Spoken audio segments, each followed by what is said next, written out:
Wednesday, July 30th, go to KJNBTV.com to watch the 2025 Northeast Arkansas Football and Volleyball Media Day event live. KJNB, this is home. Are you ready?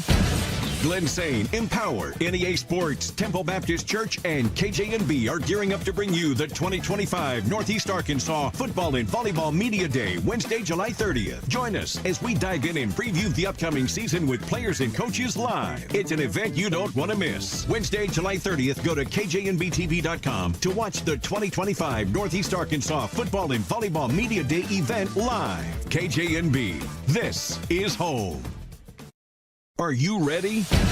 Glenn Sane, Empower, NEA Sports, Temple Baptist Church, and KJNB are gearing up to bring you the 2025 Northeast Arkansas Football and Volleyball Media Day, Wednesday, July 30th. Join us as we dive in and preview the upcoming season with players and coaches live. It's an event you don't want to miss. Wednesday, July 30th, go to KJNBTV.com to watch the 2025 Northeast Arkansas Football and Volleyball Media Day event live. KJNB, this is home. Are you ready? Glenn Sane, Empower, NEA Sports, Temple Baptist Church, and KJNB are gearing up to bring you the 2025 Northeast Arkansas Football and Volleyball Media Day, Wednesday, July 30th. Join us as we dive in and preview the upcoming season with players and coaches live. It's an event you don't want to miss. Wednesday, July 30th, go to KJNBTV.com to watch the 2025 Northeast Arkansas Football and Volleyball Media Day event live. KJNB, this is home. Are you ready?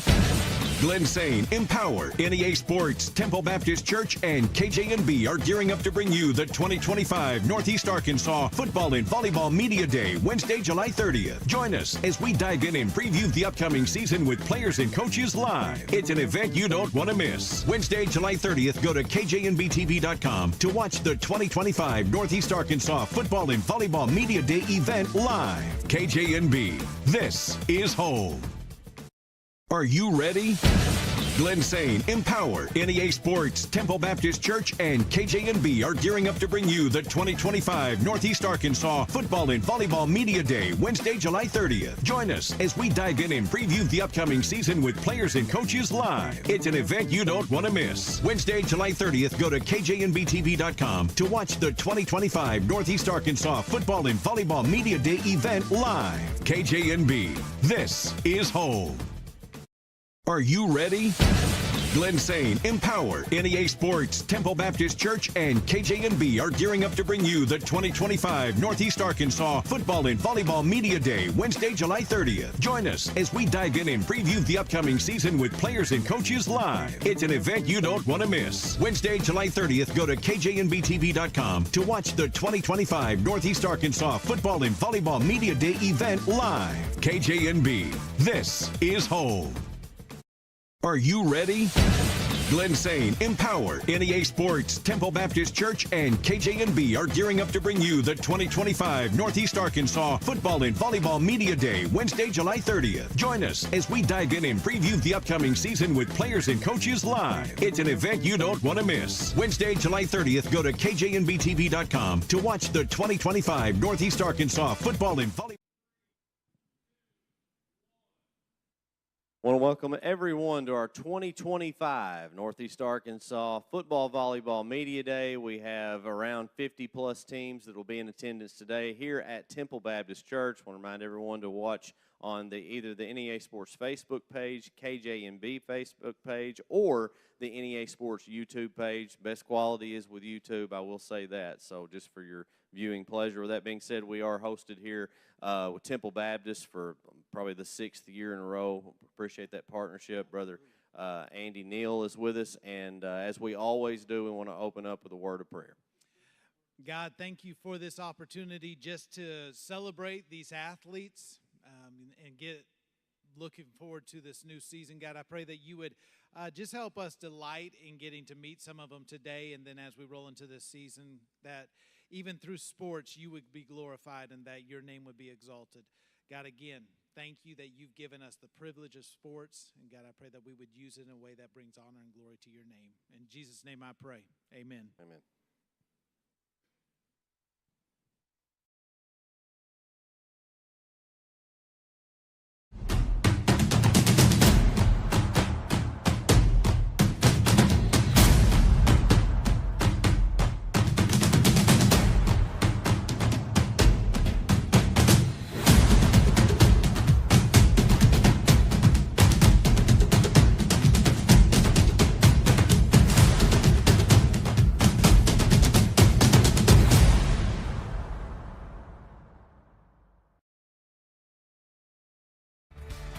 seen First Community Bank all over. But then to take my stuff to some people that didn't really know me and took a chance, that spoke volume. I'll always be grateful to First Community and that whole team over at Harrison that helped get me started. Anytime I need anything, just a phone call away. We're really proud to be with First Community Bank.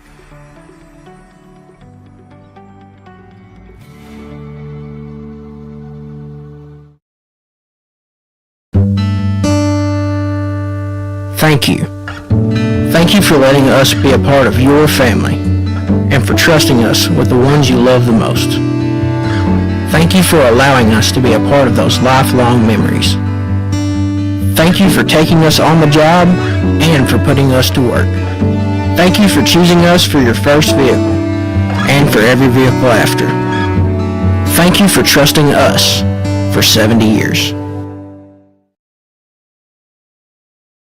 Things never change, like enjoying your favorite video game or getting ready for Friday movie night.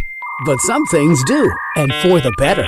Like fast, reliable, affordable fiber internet from Empower Broadband. Whether it's working from home, homework for the kids, or just a fun family movie night, we need a lot of bandwidth, and Empower provides that for us. Call our local customer service team today to get started. With Empower Broadband, you'll enjoy life up to speed. The NEA Sports Network as we bring you live coverage this football season. From week 0 to the playoffs, we bring you rivalries and great matchups to go along with championship coverage. Be sure to watch each game at the NEA Sports Facebook page or the NEA Sports YouTube page. NEA Sports, putting Northeast Arkansas student athletes first. Welcome to the 2025 NEA Sports Media Day. First team on the stage, the Winn Lady Yellow Jackets volleyball team.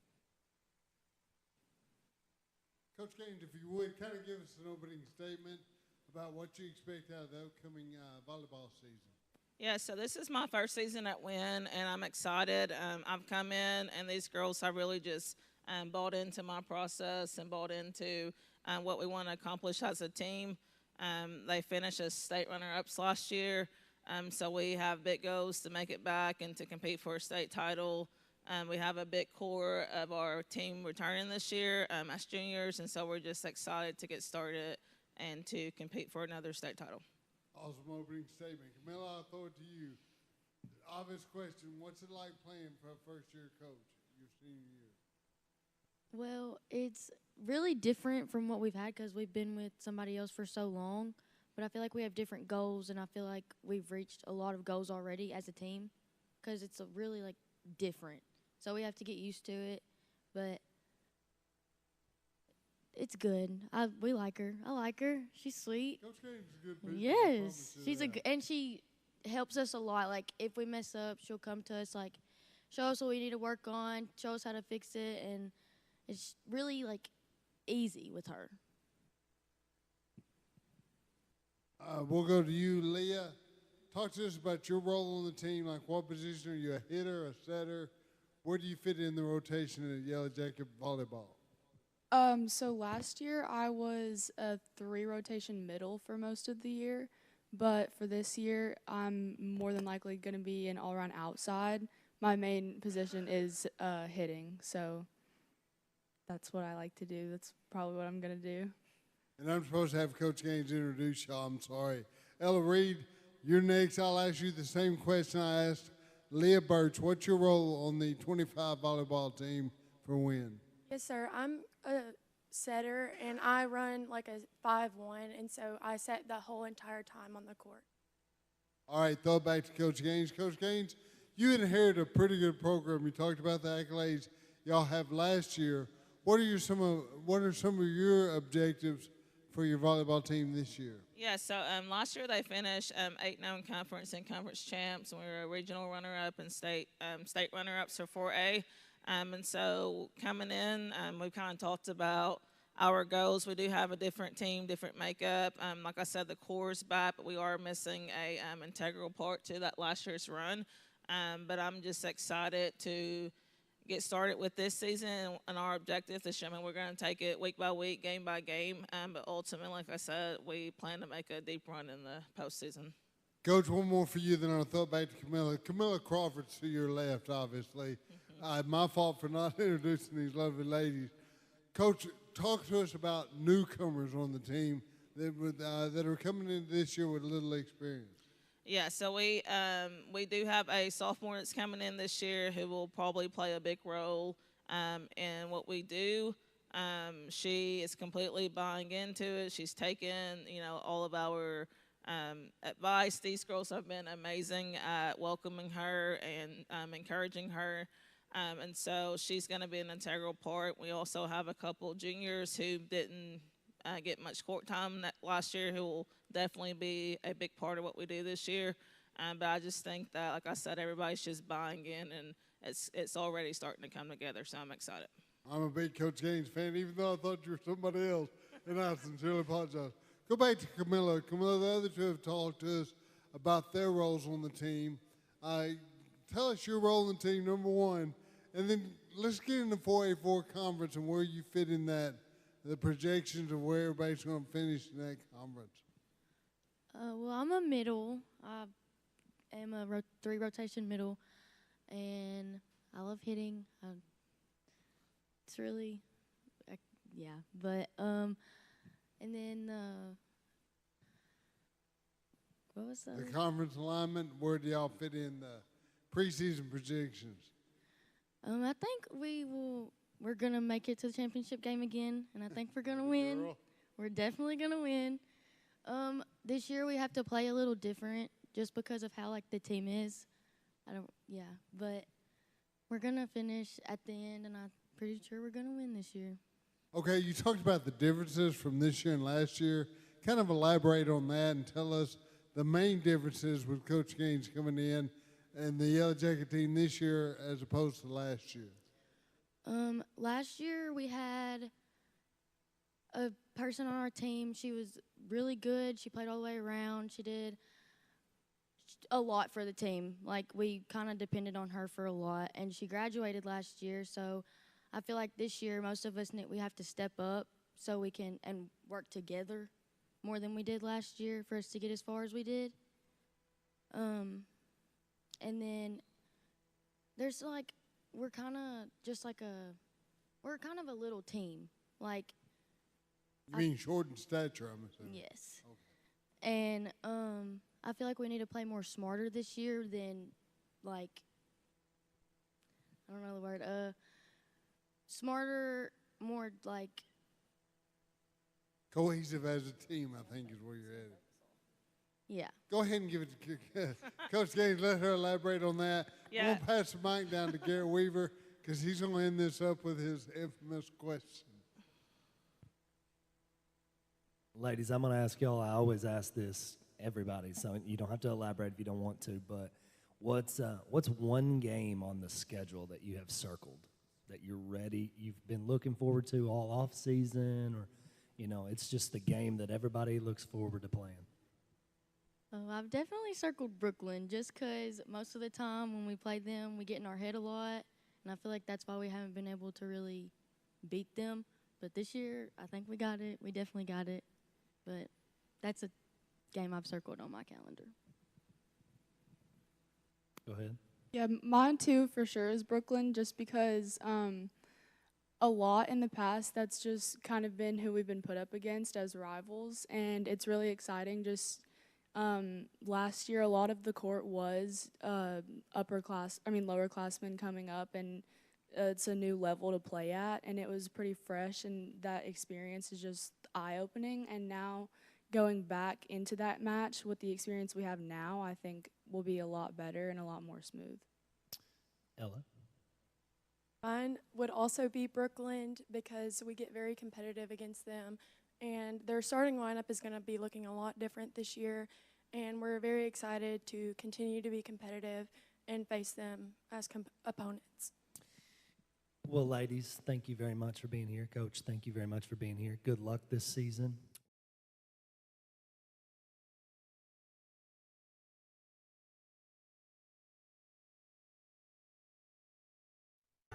Our journey began way back in 1891 with a group of folks who believed that this community deserved a local bank.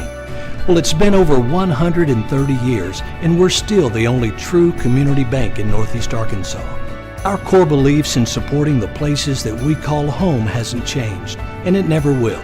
We care about you. We care about our communities, because every journey matters.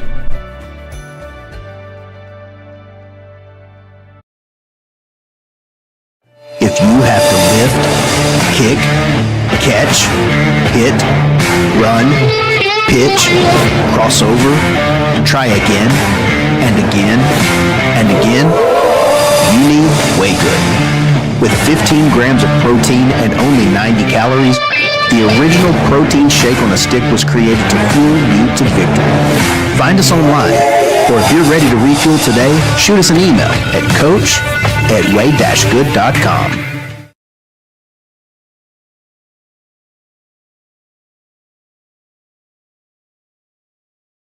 Lady Hurricane. Coach, if you would, go ahead and introduce yourself and the ladies that you brought with you today, please, and give an opening statement. Okay. I'm Kanan Grosbeck, second-year head coach. This is Imogen Spencer, senior outside hitter. Cooper Beck, senior setter. Aaron Walzonia, senior, DS libero. That's not sorted out yet. Opening statement, we have had a couple years where we were in a dry spell, and then now the girls are really buying in, and we're starting to compete at a much higher level. I think a lot of times we get overlooked, and so I think last year we kind of showed that we're back on the map a little bit more than we were previously. Coach, you and I talked a little bit off air. Not a setback, but you had a pretty big event occur in your personal life last year. Talk to us about your sabbatical or sitting out and the transition to come back off that time off. Okay, yeah. So the sabbatical was I had my daughter in the middle of the season, October 1st, actually on a game day. We played Cabot that day. I watched the game in the hospital, and we won, so that was awesome. But coming back from that, it was awesome because I really trusted my assistant coaches to kind of handle the program while I was away, and I think they really did great. I mean, they competed against Marion, and we lost by 2 points in the 5th set, and they were a top 10 team in the state. And then that same week, I think maybe the next day, we beat Little Rock Central, who was number 7 team in the state, all while I was gone. So that just kind of shows that the girls can perform whether I'm there or not. So maybe my job's not that safe. You talked a little bit about your staff and how they set in and did a fine job for you last year. Talk to us about your assistant coaches, even the junior high programs. Okay. So one of my assistant coaches is C.C. Smith. He's a legend. He's been at Jonesboro schools forever. And then he was there when I was there. Right. He is a legend, yeah. And then the other assistant coach is James Locke. He was at Annie Camp with me when I started at Annie Camp, and then he moved up to the high school with me when I came over. Last year we had Holly Huckabee as a kind of a interim while I was away, but this year she is strength and conditioning only. So that's kind of what it looks like at the high school level. And then at MacArthur Junior High, we have Miranda Kelly, who is the head coach, and Mally Tabor, who is a first-year head coach or assistant coach from Mountain Home. And then at Annie Camp, it's Jessica Walton and Kayla Fight, who is also a first-year assistant coach. All right, thank you, ma'am. Go ahead and pass mine down. Imogen, we'll ask you, talk to us specifically about your role on this team. Well, that's your first question. What do you do for the Lady Hurricane? Yes, sir. So I'm a 6 rotation outside hitter. I hit mostly, I pass, I play defense or receive. I kind of do a little bit of everything. I really enjoy my role on the team, and I just wouldn't have it any other way. I love it. Now, it's inevitable on volleyball you play both offense and defense. Yes. Excuse my ignorance, but you're obviously a hitter. Yes. Do you like hitting or blocking better? Which gives you the most satisfaction? I definitely like hitting better, just kind of being a little bit more undersized compared to the people that we play in conference and just in general with club and things like that. I definitely am a little bit undersized being 6 foot compared to some of the girls, so I definitely like hitting a little bit better than I like blocking just because it's a bit of like a, what's the word? It's a bit of a difference between both of them going up. You get a little stimulated, I understand. I've been part of it. I've seen you do it. It's good stuff. Cooper, I ask you the same question. Talk to us about your role on the 25 Lady Hurricane volleyball team. So I'm a 5-1 setter, so I play all 6 rotations. So my job on the court is getting up a good ball for the hitters to put down. on the court and just being able for them to put it on the court for us to score. So that's kind of my job, along with playing defense and offensive and being able to know where to put the ball when our team needs it. Aaron asked you the same question. I know the answer, but to our viewing public, talk to us about your role on the volleyball team. Okay, so I am a DS/libero, so I only stay on the back row. Sadly, I did not get any height genes, so I will not be on the front row. My job is to keep every ball in play, get everything up, serve, receive, defense. That's my specialty. Well, you do it well. I know. Go ahead and come back down to you, Coach Roseback. Talk to us about your rotation with service and who are your best servers on this year's team. Best servers. Yes, ma'am. Okay. Best servers. Oh, probably Avery McPike. She's a junior. She can typically, if Coach Cece gives her a zone, she typically hits it. Another junior is Morgan Ware. She typically serves pretty well, hitting different seams and things like that. A lot of the seniors, they serve really well, but sometimes they get too focused on being aggressive and they may serve it out or in the net. So that's something that we're working on. So I asked you a good question. I'm sorry, ladies, I got y'all blasted a little bit. It's okay, it's okay. Imogen, let me ask you, playing for Coach Grossbeck, I don't know if you know how high cotton that lady to your right was. Very, very good. Does she ever get out and scrimmage with y'all? So we do this type of thing where we play, it's a game at the beginning of practice, and it's called Daggle. So it's kind of like a rendition of like Queens. So it's a really fun game, and she tends to, get out there and kind of show us up a little bit sometimes. But she really does. She does put a lot of effort into coming in and kind of like practicing what she preaches and like letting us and showing us and being very hands-on with what she does. So if we can do it, if she can do it, we can do it. So it's kind of just like, she really does help us in that way, just with being visual. Cooper asked you the question. What is the best thing about playing for Coach Grossbeck? Put you on the spot. One of the best things is how supportive she is on the court. She doesn't always show it in her face because she kind of has a little bit of RBF, but she'll always be supportive in the words that she says and how she leads us with her words. Aaron, I'm going to ask you a completely different question. You come from a very long lineage of athletes. There's Wallazoonians throughout the world playing football, softball, volleyball. You're the youngest of this generation, if I'm correct. How is it like being in such an athletic family, and does that put any more pressure on you? Well, growing up with a dad that kind of wanted me to be the best at what I did, I would say there's a lot of pressure, but I mean, the pressure's kind of good because it pushes me to do better. So I try my best to never disappoint. But if I could, I'd be a multi-sport athlete, but here I am. Volleyball takes up most of my time, and I'm happy to be here, so. All right, great answer. We didn't talk about the conference, but I'm going to throw it down to Garrett Weaver for his question, which may include some of the conference matches. You already know what's coming. You already heard me ask it. So go ahead. Tell us, ladies, what's one game on the schedule that you have circled that you've been looking forward to? This is it. So what's the one game you're really looking forward to playing? I can go. Okay, so my game that I'm most excited to play is probably Little Rock Central. Last year we battled it out for both games there and at home. We ended up pulling out the win at home without our coach, which was kind of sad because she didn't get to be there to watch us, but we were really, really, really excited. It was such a great game. So I think that overall that's just my favorite and what I'm most excited to play, just because of the over sense of like we could do it last year when they were so high in conference, and this year I think that we have a really good chance of winning there and at home. Cooper? The one I'm looking most forward to is probably senior night, because we play GCT, and through camp ball it's been good competition, and so I feel like when we play GCT it's going to be good competition for us. Aaron? I would also say Little Rock Central. I just feel like when you play those higher ranked teams, we play more to their level rather than stooping down. We play to our highest level that we can play, and we always kind of go out with a bang. It's really fun never gets old. I think it keeps it interesting. Well, ladies, thank you very much. Coach, thank you very much. It was a pleasure to have you all here today. Good luck this season. We wish you nothing but the best. We're going to take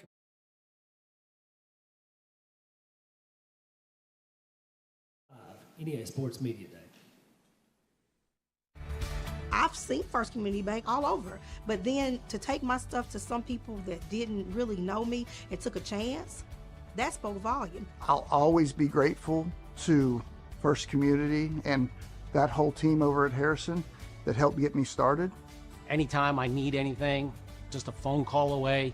We're really proud to be with First Community Bank.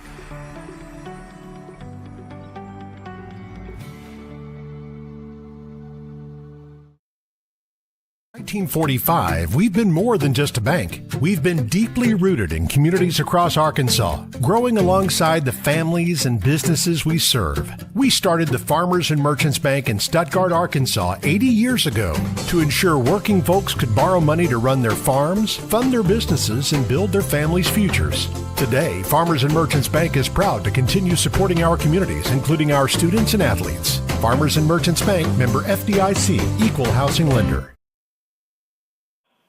Welcome back to the 2025 NEA Sports Media Day. On the stage now, we have the Valley View Lady Blazers. Coach, if you would, go ahead and introduce yourself and the girls you brought with you today, and then give us an opening statement, please. My name is Margie McGee, head coach at Valley View. This is senior Bonnie Fagan. She plays middle for us. Audrey Butler is an outside hitter, and Mary Kate Reese is one of our setters. Very excited about this season. We have a very athletic group. We've been going to team camps for about 3 weeks now, just mixing it up all over the state, and actually went to North Alabama for an FCA team camp, and that was really, really good competition for us with 38 teams there. So very excited on how hard these ladies are working and showing me we have 19 players on the roster and just showing me different combinations of any 6 that I put out on the court. They're competitive, and they're just so much fun to watch. Go ahead and pass the mic on to Bonnie. Bonnie, from what I understand, Valley View volleyball is back. A lot of pressure, a lot comes with that because your coach has been so successful at Valley View High School. Talk to us about being on that team and the expectations you have for the Lady Blazers. It's great. I mean, I've been on the team. I even got pulled up my freshman year, so I've been on the team for a little long.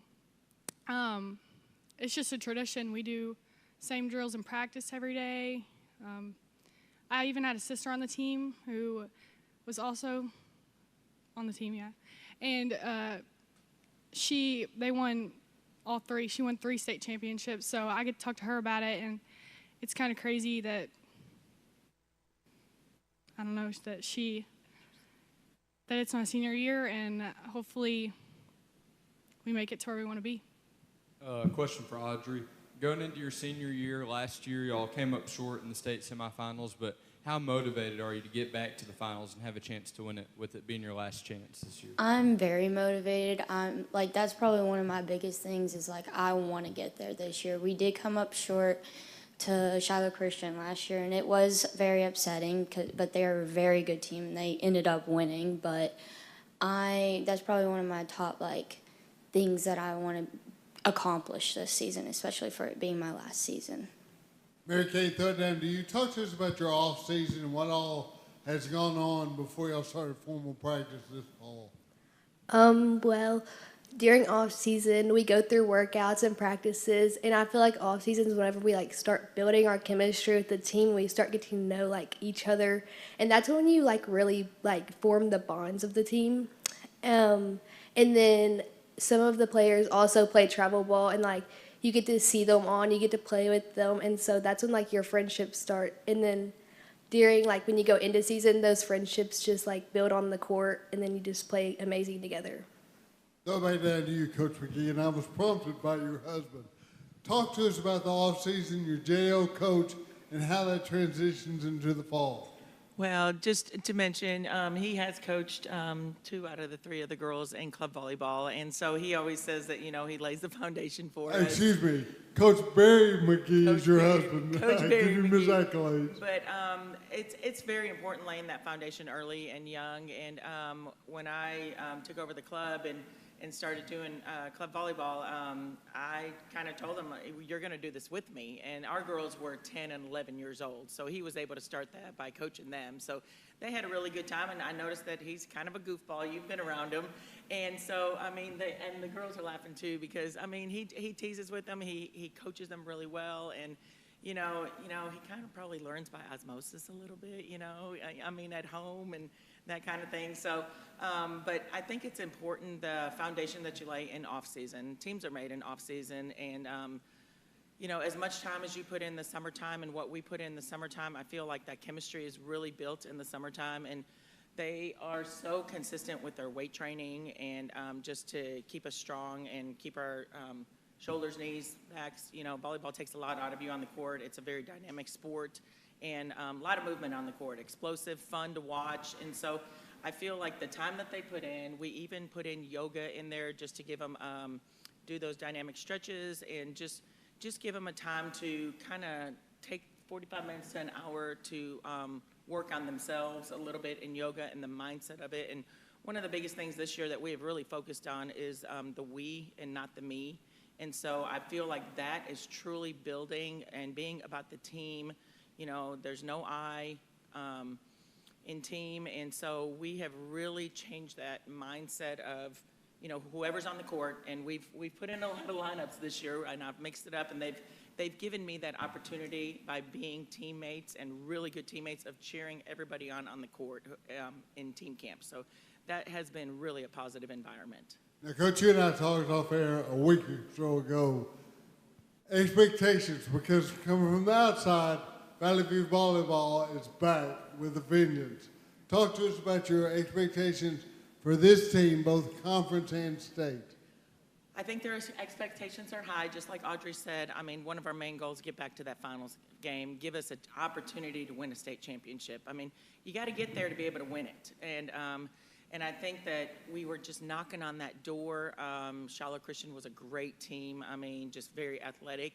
And I feel like, in any position that we're playing, we're extremely athletic. The girls are going all out, trying to keep that ball off the floor and put that ball down on the floor on the other side. So I think the biggest thing about this year is our team chemistry and how athletic they are and how exciting it's going to be to watch them. Coach, like I said, a lot of expectations. We're running short on time. I'm going to go ahead. Ladies, get ready. Here's Dr. Garrett Weaver. Thank you, Steve. Ladies, if you would, go ahead. I'm going to ask the question, the infamous question. Tell me one game on the schedule that you're just really looking forward to playing. It could be a rivalry game, just one that you've got circled. Going into this year, what's one you really look forward to? The 5A East is definitely a tough one to choose from because every night we have a battle with whoever's on the other side. But I think Marion for me, because last year we split with them, and they beat us at their place, and we beat them in 3 at our place. So, Marion. Mine would probably have to be GCT. At their place, we went to 5 sets with them. They're a very tough team. They are very athletic. They're very high energy. So they're probably a team that I'm very excited for, and I hope we can get to them. Mine would also be Marion because because last year we split with them, and that just bothers me because I want to beat them twice at their place and our place, and I hope this year we pull it out. Well, ladies, thank you very much. Coach, thank you very much. We appreciate having y'all here today. Good luck this year. I know expectations are high, but just enjoy it. Just go out there and enjoy it.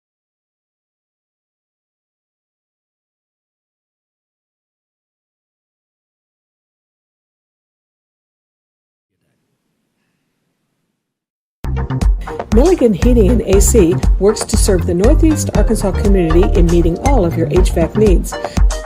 Give Justin Milligan a call at 870-243-2820.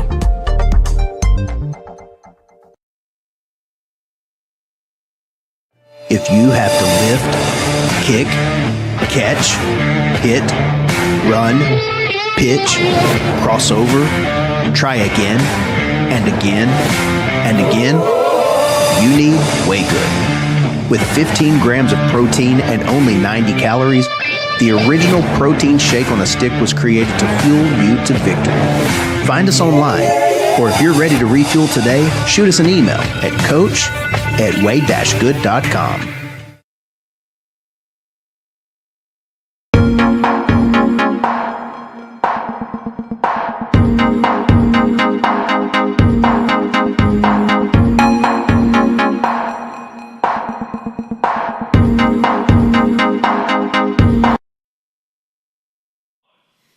Welcome back to the 2025 NEA Sports Media Day. On the stage now, we have the Pocahontas Lady Redskins. Coach, if you would, go ahead and introduce yourself. Tell us who you brought with you today, and then give us an opening statement. My name is Sydney Bergen. I'm the head coach at Pocahontas, and this is my senior DS and setter, Kenzie Ogden, and then senior middle hitter, Audrey Holt, and then my senior libero, Lily Tillemeyer. Coach, I've got to ask you, you guys made it to the state tournament last year in Huntsville. How did that feel? I think it was the first time in a good minute that Pocahontas has been in that state tournament, so just tell me how it felt to be in Huntsville last year. It was very exciting. I was definitely excited for the girls. I think it was 2017 the last time they had been, and we weren't expecting it. I had very low expectations because it was my first year, and they definitely exceeded those expectations, and they just proved that we can do it, and I think we could go even further this year. You know, talk about some of the kind of the big games, big wins you guys had last year. First, I kind of want to introduce all of the other players first. Talk about just that playoff run and the wins you guys got last year. I mean, over a lot of teams. You guys even put up some fights against Brooklyn, so just talk about that. Yes.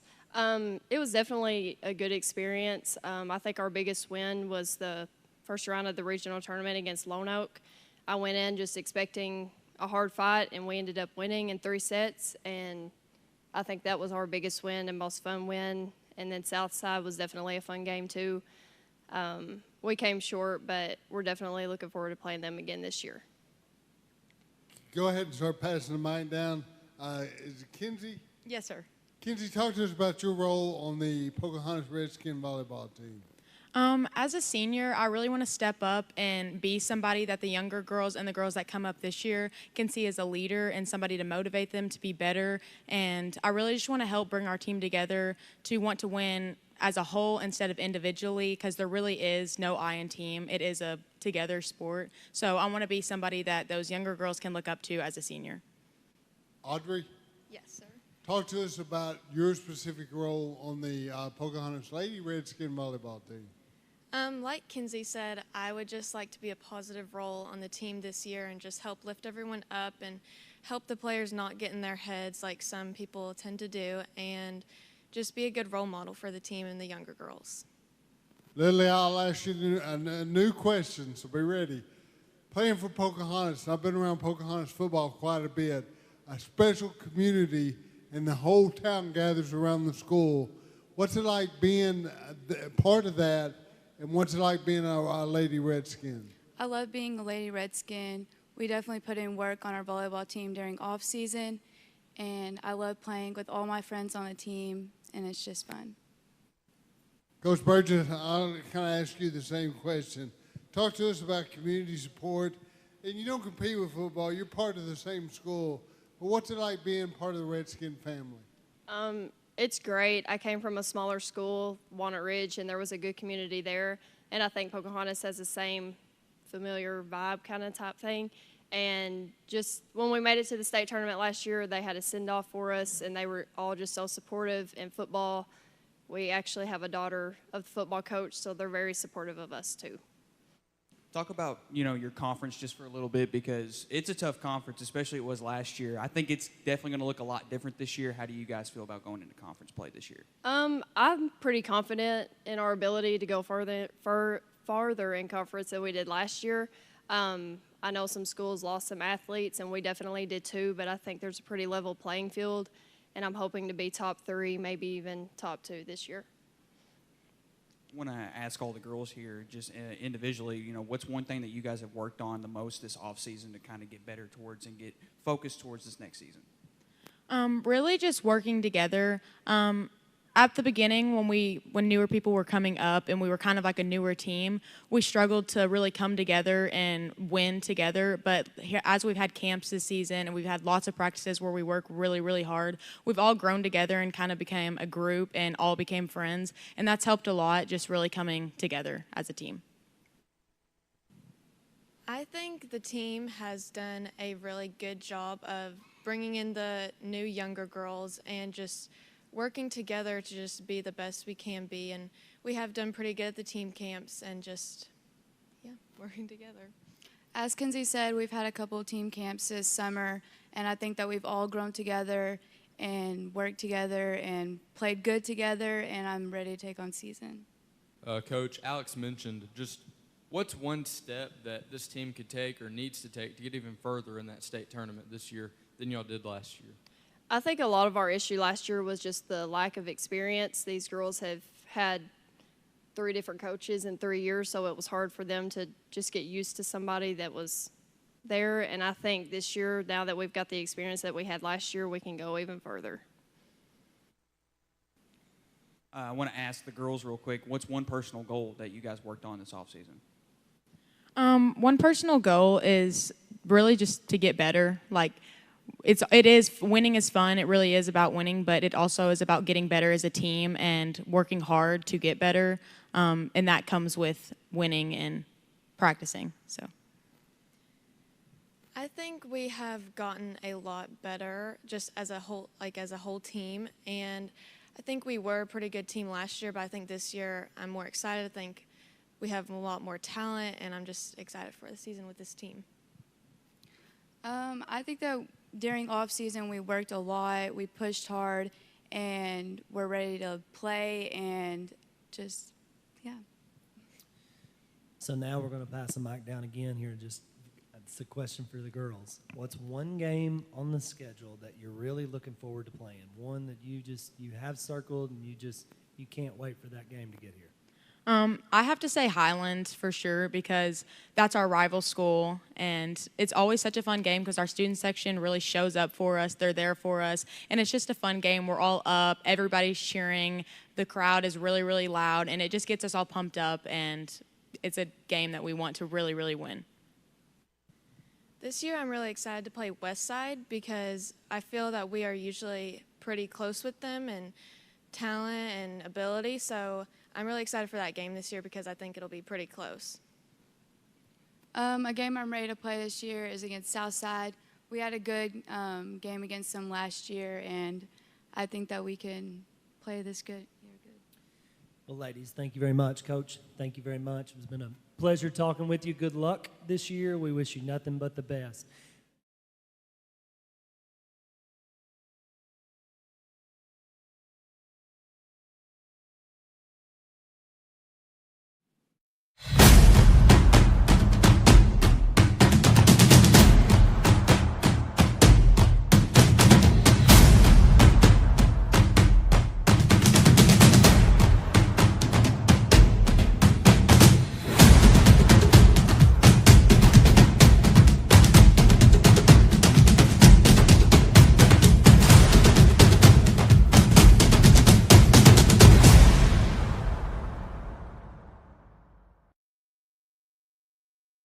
Things never change, like enjoying your favorite video game or getting ready for Friday movie night. But some things do, and for the better. Like fast, reliable, affordable fiber internet from Empower Broadband. Whether it's working from home, homework for the kids, or just a fun family movie night, we need a lot of bandwidth, and Empower provides that for us. Call our local customer service team today to get started. With Empower Broadband, you'll enjoy life up to speed.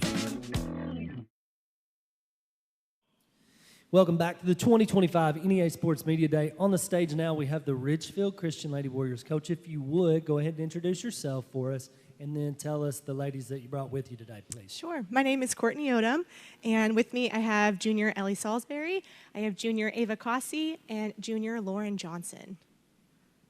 If you would, just kind of give us an opening statement about the outlook going into this year's season. So I'm really excited about this season. We basically have a completely new senior high team this year. We had 8 girls last year, and I only have 2 returning. We have 10 girls total, so I am excited for this year. We had some missing puzzle pieces that didn't lead to the best season last year, but we've gained some of those really good puzzle pieces that have been really been meshing well. And so I think we are set up for a really good season, and I'm really excited for us to get started in a couple of weeks. With losing 6 out of your 8 players last year, I assume that y'all got a lot of kids from the junior high squad. Just how important is that junior high volleyball team and developing those players that way when they get to the senior high, they're ready to go? Absolutely. Those first 3 years in the junior high team have been so foundational. Most of them that have come have just started playing volleyball in 7th grade. We've been working on trying to develop that elementary program, but with having them start off as beginners, it's been really important for them to develop good habits, good skills over these last 3 years, and now I'm confident that those 5 sophomores we have moving up to the senior high team, they have the skill to be competitive and to be ready for this season. Yeah, we've got a very young team, which also makes it really promising and really exciting. We don't have any seniors, and so the team we've got now, we're just setting ourselves up even better for next season and to keep the thing going that we've got going. And a question for all of you players, just what are some things that you've worked on this off-season individually and maybe a couple goals that you have going into this year? We have just worked a lot on like team bonding, and we have done so much together to just get us ready for season. And we have worked a lot on like defense, and just we've also been doing a lot of conditioning. So we've honestly done a little bit of everything. So we're going to go into the season very strong, and I'm very excited.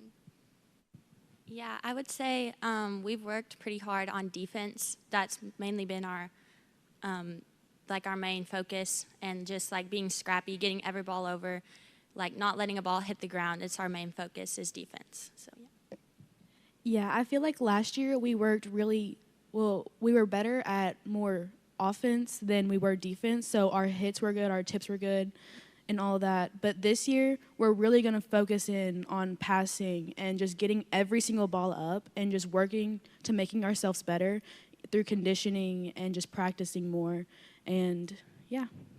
A question for Coach. You mentioned that this year is going to be a very young team, no seniors. Just how's this team's chemistry, as you've seen? Like, how's it changed the offseason? We're getting a few weeks away from the regular season. So how's this team's chemistry going into this year? So it's been really good. There's been a really great culture shift in general with this team. These are some of the sweetest girls that I've ever worked with, and so I don't think any of them have a mean bone in their body. And so that's really helped with the team chemistry, and they really do a good job of pushing each other. For team camp, we actually did a ropes course together to try to get that team chemistry bonded even more. And it was just really beautiful to see them encouraging one another, even when they were scared or afraid of doing something. They were there to push each other, to lift each other up, and seeing that translate on the court has been a really, really neat thing to see. And for this year, y'all are in the 2A4 conference. For those that are watching and might just not know, kind of talk about the conference race going into this year. Sure. So our school typically is actually 1A, but there's not 1A volleyball, so we play up for 2A. And there's a lot of great volleyball schools here in Northeast Arkansas, but they're very big. So we have to travel at least an hour and a half to the schools that we play. And so we have competition all the way up to the north of Arkansas with Piggott and Corning, all the way down south to West Helena. And we play some teams that are very scrappy, that are maybe not necessarily the most skilled in what you would see volleyball here in this area look like, but they know how to rally, they know how to be energetic, and they know how to get the ball over. So that's, like these girls have said, we've really been working on being scrappy ourselves and not letting anything fall on our side of the court so that we're ready for those balls that are going to come over. And a question for all the players, just what are your individual roles like on the court that we'd see you playing this year for Ridgefield Christian? Well, this year I am a setter, and I have never been a setter before, so it's going to be something. But I'm very excited, and so yeah.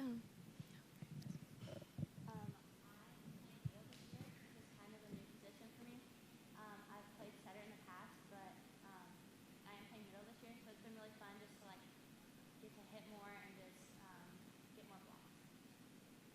This year I'm also a middle, and I've been a middle for all just really fun. I love blocking and hitting.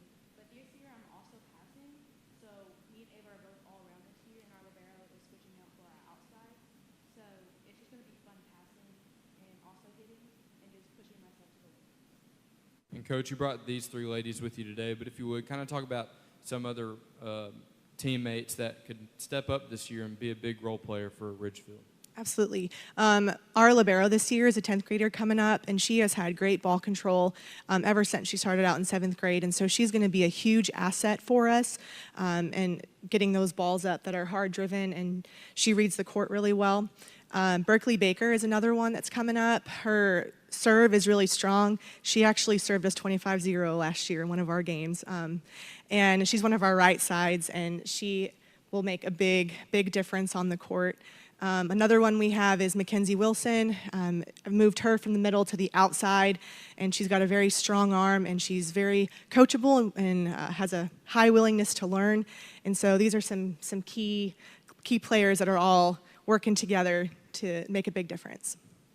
Thank you, Coach. And players, get ready. Here goes Dr. Weaver with his infamous question. So go ahead, ladies. We'll just pass the mic down. But go ahead and tell me, what's one game on the schedule that you have circled that you're really looking forward to playing this year? I'm really excited for Corning because they are very scrappy, and it's always a good game, and they always make me want to play the absolute best that I can. So it's going to be a good game. I would say I'm probably most excited for Piggott, just because they were new to our conference last year, so we really didn't know what to expect. But now we know more about their team, and we're ready to go. I would say I'm most excited for Palestine Wheatley because every year we always go head-to-head with them, and they mostly came out ahead. And this year I'm ready to just finally start winning some games, and I'm especially excited for their game because they're so scrappy, and we always just go head-to-head. Well, ladies, thank you very much. Coach, thank you very much. We appreciate having y'all here today. Good luck this year. We're going to take a commercial break. When we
think about working with a bank, you think stressful, and I have never felt that way. And I know if I need something, I can reach out anytime, and there's always a helping hand. We wouldn't be where we are today if it weren't for First Community Bank.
Welcome back to the 2025 NEA Sports Media Day. On the stage now, we have the Batesville Lady Pioneers. Coach, if you would, go ahead and introduce yourself and tell us about the ladies that you brought with you today and give us an opening statement.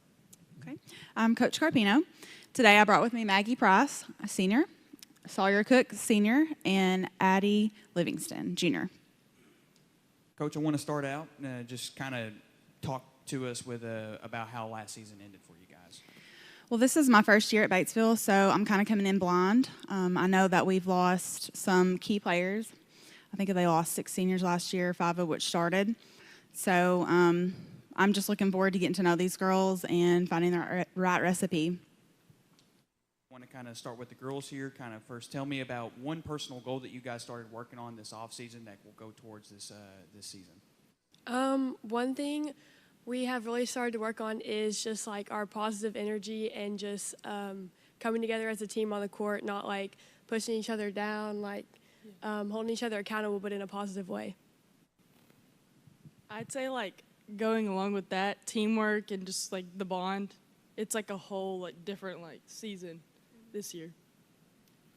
Since we lost 6 players, 5 of which started, we've had to welcome these new freshmen, and I think this year we've just been working on team chemistry and coming together. But we're having fun. So I'm sure you guys have been to some team camps already. How's that gone? How's that been so far? They've been surprisingly like well. I don't think you would have ever be able to tell that we haven't played with each other before, most of us. And then just the sophomores coming up, they bring a whole different dynamic to the team. They're funny, they're good, and they're like willing to learn, and they're just a positive part of our team. Coach, question for you. We just mentioned the team camps, but how important is that not only for your team to get some valuable reps and experience before the regular season kicks off, but for you to be able to see your team and see what they can put out there on the court? Yeah, so like I said, coming in blind, I didn't really know all the parts that were moving. We're just trying to figure out, the best lineup, and I don't think we're set in stone yet, but like the girls said, we're having fun and we're getting to know each other. For me, that's the most important part, is just getting to know them and know what they can handle and how I can push them. I want to talk about 5A East and just how tough of a conference that is. Coach, what is your opinions on it going into the season? Then I want to get the players' opinions as well. Yeah, so I know it's a tough conference. Every night's going to be a tough night. I've talked to the girls about making it into the long game. We know that we're not going to go in and play 3 sets in a night. So I'm trying to prepare them for that, but I think that they know and they're pretty ready. So I'm just excited to see all the competition. It's going to be fun every night. Yeah, we definitely have a really hard conference, but I think what we have to remember is every team is beatable and every game is winnable, and so I think we can make it happen this year.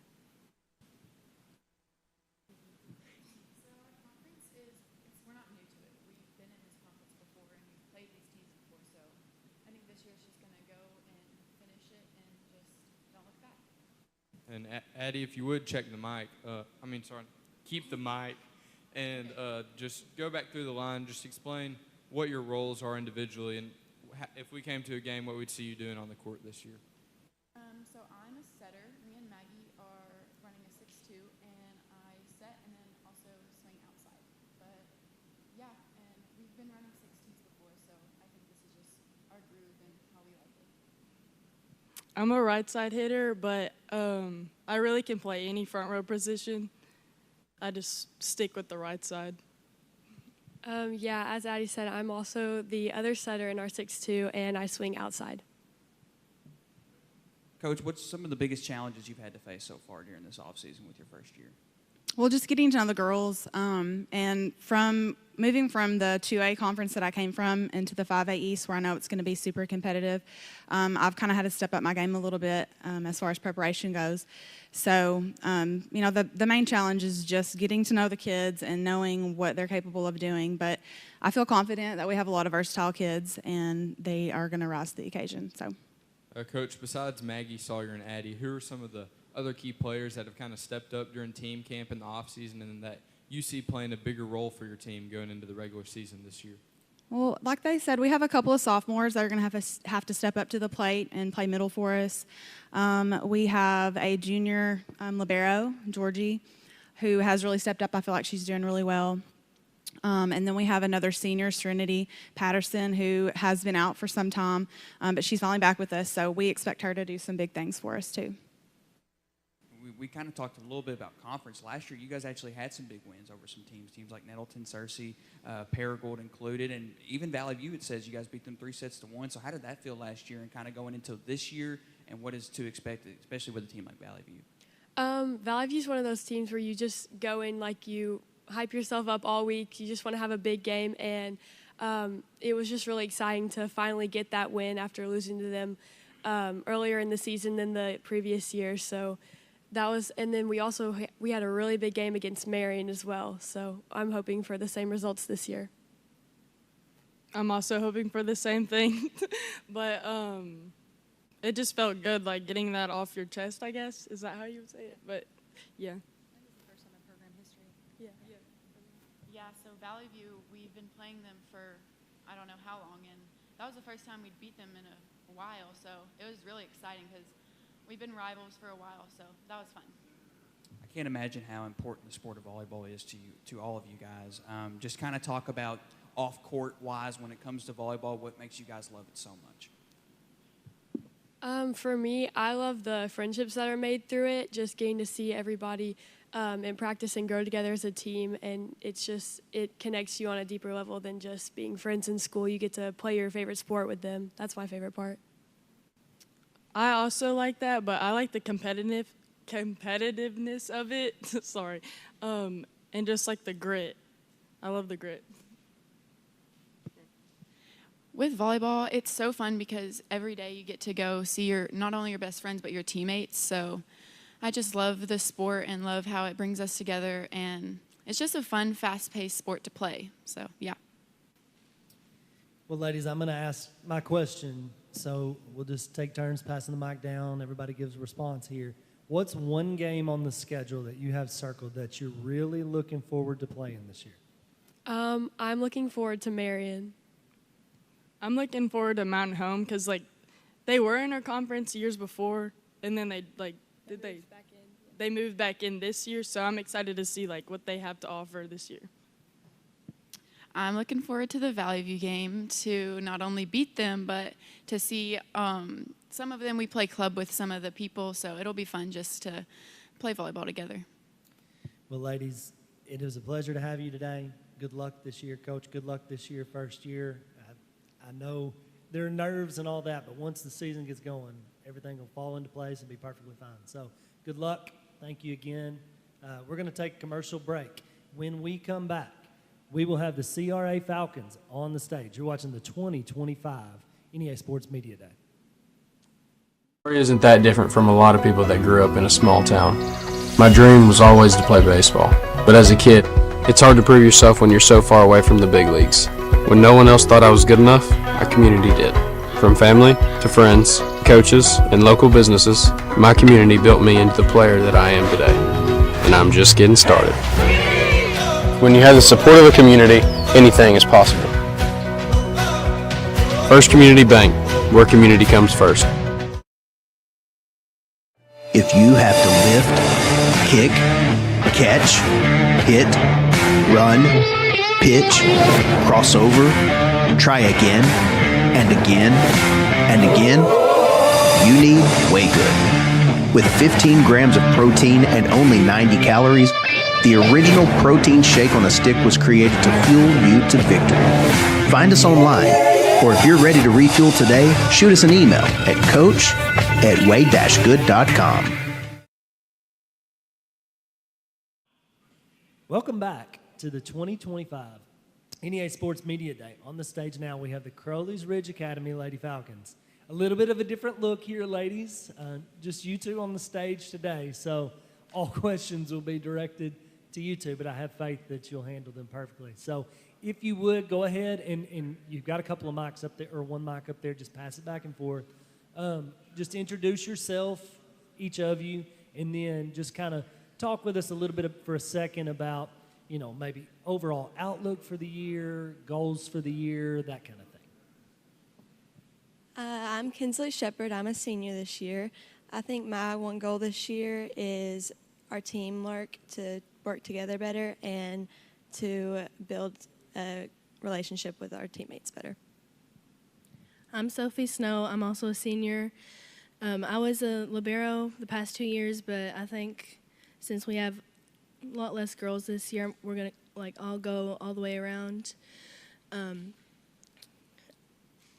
And I think for this year, my goal is to all work better together as a team and for us to connect better, and it'll be easier because we only have a certain amount of girls, so it'll be easier for us to connect and work better together. Yeah, and Coach Royce, if you're watching somewhere on vacation, I apologize. But, Coach Royce has been a very successful coach, or Coach McMillan, I should say, in the 3A volleyball. I mean, y'all even had a run in 2A, but over the years, y'all have had multiple state tournament appearances, multiple state finals appearances. But he mentioned you only have 7 girls on the team this year. So what are some of the things that y'all have had to work on during the offseason with your coach to get ready for this upcoming season? We've had to work on getting each person's spot correct because there's very few players and there has to be 6 players on the court at a time. So everyone's having to play almost everywhere. So we're having to work on everyone's talent, back row as well as front row. Yes, everybody has to learn to play each different position. And in practice, we've really worked on everybody doing every position, everybody hitting, everybody passing. But I think in practices have really improved, and I think we'll be ready for this season. And a question for Sophie. Have y'all been to any team camps during this offseason? How have they gone so far? No, we haven't been to any team camps this year. If you would, just kind of tell us about Coach McMillan and how much of not only is he a great coach, but also a mentor. I know that, like I said, he's had a lot of success, does a lot for CRA, and just what does Coach McMillan mean to y'all? He's very encouraging and uplifting to each one of us, and I think that's one of his main coaching talents is he is very encouraging, and he doesn't go down on us as much. Instead, he tries to push us to go further. Yes, he is a very encouraging coach, and he always wants us to be better. And if he sees us doing something wrong, he always tells us, but it's never in a demeaning way. So he's just very encouraging and uplifting and wanting us to work better as a team. And if you would, just kind of talk about your 3A3 East Conference. I mean, it's a very tough volleyball conference. A lot of volleyball history comes from there, but kind of talk about the race going into this year and maybe how y'all finished last year and what y'all are expecting out of that conference come volleyball season. We have a very tough conference with teams like Harrisburg and Manila, but I feel like we will be top 3 again this year. And after last year, we kind of got down after state, but I feel like we'll rise and we'll do a lot better this year. Yeah, like she said, we do have a very tough conference, but I feel like all these girls that we've been playing with them for a very long time. And some of us have played JO together, and we really know how each other plays and their style. So I think this year, even though it's a small amount of girls, we'll work good together and play good as a team and work for our conference. I know the team's small this year, and I can't even imagine what it's going to be like having to play every play on every set. But talk about some of your other teammates, some of your other girls that are going to make a big impact on this team. Andy Eads is our middle. She's a junior this year, and I feel like will have a big impact and is very encouraging and is not afraid to lead. Ryan Gramling is also our other setter. She's also a junior, and she will have a very big impact as well. Her and Andy feed off each other, and they have their setter-hitter connection is amazing. Yes, I would say both of them too, Andy and Ryan. They both have been playing with us for a long time, and we know how each other plays. And I would also say Addie Holmes. She hasn't played a lot in the past, but she's a very good passer, and we'll utilize her as a passer in the back row.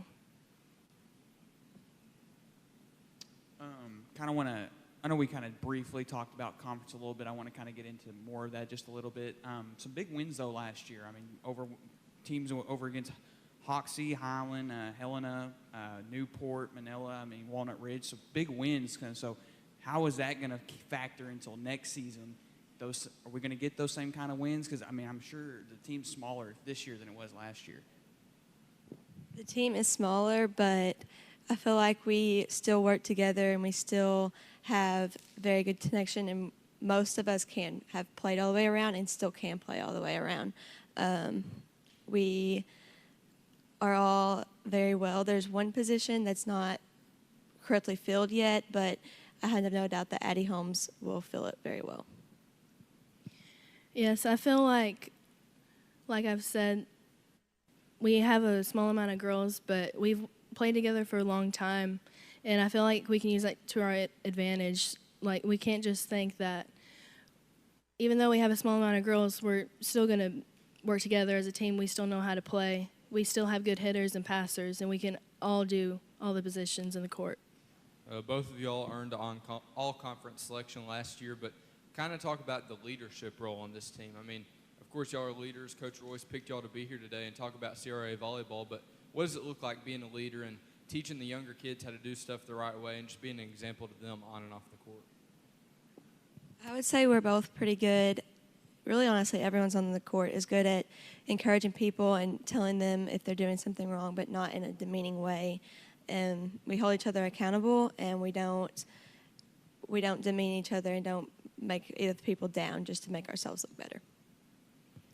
Yeah, I can say that pretty much all the girls on the team are very encouraging, and we all want the best for each other, and we always try to coach each other up. Even Coach Royce does a very good job encouraging us, but we also try to we're teammates and we want each other to do better, and we always try to tell each other to do something better and just encourage them throughout the year. Outside of all, I'm going to ask a random question. Outside of games, what is your favorite part of volleyball season? Outside of playing the games, obviously everybody wants to play the game, but the bus rides, the practices, just being around everybody, the atmosphere. What is your favorite part? My favorite part is probably when we go on overnight trips and we just all grow together and we are all hanging around each other, and just everyone is just always so sweet and so nice, and we're all just really good friends with each other. I'll probably say the bus rides, because we all get to talk to each other. We can talk to the younger girls too, and we might not have the opportunity to do that all throughout the year. And we do each other's hair, and we talk about the games, and we just talk about whatever we like to do. So the bus ride is really fun. One more question. One game you've got circled. One game you're really looking forward to playing. Who is it? I'm looking forward to the Manila game. It's always a really hard, tough game, but we always come out and do our best. Yeah, I would also say Manila, because it seems like every year we either win one and lose one, but let's win both this year. Ladies, very well done. I was impressed. You handled yourself very well today. So great job. Good luck this year. I have no doubt that it'll be a great season for y'all. So thank you very much. We're going to take a commercial break. When we come back, we're going to shift gears a little bit. We're going to switch over to the football side of things. We'll have the Mark Tree Indians on the stage. You're watching the 2025 NEA Sports Media Day. Watch the NEA Sports Network as we bring you live coverage this football season. From week 0 to the playoffs, we bring you rivalries and great matchups to go along with championship coverage. Be sure to watch each game at the NEA Sports Facebook page or the NEA Sports YouTube page. NEA Sports, putting Northeast Arkansas student athletes first. It's hard to get to the top.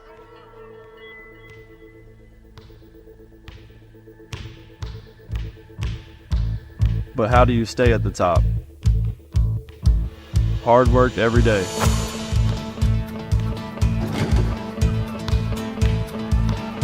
Central Dealership has the same philosophy. I'm Austin Reeves, and I'm proud to be part of the Central team.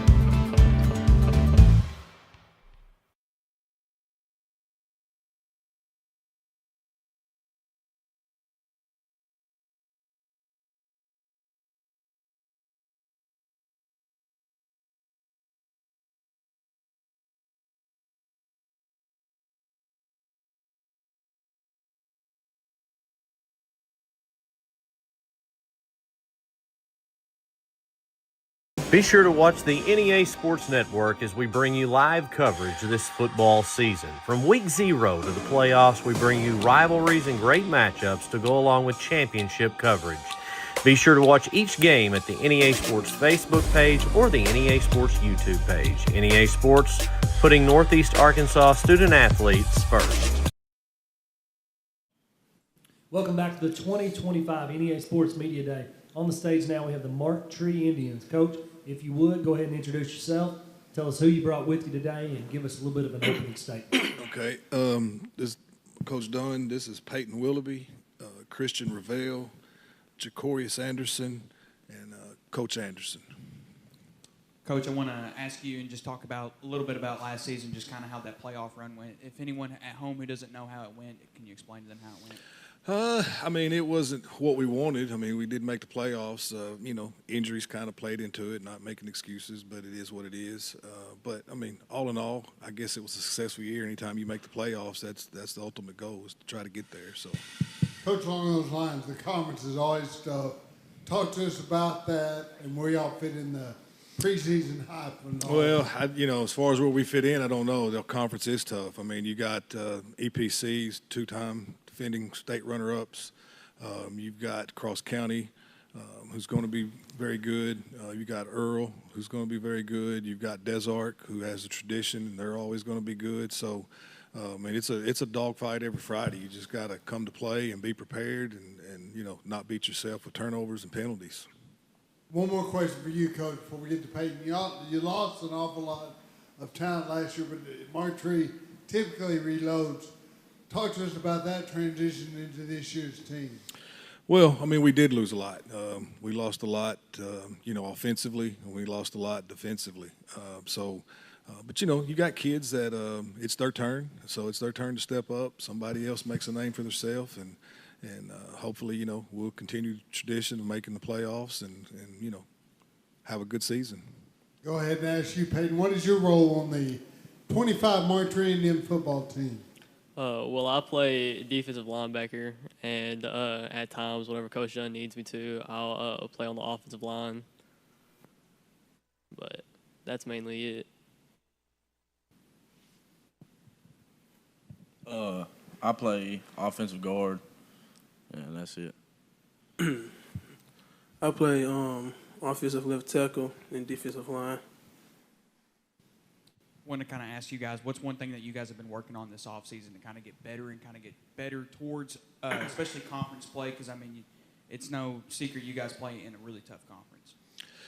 Well, I mean, as far as working on anything specifically, I don't know that that's the case. But, I mean, we've been going to 7-on-7s. We went to pad camp, just trying to figure out with all of these new faces, who's going to fit in where, trying to get ready for the season upcoming, One of the new faces is behind center. Talk to us about your quarterback situation.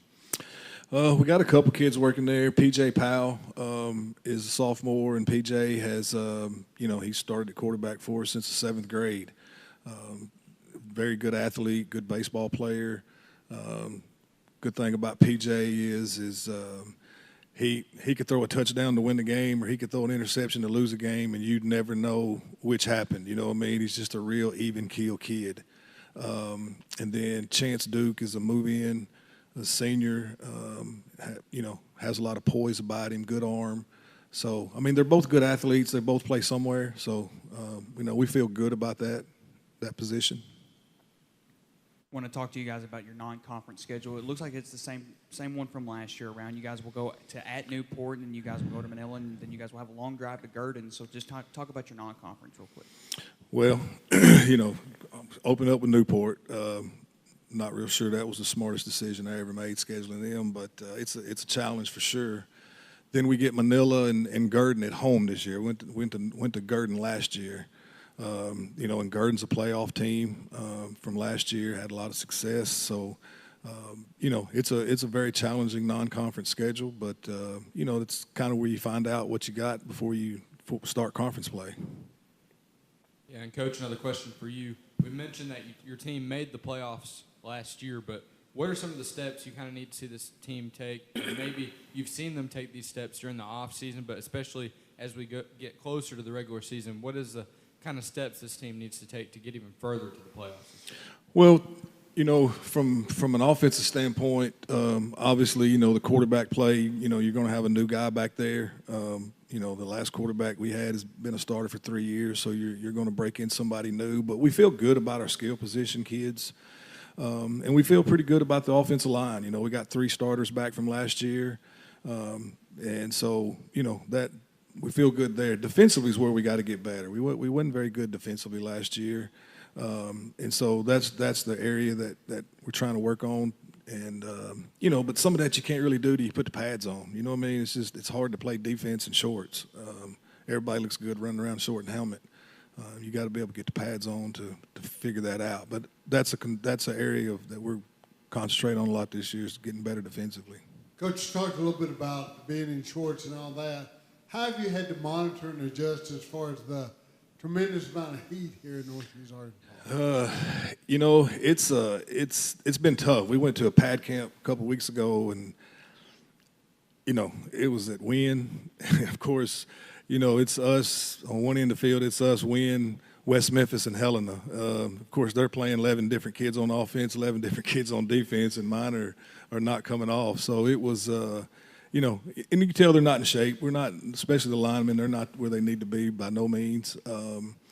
But the heat is one thing that does concern me. You know, we do things a little different. You know, we start our practice every day when school starts and we get back in our routine. We start the day off. We do our conditioning first. And some of that is just because I feel like they're fresh and I get a little more out of them that way, and I think it helps maybe one going down on me, you know, because he's not exhausted at the end of practice, and you got him out there running. So the heat's a definite concern for sure. Questions for the players, just talking about conference play. What do you guys look to do different this year compared to y'all's conference play last year? This year we're going to have to be a little bit more aggressive, and since we did lose a major chunk of our team from last year, we're going to have to fill a lot of gaps and be more aggressive overall and have more instinct on the field. I think we just got to, be better. That's what I say. I say be better. What I think is we got some, new players on the team. We need to, build up, team chemistry and everything to, be better on the field. And, just like Payne said, be more aggressive on both sides of the ball. Well, I'm going to ask my normal question here. Guys, tell me, what's one game on the schedule that you got circled, the one that you're really looking forward to? I feel like I probably know the answer, but I ask this to everybody. So what's the one game you're really ready to play? One game I'm really ready to play is the EPC game. I mean, with them being our school rivals, it's always a fun game to play. I'm ready to play Earle. I'm ready to play Cross County. Well, guys, thank y'all very much for being here. Coach, thank y'all. Coaches, thank y'all very much for being here. Good luck this year. Mark Tree is always tough. It's going to be a good year, I'm sure. So, thank you. Thank y'all. All right. We're going to take a commercial break. When we come back, we will have the EPC Warriors on the stage. You're watching the 2025 NEA Sports Media Day.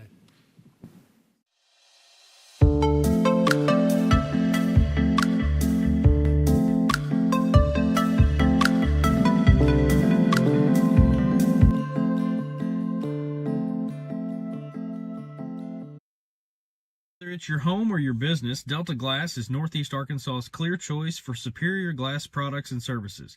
Delta Glass is known for their internally produced insulated glass units, providing quick and precise replacements for most all windows. If you've just completed your dream home or a recent remodel, Delta Glass provides the most sought-after custom shower enclosures and mirrors in the industry. Storefront glazing can create an inviting professional atmosphere for any business facility. Delta Glass specializes in custom design and fabricated storefront systems for all sizes and styles. If you're in need of superior glass products and services that are second to none in the region, call Delta Glass today at 870-520-6290 or visit them on Dan Avenue in Jonesboro.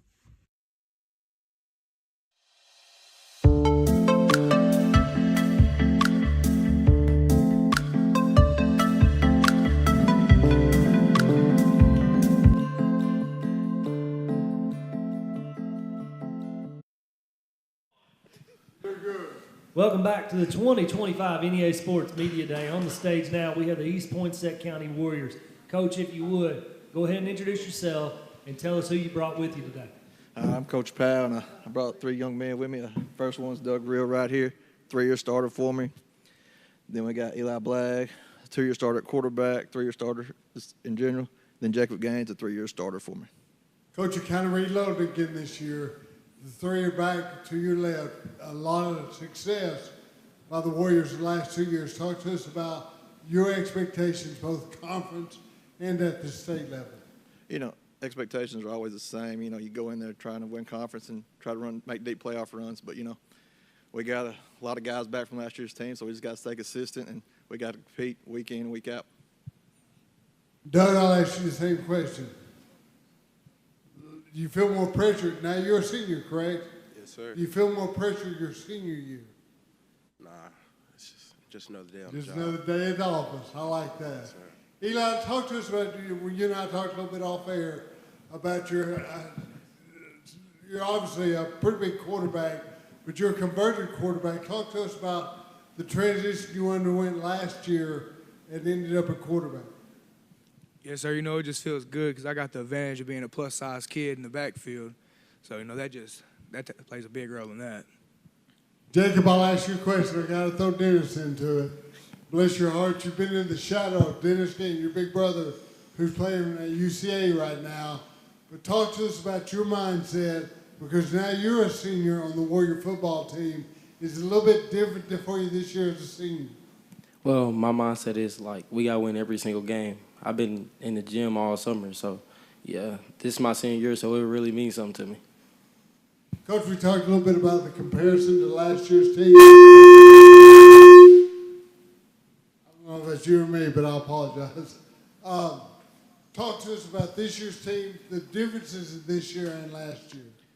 Coming into last year, we had a lot of unknowns. We graduated a pretty good senior class the year before, so, you know, we had a lot of new faces and new positions. But this year, you know, we know what we got. You know, just 9 returning starters on defense and 10 on offense. So we know where we're at, and we just got to stay consistent and keep working.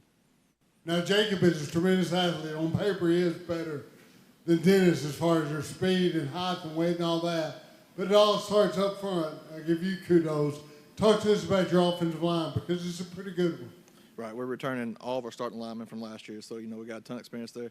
We got seniors all over the place. Doug Reels is returning starter there. Barry Shepard returning. Caden Kimber returning. So that's 3 seniors. Then I got a couple of juniors, and that's going to step in. And like I said, all 5 guys are returning. So we can really improve on what we did from last year. As far as what you did last year, obviously Jacob is a big part of your offense, running the ball behind a great offensive line and a good quarterback. But will you throw it at all? What's the run-pass ratio going to look like this year? Yeah, we're really going to move some guys around this year. I'm going to get Jacob out of the backfield and put him in space, and we're going to try to be more explosive and take more shots downfield, because we see a lot of loaded boxes. So we're going to spread it out, and we're going to be real aggressive early and see what we got. And you mentioned defensively you had a lot back as well. Talk to us. Start up front and talk to us about personnel as far as defensively. You know, we play a 3 front most of the time. Doug, Barry, and Ashton, all 3 returning starters up front, athletic kids that really get after it. Linebacking core is a lot of seniors. Eli, D, and Jacob are 3 guys back there to return. And our back end, we lose 1 guy, but we got a couple of guys that's going to step in. And A.J. Johnson's a 9th grader, got a chance to step in and play. And so we're pretty solid at all 3 levels. You mentioned Johnson. Who are some of the other newcomers? We've talked about your returners, but some of your newcomers that will contribute. There's not many newcomers coming in. We got a couple young guys that's going to step in for a little bit of playing time, but with the returning starters, you know, those guys are going to fill that spot. So non-conference play, we're going to try to create some depth and get those guys in, kind of figure out what we got in those young guys. Coach, it's good to see you again. Obviously a deep playoff run. I won't go into it, but, I mean, just you guys did great in the playoffs last year. Hooten's had you guys ranked number 1 in Class 2A. That's number 1 in the coaches' polls for 2A. 2, they have you guys also ranked number 1. I want to ask you, Coach, and then ask the players, does that put any kind of pressure on you guys going into the season?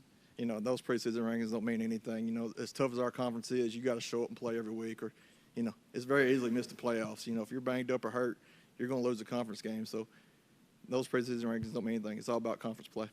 Now, I talked about Jacob a lot, but you have a few pretty good other weapons as well. Talk to us about Buchanan, some of those other athletes in the backfield? You know, D. Buchanan, him and Jacob almost had the exact same stats last year. Both on rush for like 1,400 yards. So there's a 1-2 punch there. And I got Quincy Perry and Devin McGee on the outside that can make explosive plays. I didn't give them a lot of opportunities last year, so we're going to try to give them more opportunities to make explosive plays in our pass game. Now, 2A football, you got a lot going both ways. Do you alter that in the heat of the early season, or how does that work out? Because I mentioned off air, talking to you personally, you do such a great job of peaking at the end of the year, as Alex mentioned. But do you start off maybe not so many going both ways? We play as many guys as we can, you know, especially early season. You know, guys need to blow, we can get the other guys in. Those non-conference games we really try to create depth, so we play as many as we can in those non-conference games and get those guys experience. Jacob, let's talk about your personal. Do you have like set objectives, what you want to accomplish this year as far as statistically? Do you have anything? And what role does your offensive line play into your goals for this football season? Yeah, my one goal is like to beat my brother's record. Like that's my main goal this year. That's a pretty big record. Yeah, I feel like I can get it, to be honest. Awesome. What was it, Coach? You probably remember how many yards did Dennis have? 3,200. Yeah, over 3,000 yards his senior year. That was pretty big time. A lot of carries. All right, Jacob, talk to us about the role that your offensive line plays in your success.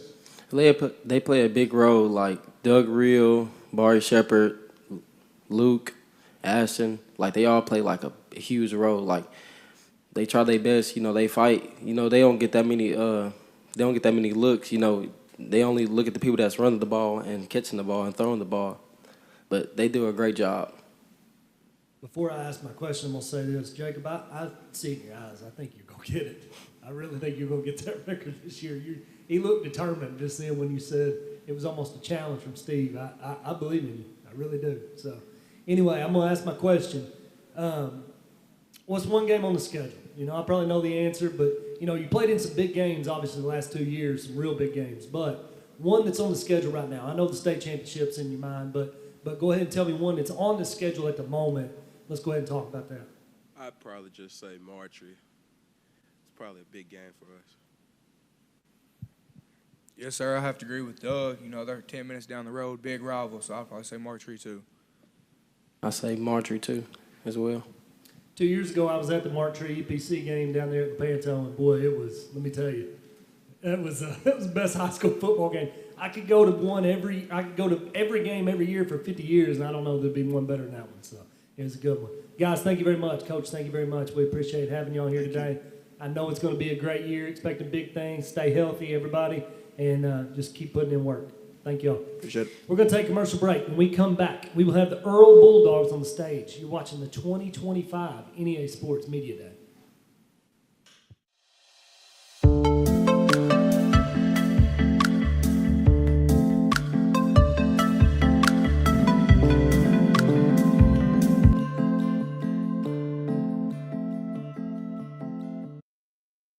It's hard to get to the top.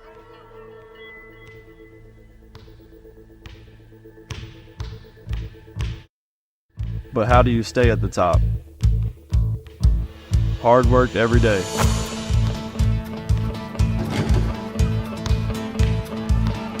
Central Dealership has the same philosophy. I'm Austin Reeves, and I'm proud to be part of the Central team.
Welcome back to the 2025 NEA Sports Media Day. On the stage now we have the Earle Bulldogs. Coach, if you would, go ahead and introduce yourself, tell us who you brought with you today, and give us a little bit of an opening statement.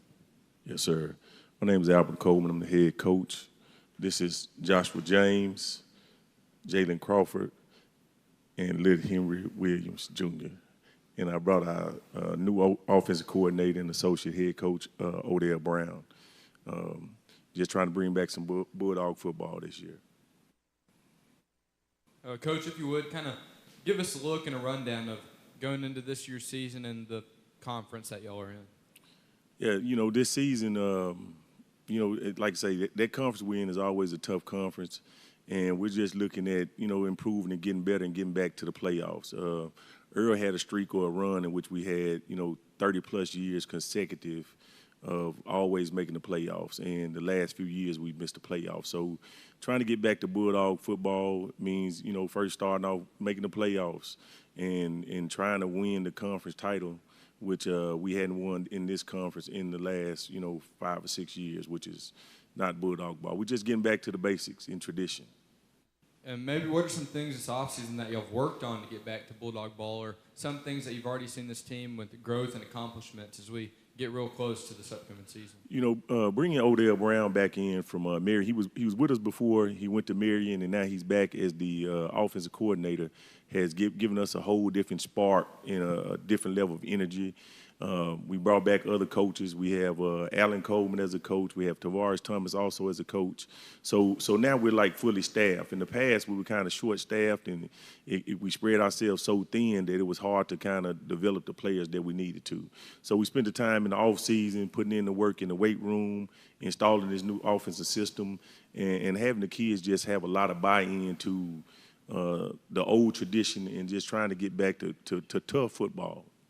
Coach, last Thursday down, your new offensive coordinator. Talk to us about the new offense at Earle and what you bring from Marion. First of all, we go real fast pace, real tempo. We try and run up down the field. I call it a fast break offense. We're going to go real fast. We're going to play fast. Smart, tough football wins. So that's the mentality we bring in. We're going to be smart. We're going to play tough. And we're going to win the game. We do all them things. So that's our philosophy. I don't have a set philosophy, spread, our formation. We're going to do the best for our players. It sounds like you guys had a pretty powerful offense last year. You talk about some of these. I've seen some of these scores. 66 points on Barton, 62 points on Lee, 60 points on Issac County. Just talk about some of those wins last year and what they meant to y'all. Yes, sir. Last year we just played slow. We played slow ball, and then it was like a starting of a train. You get off, and then eventually once the train gets to moving, you can't stop it at times. And our team, we really had to rely on the seniors that we had coming in and the other kids. We lacked leadership. And I think with this group of seniors and this group of underclassmen, because Joshua James is a sophomore, but he starts on both sides of the ball. He's a 4.0 student. He's extremely smart, extremely athletic, and he's a competitor. Jalen moves in and transferred from Marion, and he is a leader. Now, I don't know how much time he may have gotten in his previous school, but when it comes down to Earle, he sets the tone in practice every day, and that leadership is what we've been lacking. LJ is one of the hardest working kids we have on our team. He's undersized, but what he brings with heart is a lot. So we're just developing, man, and I think the scores last year, some of those games with lesser opponents, our kids got up to. The thing with us is what happens when you get up to playing a Desark, a Mark Tree, a EPC, Cross County, those powerhouse teams. Are you ready to play the powerhouse teams and play to their level? Are you ready to go and play a team that's not as good and dominate a team that's not as good? And right now, I think we're getting to the point where it doesn't matter who we play, we're going to play up to a Bulldog level of football. This question's for the players here. I want to talk about, you guys, it's no secret you guys play in a tough conference. So what is one thing that you guys have been working on? It could be either be personal or it could be as a one big team goal. What's one thing you guys are working on to improve up towards next season? I would say one thing we've been working on as a team is being able to rely on each other more and being able to call on this person to do this and call on this person to do that. Just being more reliable to each other as teammates and as players in general. As a team, we working on being disciplined and working together. Because being selfish, we can't win games with being selfish. We need each other to win games. So we're working as a team and being disciplined. I'd say keeping our composure. Like, there's one good thing that we've been working on, keeping our composure and learn how to work with each other. Because if we work with each other, that's like only way we can be stronger. Coach Coleman, I'll throw it back to you. Talk to us about your pre-conference schedule. Pretty tough, and how that gets you ready with the likes of Walnut Ridge and pretty good slate pre-conference. Yes, sir. Yes, sir. Playing Barden, Walnut Ridge, and West Helena, those are all power run teams. In our conference that we have teams that power run, and that's a major weakness of ours. And what we're trying to do is we're trying to get in the trenches and get better in the trenches. So those teams prep us to go against a Desark, a Cross County, a Martree, a EPC, and those teams that we know are going to ground and pound. Like we just said a minute ago, we just heard Gaines. He's going for a big record. You know, he's trying to break a state record and rush for over 3,000 yards. So that tells you that EPC going to pound the ball, and they're well coached. All these teams have good coaches and tradition, and their kids play hard, and we just got to level up. Yes, sir. Talked about the coaches in the conference. You're one of them. Great program in Earle. Y'all do such a good job. Talk to us about the conference, preseason projections, and where you fit in that. You know, honestly, where they put us at is where we earned, which is nothing. And we got to be motivated to show them that we're better than that. Conference play, I don't know if we picked 4 or 5 or not to make the playoffs or whatever. In the 2A state rankings for the first time in forever. I don't ever remember us not being at least in the top 20. But however you look at it, it's bad for us. But it motivates us, and we're going to be motivated to show them that who and what we are as Bulldogs. Odell, Coach Brown, I'll throw it to you. Talk to us about your new system and behind center quarterback, how he fits in that system. We have a sophomore quarterback named Aiden Davis. He's real good. He led the junior high team to an undefeated season.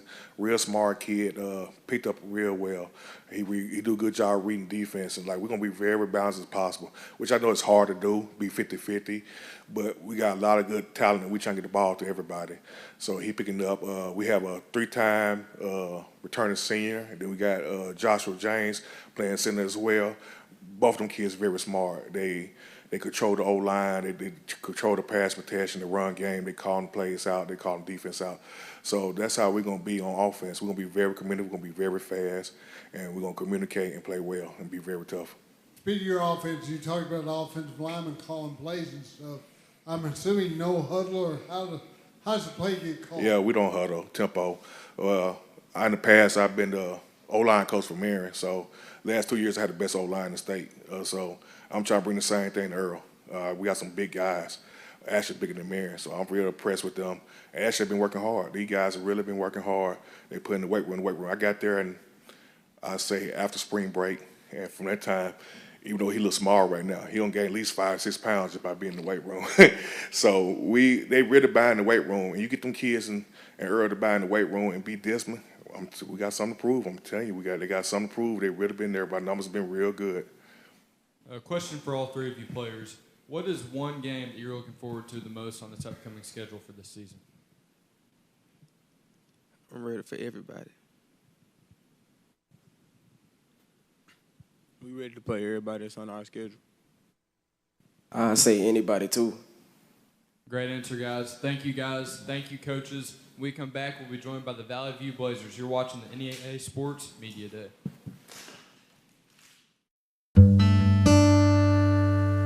Thank you. Thank you for letting us be a part of your family and for trusting us with the ones you love the most. Thank you for allowing us to be a part of those lifelong memories. Thank you for taking us on the job and for putting us to work.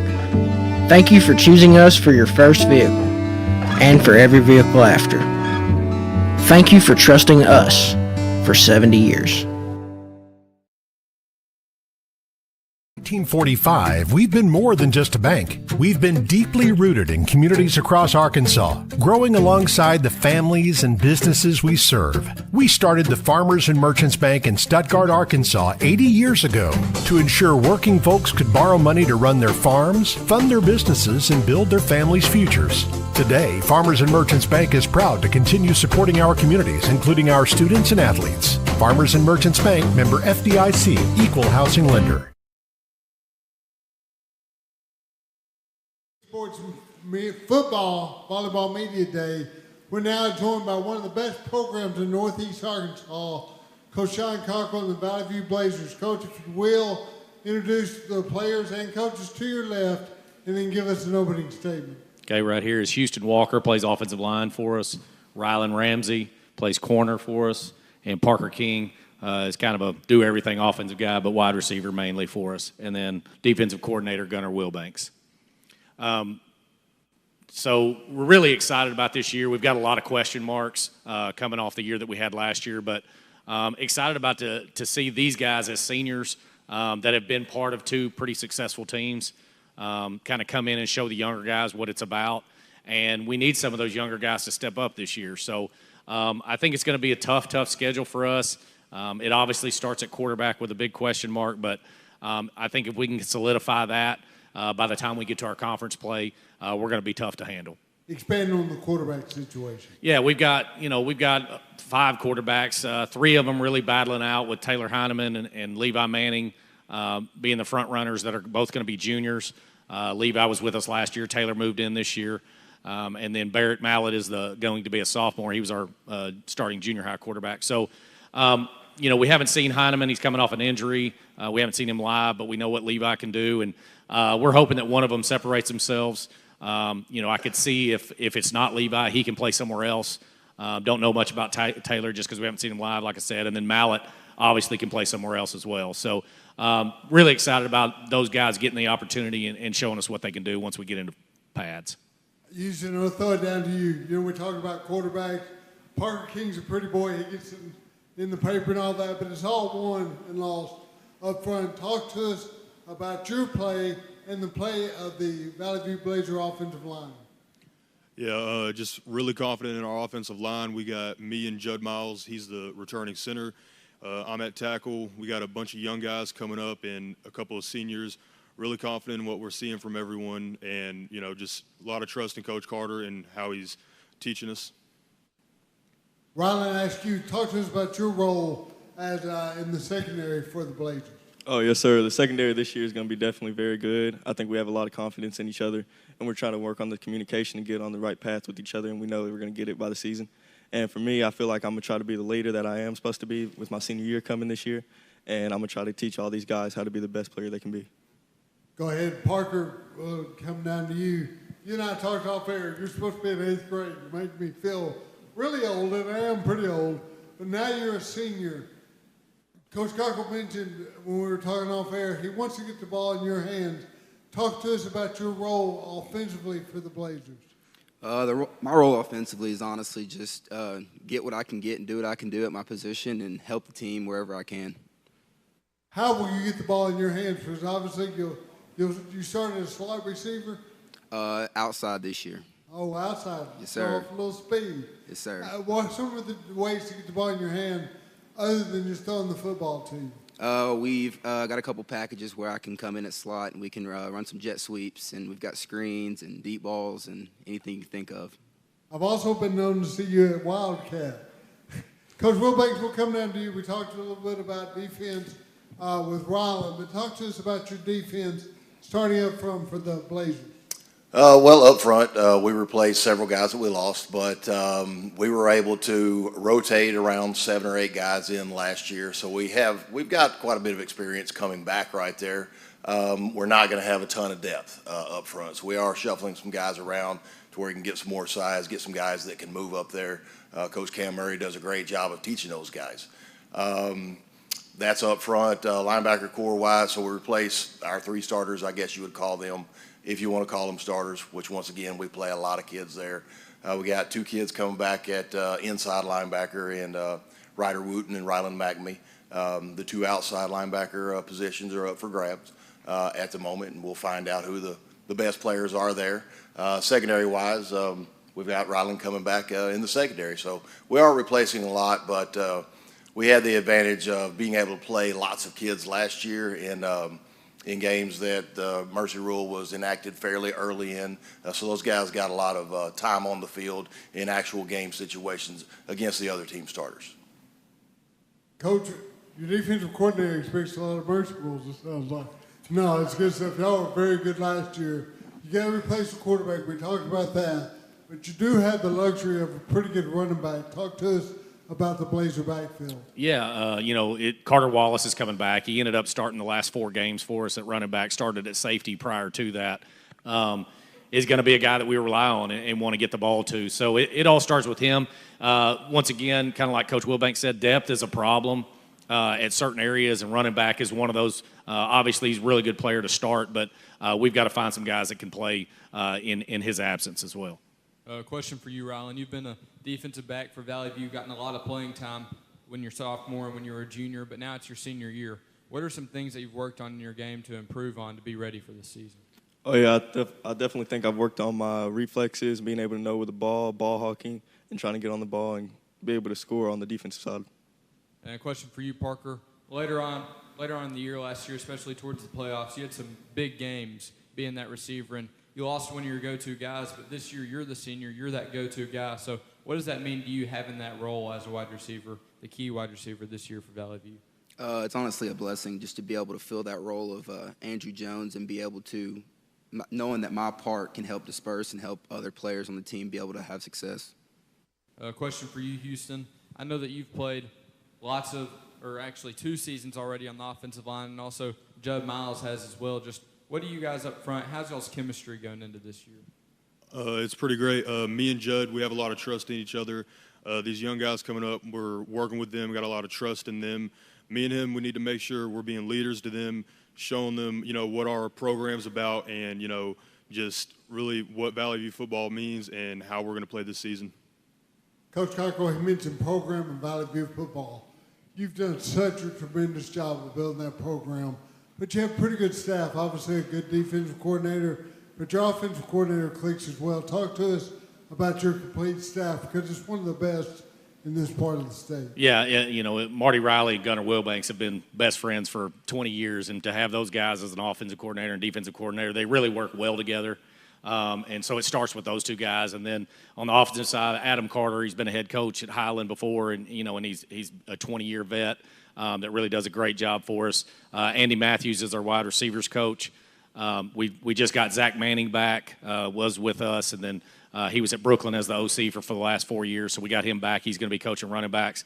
And then under Coach Wilbanks, Jay Bishop and Corey Crenn are doing the secondary, and then obviously Cam Murray, a guy that played in the NFL, is doing our D-line for us. So great staff, goes along with great kids, great players. Guys, I got one question for you. We finish with this one pretty much every time, so I'm going to ask you, what's one game on the schedule that you got circled? Honestly, there's really no game scheduled, just the next one up. Our goal is playoffs, and that's just our next game. Yeah, I definitely think we look forward to the playoffs, but if I had to say one game in our conference, I'd probably say Nettleton. It's always a real tough game for us, and they're a good competitor. Game I'm ready for is school I transferred from, so it's got to be Nettleton. Well, guys, we appreciate it very much. Thanks for coming out today. Coaches, thank you all very much for coming out today. Expect another good year, another big, a lot of big things happening out there. It's been a lot of fun the last few years, so good luck this year.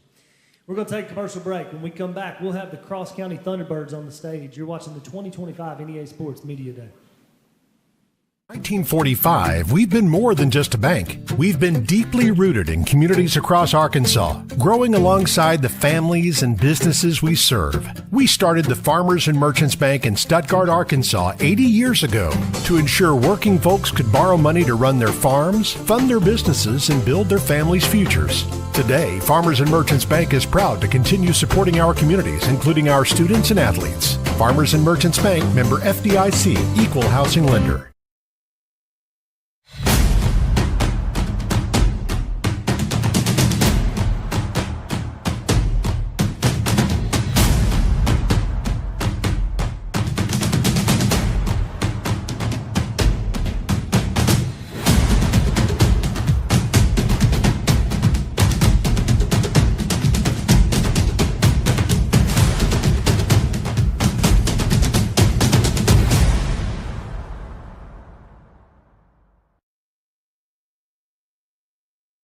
Welcome back to the 2025 NEA Sports Media Day. On the stage now we have the Cross County Thunderbirds. Coach, if you would, go ahead and introduce yourself and tell us who you brought with you today. Then give us a little bit of an opening statement. Okay. Van Pascal, head football coach. I've got Kel Searcy with me here. I've got Roderick Williams with me in the middle and Danny Bill on the end, all seniors. Coach, talk to us a little bit while you have the mic in your hand. You got a pretty extensive past here in Northeast Arkansas. Talk to us about where all you've been and how you ended up at Cross County. We don't have time to talk about where all I've been.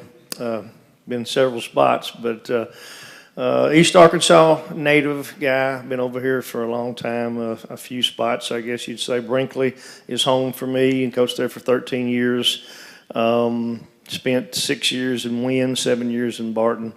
Did a year in Heber Springs and back over here in Cross County. So 41 years total. I don't remember how many years as head coach, to be honest with you right now. Second year in Cross County. In football, you ask about an opening statement. Mine is this. I get asked this all the time. Has kids changed? No, they have not. Parents have changed. Kids are the same. That's the difference.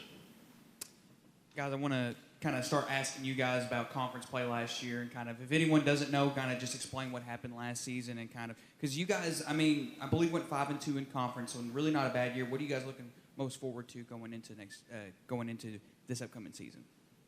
Me, them? All of you guys. Okay. I'm going to let these guys talk, and I'll come back through.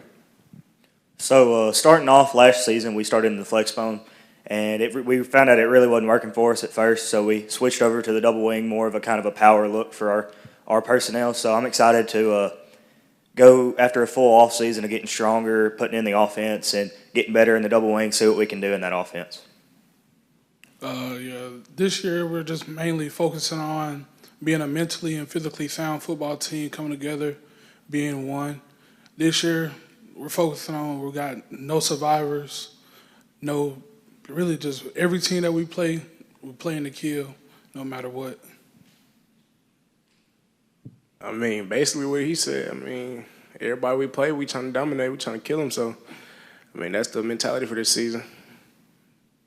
And Danny, you can go ahead and keep the mic. Just for all three of you guys, if y'all had some great off-season workouts, I've seen some videos of you guys in the weight room really moving some weight around. But besides that, what are some things that y'all have worked on individually to get ready to step on that field for this upcoming season? Just technique for everything. It don't matter if you're the strongest or weakest. If you got technique, you could beat a lot of people. So that's the main thing, really. Go ahead and answer the same question. So this year, our main focus is we want to be able to run. We want to go 4 quarters, 5 quarters, 6 quarters, no matter what we got to do. We want to be able to stay in our best shape. So this year is just being able to move and not get tired and finish the game. Going off of what they said this year in the weight room, it's just been really big for me personally, getting bigger, faster, stronger, so I can get through the whole gain yards and block for the guys behind me. Coach, we talk about big and fast. You got 2 pretty good sides, really 3 good sides to your left. Danny especially, talk to us about his versatility and where all he plays on the football field. Yeah, Danny's a great athlete. He's 41 years for me, and for his size, he's got great feet. What is his size? Well, it's going to be somewhere in the ballpark of 6'5", 335, 340. Danny's all right. I've seen your kids touchdown passes. That's right. Danny's versatile. We're flipped over to the double wing. Kel said, I think it's after McCrory last year. Flex. I've been doing flex for 20 years. It wasn't fitting. It wouldn't fit. So we flipped the script and doing that. But Danny can line up at tight end, fullback, quarterback in this offense. Plays defensive line. He's just he's an athlete, and that's just the deal. Rod's a bull in the middle there. You can tell by looking at him with that 40-year-old beard he's got on him right there. But he's just a bull and very smart. All these 3 guys are smart, and that goes a long way. And then Kel's our signal caller, quarterback, and runs the offense. You talked a little bit about offense. Let's talk about Thunderbirds defensively. Start up front.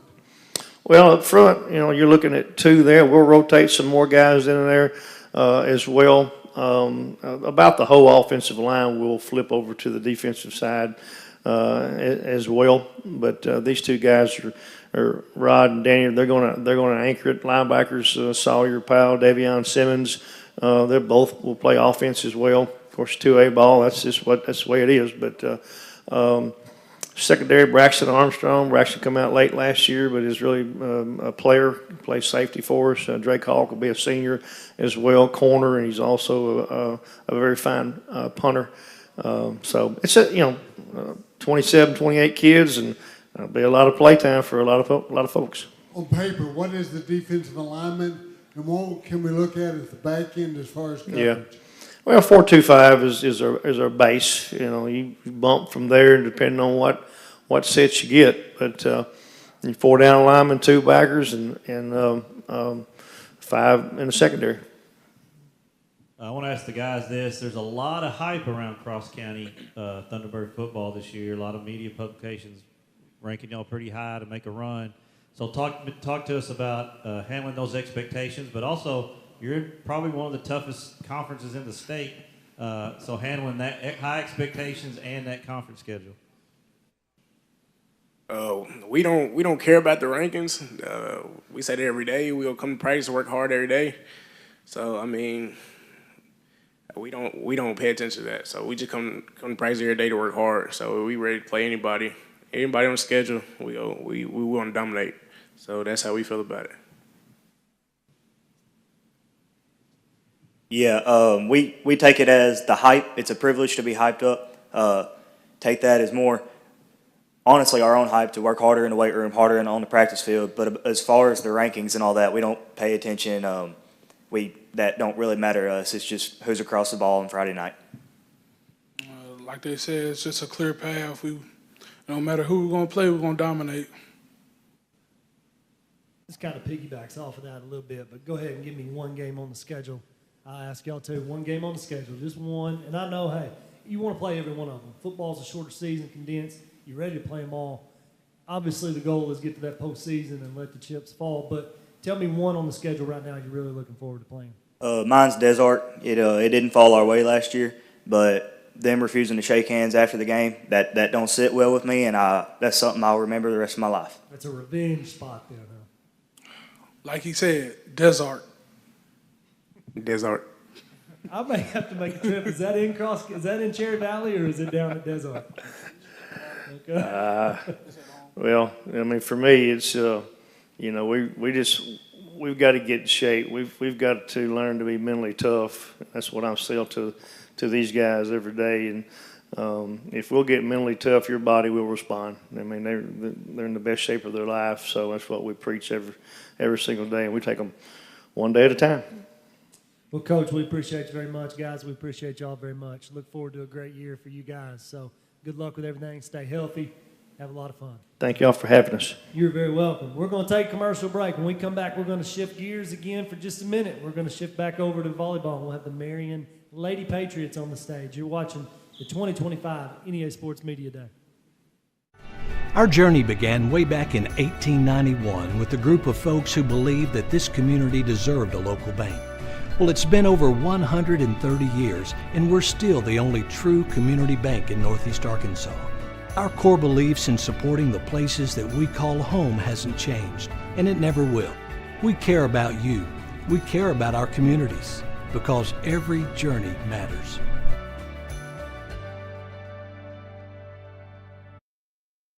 Students to understand that they are capable of achieving their own dreams. So our job here is to be great at everything and give our students a chance to be a part of something that is great. Marion offered my kids a plethora of experiences and really prepared them for their college career paths. Involvement is everything, and it helps you grow into who you want to be. If you can come here and be a part of what we're doing, you can learn how to be successful in anything else that you want to take on in the rest of your life. Welcome back to the 2025 NEA Sports Media Day. On the stage now, we have the Marion Lady Patriots volleyball. So, Coach, if you would, go ahead and introduce yourself and tell us who you brought with you today, another coach, players, kind of just introduce us to everyone and give us an opening statement. excuse me. I got Caitlin Austin sitting next to me, Abigail Simmons in the middle, Kennedy Bullens, and then my assistant coach, Shayla Williams. These three young ladies are all three seniors and returning starters for us. Coach, if you would, kind of give us a rundown of this conference. I mean, this has been one of the toughest conferences in the state for plenty of the past years. Just give those that might not know about the 5A East just how tough that conference is. Well, I personally think it's one of the toughest in the state. I feel like every time you go out, it's a dogfight. You know, whoever's playing has the opportunity to win. And it's just, you know, you can't take anybody for granted. You can't take any days off. Y'all had a very successful season last year, 23-8, 14-2 in the conference. Actually split the conference championship with Valley View and went to the state tournament as the 2 seed. Of course, you didn't get the results that you wanted, but what's the next step that this team needs to take to be ready for those big-time moments and big-time games this year? First off, we're hoping we can stay healthy. We've got everybody back, so that's going to be a plus. We have depth in each position, which is really going to help us. We can put a different group on the court at any time and really not miss a beat. But, you know, we have a lot of senior leadership, these three sitting up here with me. And I think the experience that they have and that they're going to bring is going to supply us with what we need to move forward. And this is a question for all three of you girls. What is your role going to be this year? So if we were to come to a Marion volleyball game, what would we see y'all doing out there on the court? I would say I'm definitely the cheerleader on the team, on and off the court. You can always hear me. But I'm also, just here to pick everybody up. I think this year I'll play more of a role as encouraging also because with our team, like one thing we really struggle in sometimes is talking. So making sure that we just communicate with everybody, I think it'll really help. I think this year, obviously being a senior and I'm a hitter in the front row, that I'm just going to work on being a leader, being loud, and just controlling the things that I can control. And ladies, you've got two of the best to do it on each end of you there. So talk to us about things you've taken away from them going into your senior year, things that you'll remember, and how that's going to help you this season to accomplish what goals you have. Well, I don't know if many people know, but I had an injury and I ruptured my Achilles, and that was really rough for me. And I feel like Coach Beasley and Coach Williams, they have stuck beside me and they've motivated me and they've pushed me to be the person I am today. They not only teach us so much on the court, but they teach us to be better people, and I think that helps play into the role as all of us being good teammates. Being here with them for 4 years, I've gotten to know them a lot more. They have been there to support us, not just me, but everybody. But yeah, they've been awesome. Let's go down to Coach Williams real quick. You've got, I'm assuming, high expectations again at Marion, one of the best programs in the state, year in and year out. So you set that bar high. Talk to us about what you've seen from this group so far this summer season, workouts, and what you're expecting out of this group. I think that we've seen our communication be a lot better. They knew that was something that we needed to work on. So all three of these and the other seniors that we have back, I think, are really focused on doing that. Another thing that they want to focus on is some of the games that we lost last year. At times, they were games that we should have won because we were leading and we didn't finish the game. And they've talked about that and they want to fix that. So I think with their senior leadership, that's what they're going to help us do this year.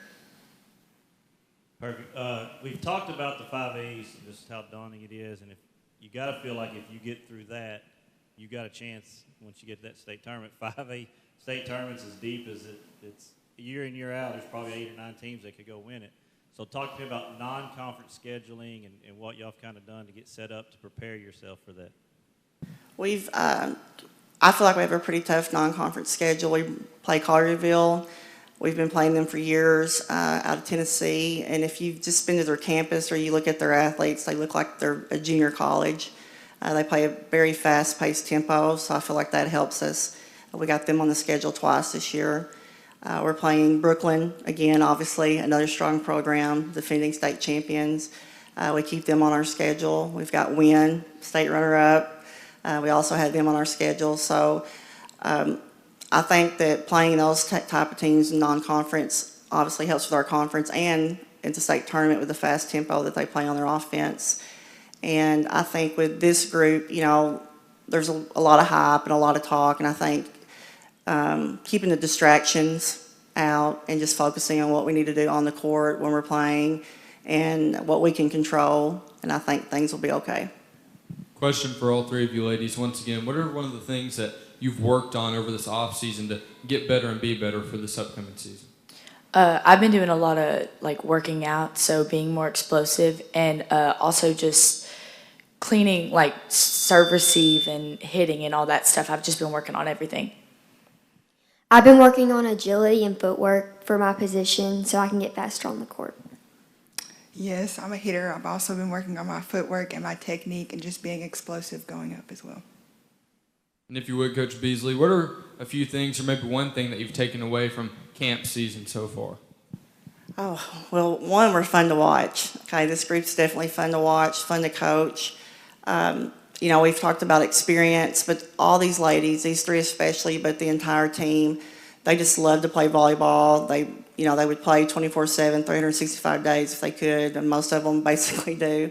But their volleyball IQ, their court savvy, as I call it, they know the game inside and out, and, you know, just keeping us together, bringing us together, and staying focused on what we need to do and being locked in, I think, is some things that's going to help us. Is there any planned in-season tournaments so far this season? Because you guys are a pretty powerful tournament team. We go to Bartlett, to the Riverside Classic, and I really like that tournament because we play teams that we don't necessarily see during the season. A lot of teams from Tennessee, Alabama, just different states with a lot of height. They're very quick. I think that tournament helps us get prepared for conference. It's pretty early on. And then we go to Lakeside where we get to see a lot of teams in our classification to get ready for state. Ladies, I'm going to let you answer one more. So tell me, you know, you've heard this, sitting in the crowd, you've heard this. What's one game on the schedule that you're really looking forward to playing this year? I have 3 games. I can't really name one. Mine's Collierville, of course, Valley View and Batesville. I'm really excited for Valley View, of course, and then I think we need to play Batesville again. I'm just going to say Collierville because they always have a really like in-depth student section, and they can sometimes get in our head too, and it's just a really competitive game. Well, games like that are important. They simulate postseason. They give you a good feel for that. And, I mean, you want to win, obviously, but it's not, you know, you can just relax and play a little bit and work on some stuff. So, well, ladies, thank you very much. Coaches, thank you very much. We appreciate having y'all. Good luck this year. I know it'll be another great season. Thank you. So we're going to take a commercial break. When we come back, we'll have the Newport Greyhounds on the stage. Back to football. You're watching the 2025 NEA Sports Media Day.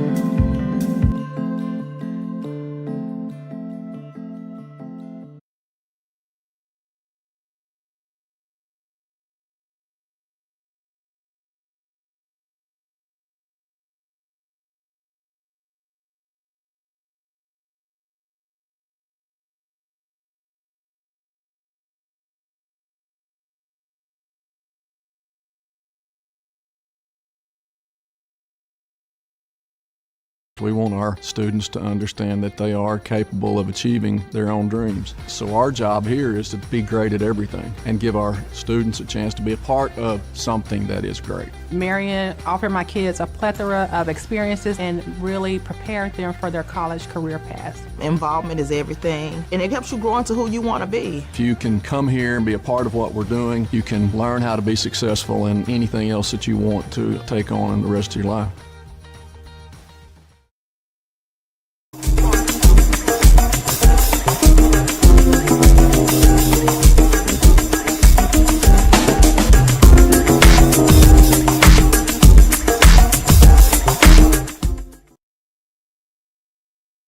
Welcome back to the 2025 NEA Sports Media Day. On the stage now, we have the Newport Greyhounds. Coach, if you would, go ahead and introduce yourself. Tell us who you got with you here today and kind of give us an opening statement. Yes, sir. Coach Reardon, fourth-year coach, Newport Greyhounds here. Beside me, I got a returning starter on the O-line, Mello Ellis, right here in the middle, returning starter at receiver, and going to start with some DB for us this year, Samaj Morgan. And then our all-state quarterback over here, 3-year starter, Luke Reynolds, and then Coach Billingsley, we call him Coach B over here at the end. Coaches whatever we need him to coach. He's probably hit every position in every special team, defense, offense, coordinator. He's our catch-all, so glad to have him on staff. Opening statement, I guess I'd say we're excited about, like everybody else right now, this time of year. Come out of the summer camp fairly healthy. We got one knee injury we're dealing with right now. Hopefully it's minor. And Jataylin Cright, returning starter, going to be a junior this year. We're waiting to hear back good news on him. But other than that, we're rolling in pretty healthy. Felt like we had a good summer. Coach, you got a lot of returning talent, but you got a pretty good coaching staff. You and Coach Billingsley. Talk to us about your personal history, because I know it's not your first rodeo, and how this team compared to some of the Newport teams of old. Yeah, absolutely. I was a 93 graduate, so I was on the, I hate to say the last state championship team in 91. That was way too long ago. I tell the kids that board's starting to fade and it's getting ugly and it needs to be redone. But there's a lot of really good teams in 3A that have something to say about that. It's a tough challenge every year to get to that far in the playoffs. But, yeah, played under Coach Keedy there. Coach B also is an old Greyhound. We actually have hired a couple of other new Greyhounds on our staff this year. Devontae McCoy, a 2018 graduate, and Luke's brother, Chris Reynolds, a 2021 graduate. Is that right? So we bringing back some hometown boys, and it always kind of seems to mean a little bit more when you're from Newport or your prospective town that you coach for. So got Josh Austin as my OC. I believe he's a 2002 graduate. And we have Cole Carpenter as our DC, and he's not a Newport guy, but he sure has taken to Newport and seems to really love it. He's doing a great job for us. Now, I got a little bit of orange, Coach. I did my student teaching under Coach Keedy in 91. Leslie Wright, left hater, and then there was me. Old school Newport, but this group has a lot of talent as well. Yeah. We'll talk to a little bit of the talent that'll get pressed, but Mello, I'll come to you. The game's won and lost up front on the offensive line. Talk to us about the 25 Greyhound offensive line. I mean, our offensive line is going to be great this year. We got Zentro Hardaway at center, Andrew Johnson at right guard, Trayvon Scott at right tackle. You have me at left guard and Jay Grady at left tackle. I feel like we're going to be a lot better than last year on the offensive line. Do you feel a little bit more pressure on yourself to be a leader of that offensive line? Sometimes I feel like I have to hold my teammates a little higher.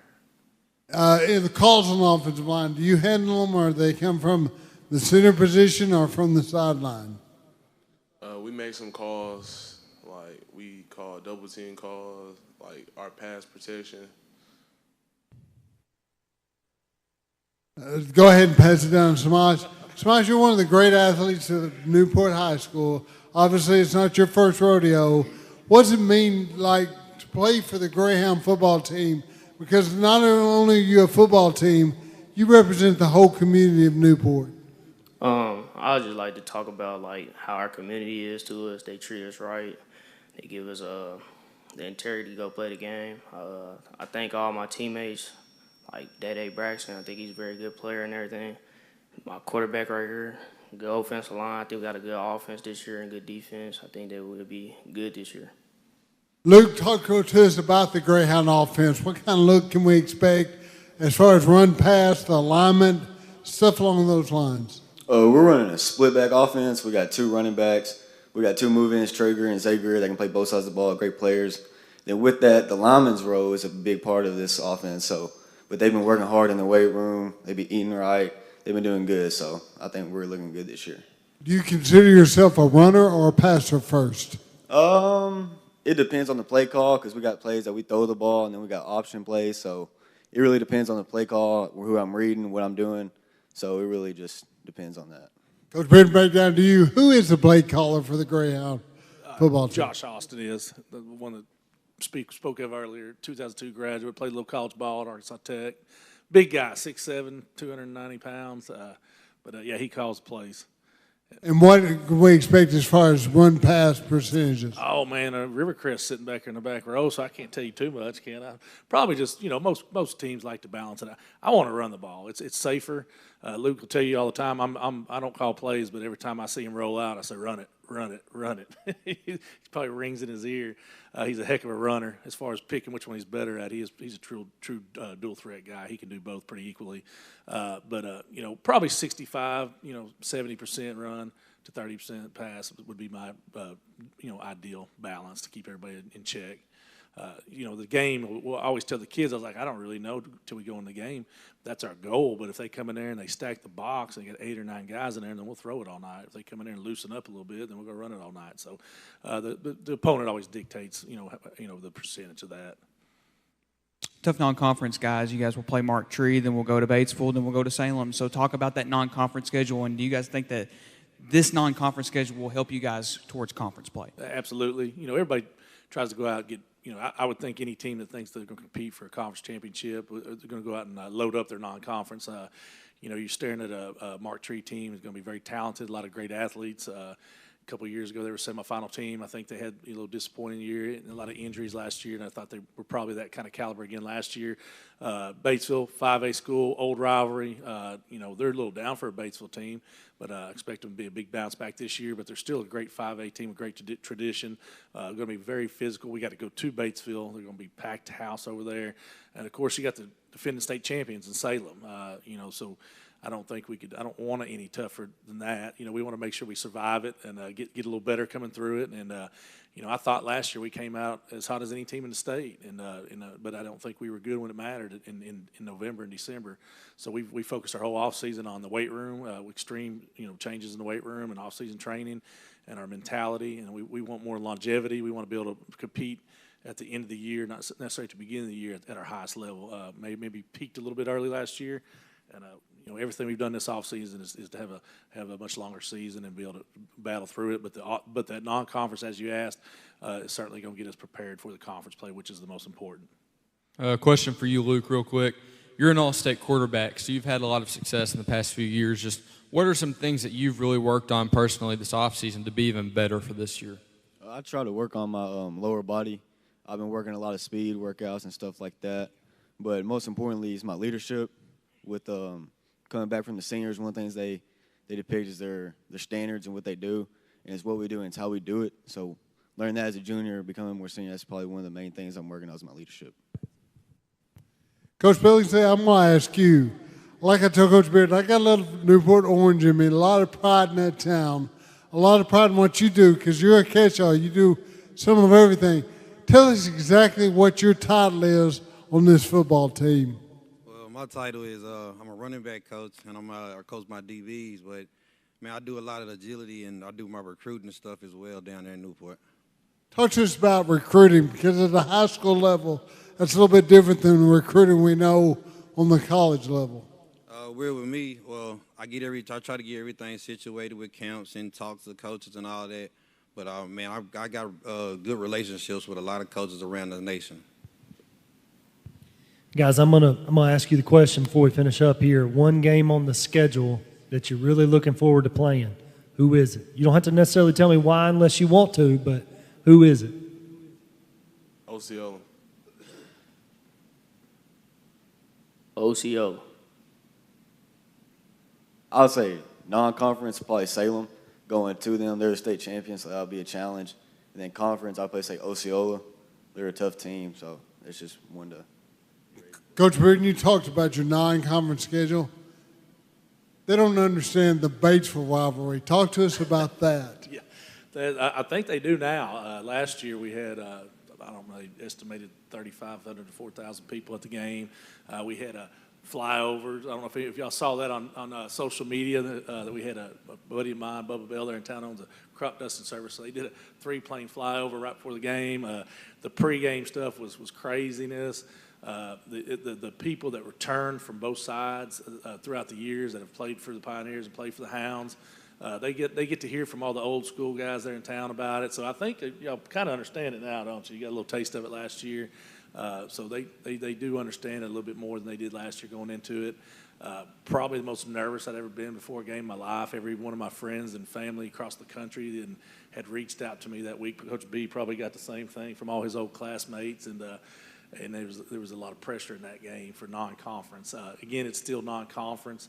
but it is still an old rivalry that we take pride in, and hopefully we get over there and compete well in it. As far as conference play goes, we all know that, the Rivercrest back here in the back row, Osceola, Walnut Ridge, it's just a tough gauntlet. It's a very, very tough conference. You come out of this conference as a conference champion, then you're setting yourself up for a great run. That's always the goal. As far as for me, I wouldn't want to circle one conference game, but going to Rivercrest is going to be tough. That'd be one. I feel like I think they're ranked number 2 in the state right now.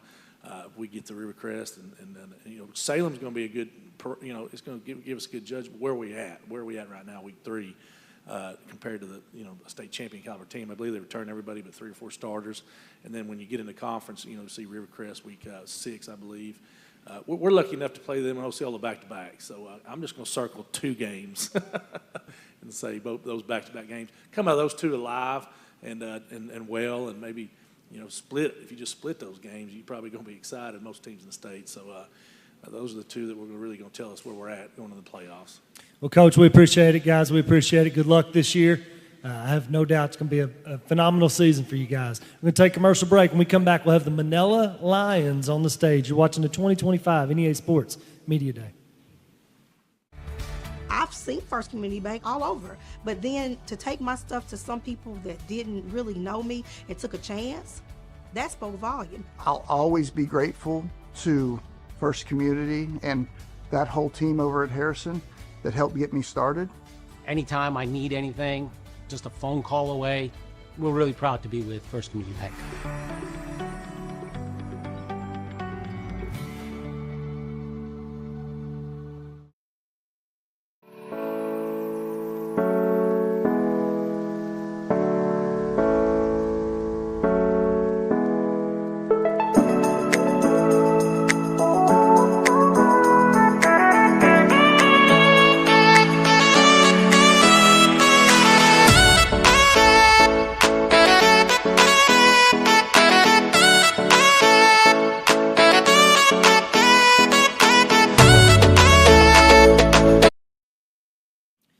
Welcome back to the 2025 NEA Sports Media Day.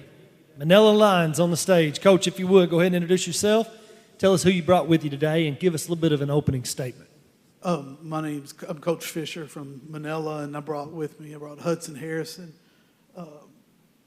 returning 2-year starter receiver and corner. And I brought Brody Morris, 2-year starter at safety, and was our second leading rusher last year. And then I brought Caleb McWhirter, and he's a 2-year starter at outside linebacker. These guys, along with the rest of their teammates, have been working hard this summer in the weight room. We really dedicated this summer to the weight room. Got tired of getting pushed around, so we want to do some pushing around, and that's where it starts, is in the weight room. So really pleased with the way the summer has gone so far. Just looking forward to the start of the season.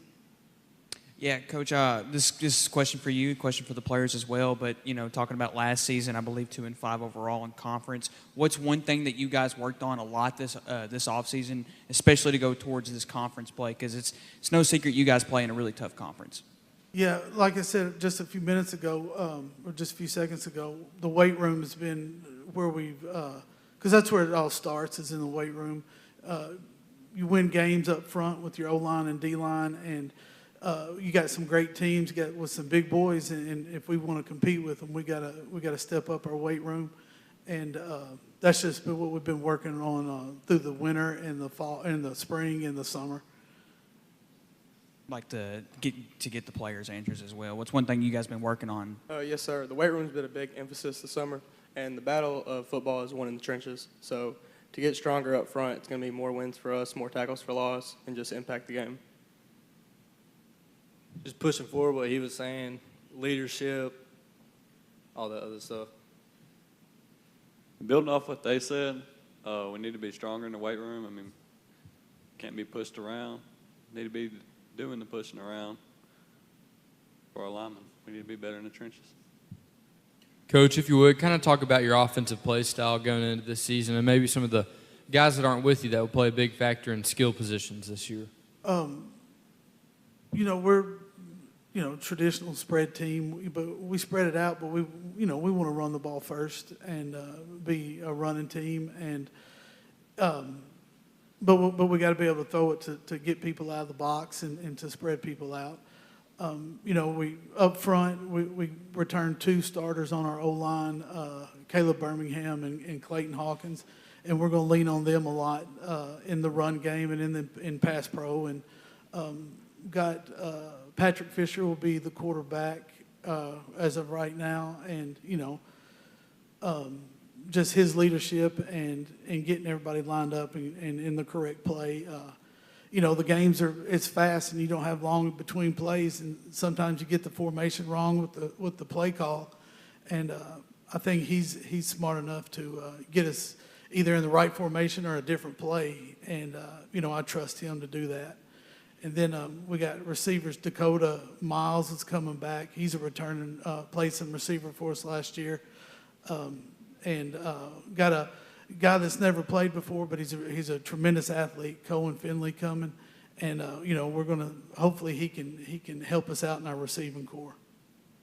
Let's talk about the defensive side of the ball, Coach. Walk us through that. What's the alignment? What do you got? Some guys on that side that leading you and that? Yeah, like I said, it starts up front. We'll be in an odd front, and it starts up front with those 3 big linemen, and we're going to lean ahead, and they're going to have to play both ways. Clayton Hawkins and Caleb Birmingham, they're starting on the O line. They're going to have to start on the D line too, and just if they can hold up, I think we'll do all right. And then we got Caleb and outside linebacker. He's a tough kid, and he'll be a 3-year starter, so he kind of knows the system we're in now and what we expect. And he's our vocal guy out there on the defense, making sure we get the calls right, making sure we get everybody lined up right. 90% of defense is making sure we're lined up right. And so that's what we got to lean hard on him to do. To relay what we're trying to get from the sideline to the field. So, yeah, let's go to the guys real quick. Now y'all have all got experience under your belt going into a big year for you guys. So, talk about drawing on that experience from the years past, how that changed your mindset, leadership roles, things like that. What are you looking forward to? What are some of your goals for this year? Yes, sir. Coming in as an incoming senior, I've had 2 years of experience to build on, kind of understand the game of high school football better, how to find soft spots, how to find weaknesses in coverage. And I just got to teach that to the younger guys so we can move forward as a team and get better. Being a leader, we all being some dogs out there. We just got to come together, play as a team, work hard, and just play as a team. Coach, you got, a tough conference there in the 3A. So talk to us about your non-conference schedule, what you got to prepare these guys for that. Our non-conference schedule is not much easier it's not any easier than our conference schedule. We open up with, 5A East Paragould, and their style of play is very physical, and, you got to be, we're talking about weight room and getting pushed around. That's going to be a huge test at week 0 against them. See how the weight room has worked out. And then, very next week we go to Mark Tree. They're going to be big. They're going to be athletic, well coached. Coach Dunn does a good job over there. And then our 3rd game of the season against EPC, and I don't know if they're not going to be better than they have been the past 2 years this year. So, non-conference schedule is brutal, but I think it prepares us for probably one of the toughest conferences in 3A. So, we could find teams that are comparable to us or maybe not as good as us to play, but I don't know if that does us any good getting ready to play Osceola, Rivercrest, Newport, Walnut Ridge, and Hoxie, and those guys. Guys, if you would, I'm going to ask you, what's one game on the schedule that you're really looking forward to playing this year? Yes, sir. We got Harrisburg at home for homecoming. That's going to be a competitive, high-heat game. And then after that, we're just looking forward to the state playoffs. What he was saying, Harrisburg, playoffs. Yes, sir. We're looking forward to all the games, playing as many as we can, make it to state playoffs, go as far as we can. I know that Harrisburg game the last several years has developed into a little bit more of a heated rivalry, so I fully expected the Harrisburg answer. But, guys, good luck this year. Coach, good luck this year. Glad to have y'all. I look forward to it being a very competitive, hard-fought year this year for you. We're going to take a commercial break. When we come back, we'll have the Rivercrest Colts on the stage. You're watching the 2025 NEA Sports Media Day.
Welcome back to the 2025 NEA Sports Media Day. On the stage now, we have the Rivercrest Colts. Coach, if you would, first I'm going to say congrats. Congratulations, stepping into a new role. It's going to be a big year, maybe a bigger year now for you than what it would have been even. So we'll dive into that a little bit as we go. But introduce yourself, tell us who you brought with you, and kind of give us an opening statement. First off, I just want to thank y'all for doing this. I think this is our 7th year coming to this and getting to brag on our kids and our school. And I think it gets better each day, so just thank y'all for doing this. Coach Brett Harden, Rivercrest. Right beside me, I have 3-year starter Buda Harris. In the middle, 3-year starter Jaden Young. And on the end, we have 3-year starter Kylan Sanders. Coach Hart, I want to start with you. It's no secret about what happened with Coach Fleming. Obviously, you coming in here, stepping up in that head coach role. Want to start with you first. Really want to talk about some of the fans at home who may not know a whole lot about you. What's your history? Graduated from East Poinsett County in 2008, so I'm an EPC kid. Graduated from Arkansas State in 2014. Was lucky enough to get a job right out of college. Coach Mike Smith, who was the AD at the time, gave me a job at Rivercrest just at the very last second, late July. And I've been there ever since, my 12th year. You know, it's a great school. We have great kids, a great community support, and it's just home. Buda will ask you the first question to the players. Talk to us about your role, and I'm a big Buda Harris fan. I know you're going to play at the next level. But talk about it in high school, offense versus defense. What's your favorite? What's your role offensively and defensively for the Colts? I think I got a big role, offense and defense, but I feel like offense is my favorite because, you know, it's just something about going out there scoring touchdown. You like getting in the end zone, and you've done it often. Jaden, I'll ask you the same question. Offense, defense, your roles are both, and what's your preference? Being a leader, because we got a lot of young kids coming, but I like defense more because you can hit. People really don't like and being physical. Is it Keelan? DeKylan, I'm so sorry. You both wait for the Colts as well. Talk to us about where you play on offense and defense. I play running back on offense. Defense, I play in. And I like defense better because I like to hit too. Coach, sounds like you're inheriting a little bit of aggressiveness, both offensively and defensively. What's it like stepping into your role as a head coach at a program that's had so much success of late? Is there any more pressure on your shoulders? I mean, a little bit of pressure. I mean, it is Rivercrest, but I'm not trying to put any more pressure than I have to on myself. I mean, I've got great kids. We have a great senior group with great leadership. So I think it'll be an easy transition. Obviously, your ultimate goals are a little bit bigger than a conference race, but talk to us about the conference, where y'all fit in, and who's going to compete with you for a conference championship. Well, in my eyes, I think we have the best conference from top to bottom in 3A. I mean, you got Osceola. Coach Hooks comes in, and he always has his kids prepared. We know what we're going to get with them. They have great athletes. And then we got Walnut Ridge over there. You know what you're going to get with them. They're going to run right at you, and you do your best to stop them. And then you got a team like Newport's, like very similar to us, great athletes, like to put the ball in the air. And then you got Coach Sears at Hoxie. I mean, it's just from top to bottom, it's a great conference. I'd have to agree with you. Talk to us about the Colts, though, offensively on paper. Alignment, what's your goals offensively? Well, we're a spread team, but we do like to run the football first. We return to the top receivers in the conference, so that's big for us. We will have to return or replace a quarterback. We had a 3-year starter in Cavante Washington who graduated. It's been a competition with Jaden Young at quarterback, and we also have a junior, Jaden Ralph, who has been working there. We returned 2 of our 5 starters on the offensive line, so we'll be a little young on the offensive line, but we've got some talent coming up, and I'm looking forward to it. So much talent in the secondary. I know you can lock Buddha up man on man, but talk to us about the Colts defensively. Start up front as far as alignment and personnel. We're base 52. We've always have been. Coach Murph does a great job with our defense. He's a very aggressive play caller, so he likes to bring a lot of pressure. But we're not just 52. It just depends on who we're playing that week and what they run and how we align to that. Linebacker personnel. Linebacker, we'll have a returning starter in Demarius Faison. He'll be a senior for us. He's a big kid, physical kid.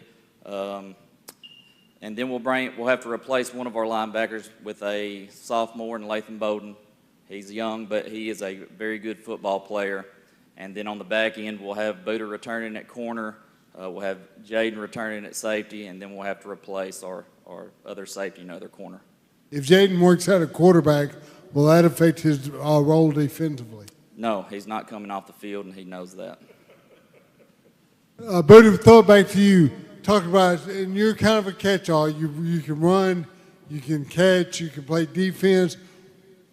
Special teams, returning the football. I know you do that as well. Talk to us about kickoff and punt returns for the Colts. I think it's going to be good. I got Dan Young right here. I think he had like the most return yards for most of the season in the nation. So I feel like our special teams kickoff going to be good. Jaden, talk about you in the quarterback situation.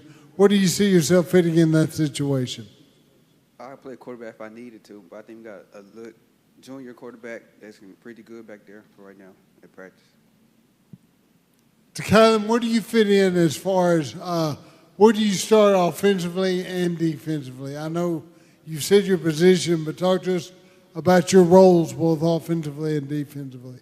Being a good leader to our younger guys and helping them out when they need it. Defensively, just make sure everybody in the right spot and doing what they're supposed to be doing. Okay, Coach, throw it back to you.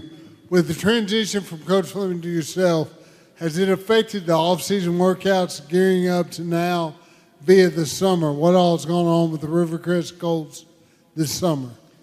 Everything stayed the same, and that was the great part about working for Coach Fleming. He let the guys in their position do their job. Offensively, he let me call the plays. He let Coach Murph run the defense. And then we also have Stephen Elrod, who's been doing our special teams. So nothing has changed. I don't even know if we've really even talked about me being the head coach. We just come in the very next day and we just went to work. Well, guys, I'm going to ask you a question before you get off the stage. And I know you may have a couple of them in mind, but what's one game on the schedule? We probably all already know the answer, but what's one game on the schedule that you're really looking forward to playing? I feel like the game I'm looking for ain't on the schedule. The War Memorial Stadium game. Osceola. I had a feeling. Well, guys, we appreciate it very much. Thank y'all for coming in, Coach. We appreciate you as well. High expectations this year, but I have no doubt you'll be successful. So thank y'all very much. When we come back, we will have, let me make sure, Osceola Seminoles on the stage. You're watching the 2025 NEA Sports Media Day.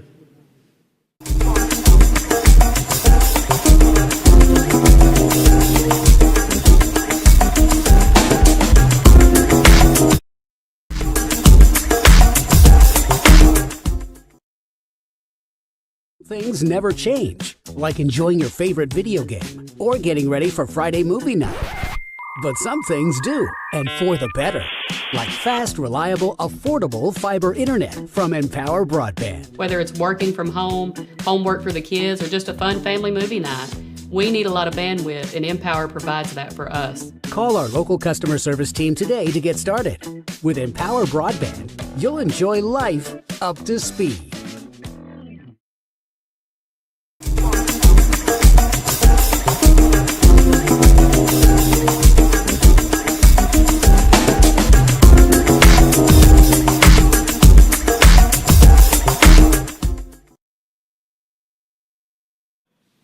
Welcome back to the 2025 NEA Sports Media Day. On the stage now, we got the Osceola Seminoles. Coach, if you would, go ahead and introduce yourself. Tell us who you brought with you today and give us a little bit of an opening statement. I am Coach Robert Hooks. Next to me, I have four-year starter Tyler Bell, returning starter Atrion Foltz, and four-year starter Maurice Washington. We've had a pretty good summer this year. I mean, this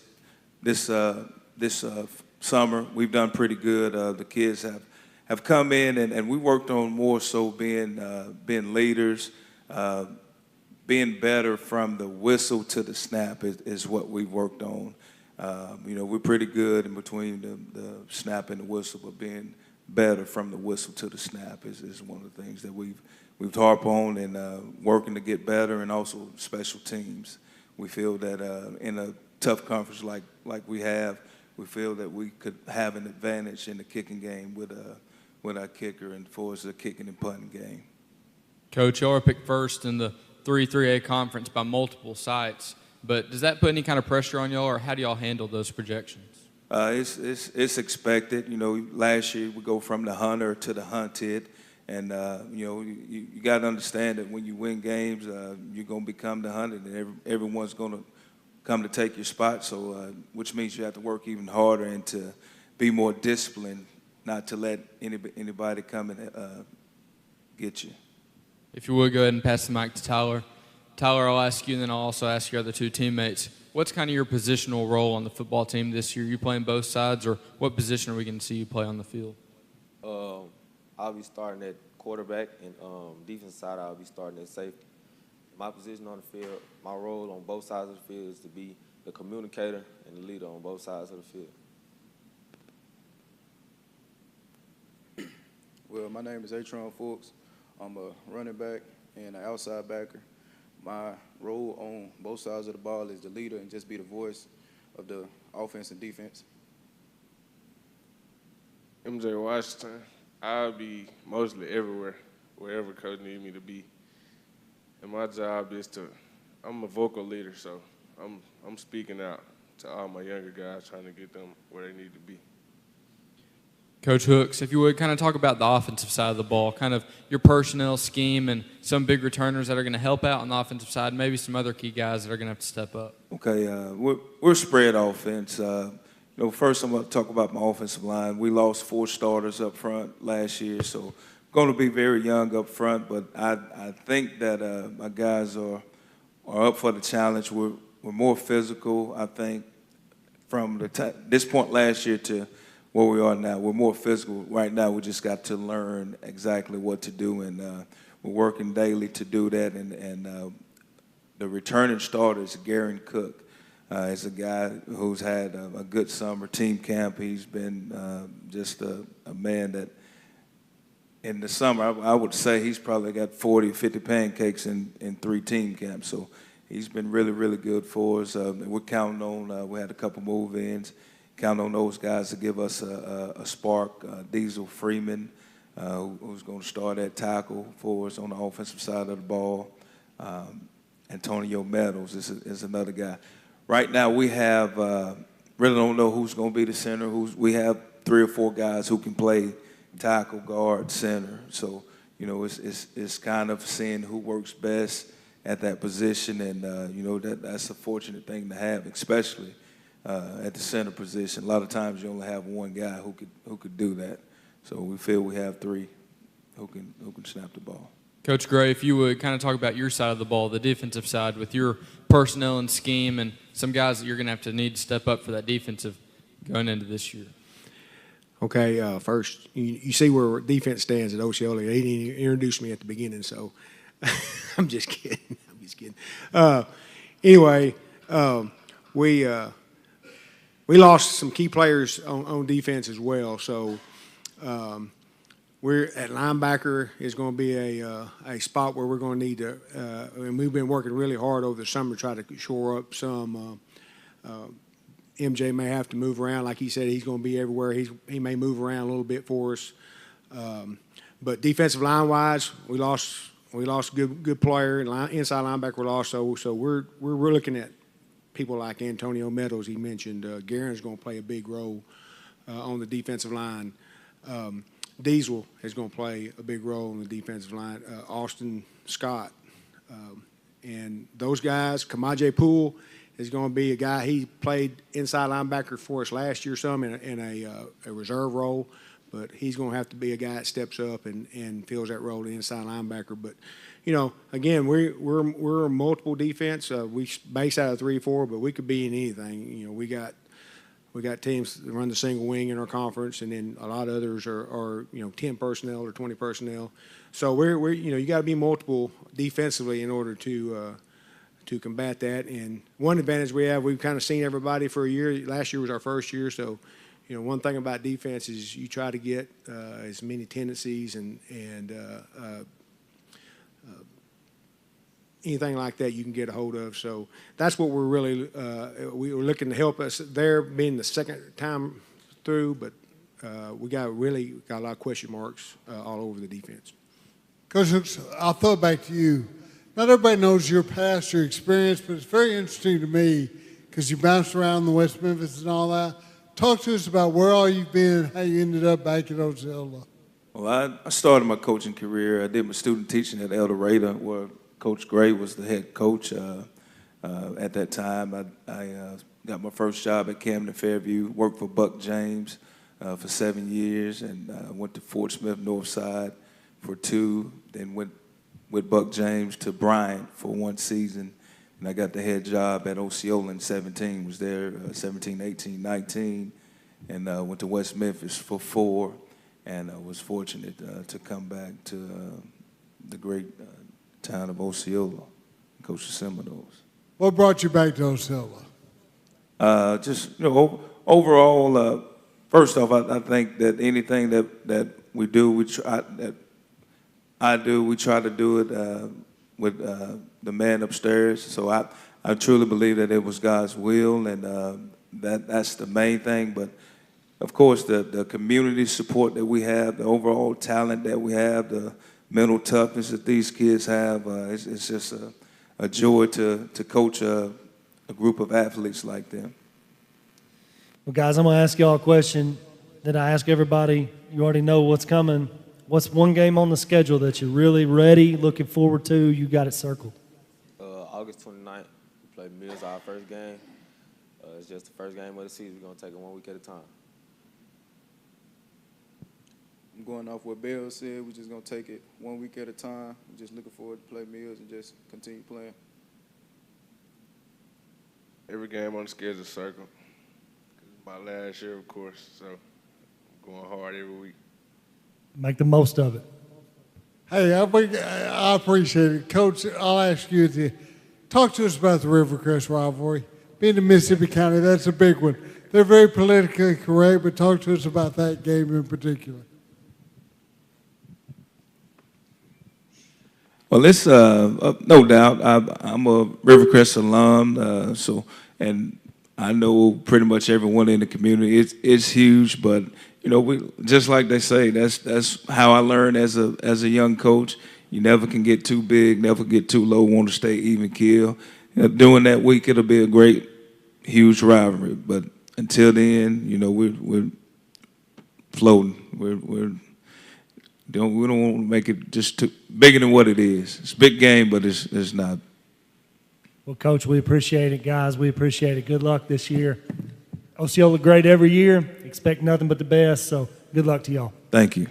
We're going to take a commercial break. When we come back, We'll have the Walnut Ridge Bobcats on the stage. You're watching the 2025 NEA Sports Media Day.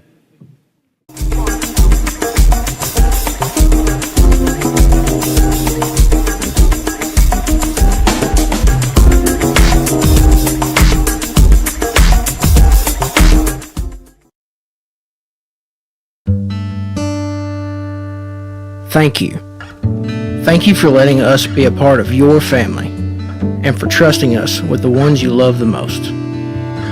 Thank you for allowing us to be a part of those lifelong memories. Thank you for taking us on the job and for putting us to work. Thank you for choosing us for your first vehicle and for every vehicle after. Thank you for trusting us for 70 years.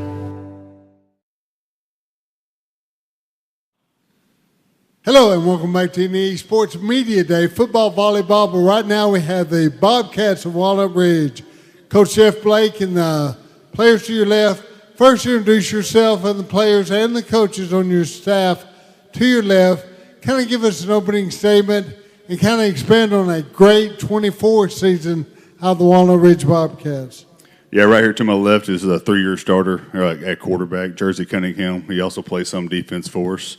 Right there next to him is Cash Baker. He's a hard worker and gets after it in practice and in games. Right next to him is Aiden Jones. He's coming back. He plays defense for us. He's coming back off an ACL injury. He didn't get to play last year, but we got him back this year, and we're looking for big things out of him. And then Coach Ward is our defensive coordinator. First of all, thank you all for having us. Football's right around the corner, and it's always exciting whenever you start getting emails that we're getting ready for this day, and it's just exciting. And we're ready to get it started. We've had a great summer. We've had great 7-on-7s. We've had great pad camps. We're looking forward to it. Our kids are ready. They're hungry, and they're ready to go. Very good team last year, but you got a great program going now. You're kind of reloading instead of rebuilding on a year-to-year basis. Talk to us. You did lose quite a bit from last year. Talk to us about that and where these 3 young men fit into this year's team. Yeah, we lost Colin Andrews last year, Jonathan Hughes, River Hancock. Those were some big pieces for us. Gunnar TMI, River Davis. It hurts losing those, but we've got guys that are coming up that are just as good or maybe better. And this is the first group that I've had that have all three groups, 10th, 11th, and 12th graders this year, they won the conference championship as junior high as 9th graders. So they know how to win.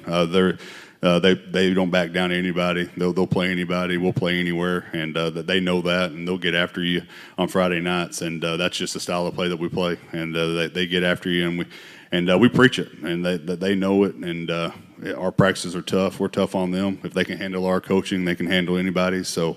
And we love them, and they're great competitors. Let's start with Jersey. Let's talk. Each guys talk about stepping up. May not be a new role, but maybe an expanded role or a leadership role. Now that you've got all these years of experience under your belt, some guys that have gone on, you have to fill some of those shoes. So, what are your expectations for the year? What's your new roles, and how have you stepped into that? I'd say our expectations this year is our coach told us at the beginning of summer they have high expectations for us. So I feel like with that, we have a high output that we are trying to reach. And just every Friday night we're looking forward to, doing the best we can and putting all our effort out there on the field. And with new players coming up, most of them, you see them in the hallways and everything, you're talking to them, and they just that kind of close. You just are on a one-on-one basis with them, and you can teach them things that inside and outside the game. Throw to you, Cash. Same question. Talk to us about your goals and the optimism you have for the Bobcat football team. Excuse me. My goals is just to be a good teammate and help all the new guys and teach them. Aiden, talk to us about your role. Where do you play both offensively and defensively? On defense, I play outside linebacker. I don't play much offense, but if I need to, I'll play. I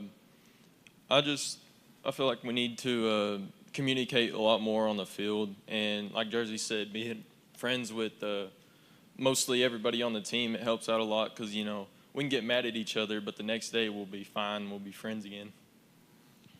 Coach Ward, throw it to you. We talked a little bit defensively about where Aiden plays, but talk to us about defense as far as alignment and personnel Talk to us about the big uglies up front. All right. I've been blessed since I've been here to have a really good defensive line. So I got a returner coming back All-State with Brogan Tate. He's a force. We had him at team camp, and he just wrecked offenses all the whole time. And it surprised me. People just kept running there, but the coaches figured it out. But he's coming back. We got Trevor Augustine, defensive end. He's about 6'5". Big kid, so we're lacking in defensive tackle right now, so we're trying to get better at that. But we're going to run a 4-front and also an odd front. We do a 4-4, 3-4 stuff. It's really good to switch in and out. With you go spread teams, you're going to have to go too high. So we worked on that this summer a lot, trying to get better at 7-on-7s with that same that defense. A lot of times people go 7-on-7, they do defenses they don't ever going to run during the season. So we just get better at what we're trying to do. We're in our cover 3 and our cover 2 stuff. We'll do a little bit of man, not great at it, but we do try to do it every now and then. So, but I've got good defensive backs right now. Jersey's one of them. Coach Blake's son, Jace Blake, he's had a great summer. Got a lot of offers this summer. He's going to come back at safety. We stay injury free. We're going to have a good year. Coach Blake, let's talk the same thing on the other side of the football. Offensively, alignment and personnel for the Bobcats. Yeah, it always starts up front with us running the single wing. We got to replace Colin Andrews at that outside tackle spot, but Asher Johnson's just going to fit right in. He's a 6'3", 250-pound offensive lineman. He'll get after you. He played a lot of JV games for us last year. We got to replace Jonathan Hughes at a spot, and that's where Corbin Gilliams comes in. He played a lot of JV reps for us, and he's a big kid too. But we're blessed with big kids over in Lawrence County. We got a lot of big guys that we can plug and play, and they're ready to go. But it always starts up front. Where Jersey's our quarterback, he's a signal caller. We're going to move Jace to running back. Jace is going to play running back this year instead of receiver. We're going to get him the ball a little bit more there. And Riley Ritchie, Jasper Callahan, Braden Croney, Aiden Jones will play some receiver. We got a lot of guys that plug and play, and then you have the do-it-all in Jax Brady, who knows every spot, that just plugs and plays, and he's a great role player for us. He does everything for us, and that's where we are on offense. We are going to throw it a little bit more this year. This is the fastest team that I've had.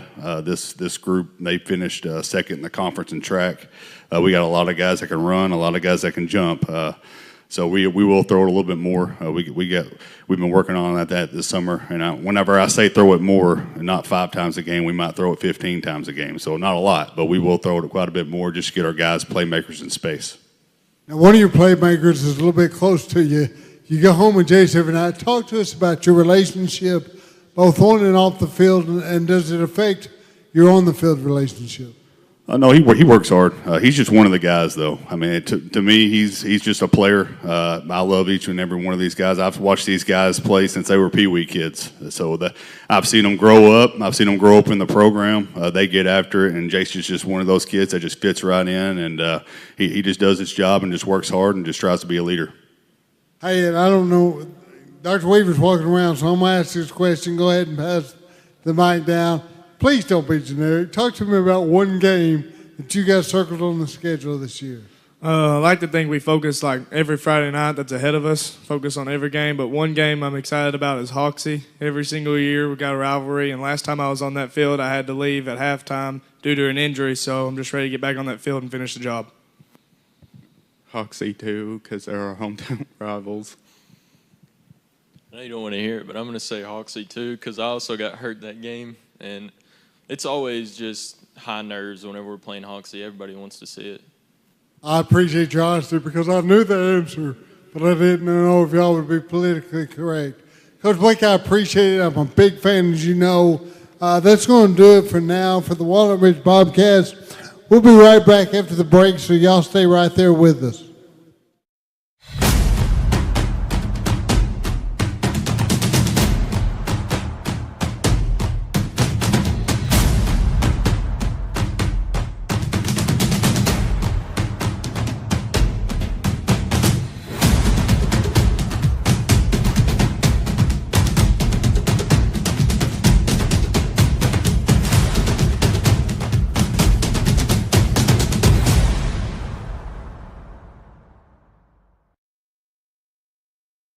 Hard to get to the top.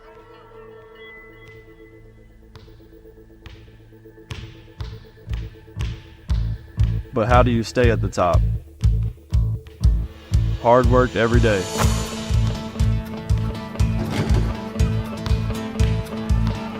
Central Dealership has the same philosophy.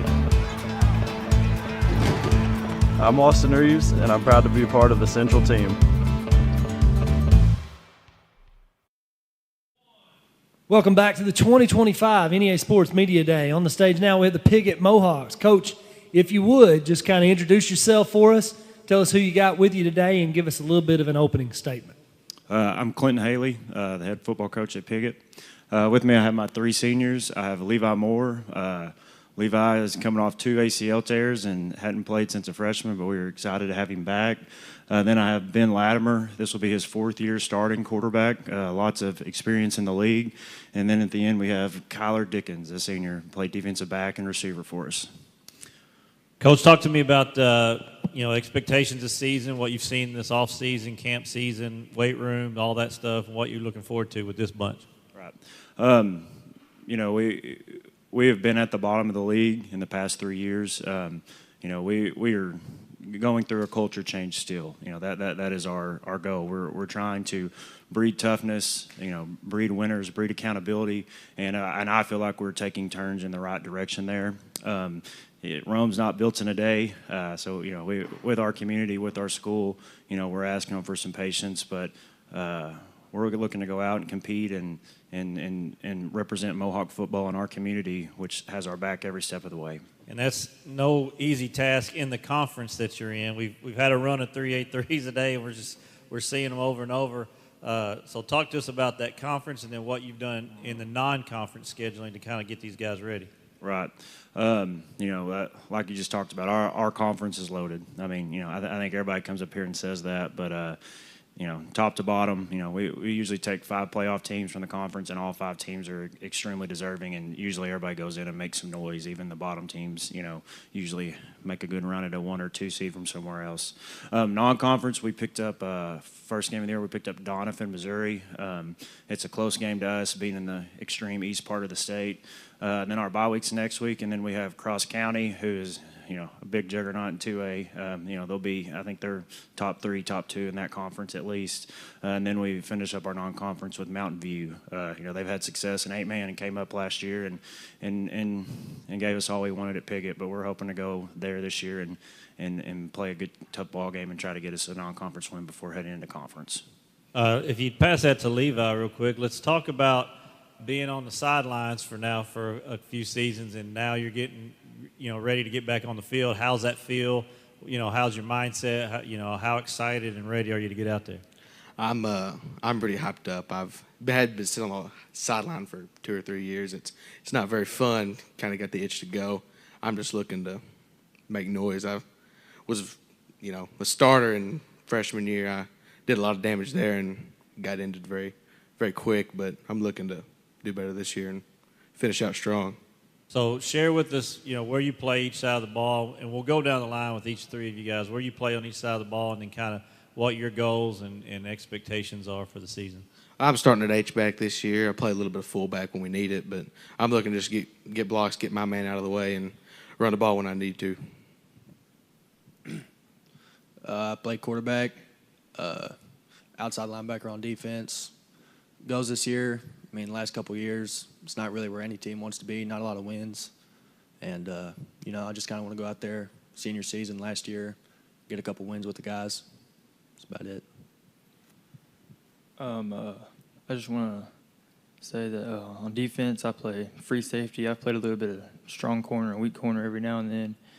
On offense, I play wide receiver starting. And my goals, I just want to get better and finish out strong for my senior year. And Ben, you're the senior quarterback. Just what's that leadership role like, and kind of having to be a mentor for those younger guys on the team? Well, they look up to you, and you just got to do the best you can, be a role model on and off the field. I don't know. You just got to do the best you can on and off the field. Everybody looks up to you when you're the quarterback, whether you like it or not. just act right, play good. Coach, talk about each side of the ball here, scheme-wise, and maybe some other guys that are going to play big roles for you. Let's start on the offensive side of the ball. Offensive side of the ball, our mantra will be 3 yards and a cloud of dust. There's a clip of Army. I think it's been in the last 5 years, but they have like a 14-play, 8-minute and 50-second drive. I mean, that's our goal. We do not have a ton of team speed, but we're tough. We hope we can get the ball moved. We have to be intelligent. People are going to stack the box. We know that. We've got to be able to open it up at times, but we have to establish a run game. We'll be in the gun some. We'll be under center. We're just going to attack people with angles and get the people who need the ball in their hands. Noah Clemens will be our running back. Junior. Noah's had a great year in the weight room. One of our top 5 pound-for-pound guys. Got 3 sophomores starting on the offensive line, which is always a little scary, but they're big cats. So, they have the physical tools. It's if we can get them mentally right. And we got 2 other seniors to round that out. Braden Moore and Zane Wallace really leaning on those guys to help us. And then Colton Akridge is another junior on the offensive line that has started since he was an 8th grader. Defensively, we have our 3rd defensive coordinator in 3 years, so these guys have flipped schemes. We were an even front, odd front last year. Now we're back to an even front. And, football's football. We've talked all summer about mastering the simple things. Can you tackle? Can you run? Can you block? If we're good at the simple stuff, then that other stuff comes into play later. But we will be an even front, 4-2, 4-4. Just looking to contain people. The speed in our conference, and we got to be able to contain people, and then whenever they run the ball inside, we got to be able to get stops and take the top off of it so they can't kill us downfield. Guys, let's talk about, you've and y'all have been very open about, hey, we hadn't had a lot of wins. What have you learned in that process that you hope will kind of get you over the hump and get a couple W's this year? Well, first off, we got to have a better team attitude. That's been a big problem the last 2 or 3 years. Been out on the field, you can't be mad at each other on the field. That's for after the game. We had a group of seniors that was pretty bad about that, and we got them out of the way, and I think we're a lot better about that, and hopefully it rubs off on the younger guys. Well, I'll be kind of honest. I've learned the last couple of years, we've had real bad trouble of depth. Not a lot of people playing, and I've learned that not having a lot of guys, it kind of sucks. It's pretty hard showing up to Paragould with 15 guys and playing the whole game. But this year we got, we went up, a lot of people joined in the off season, and that should help us out a lot.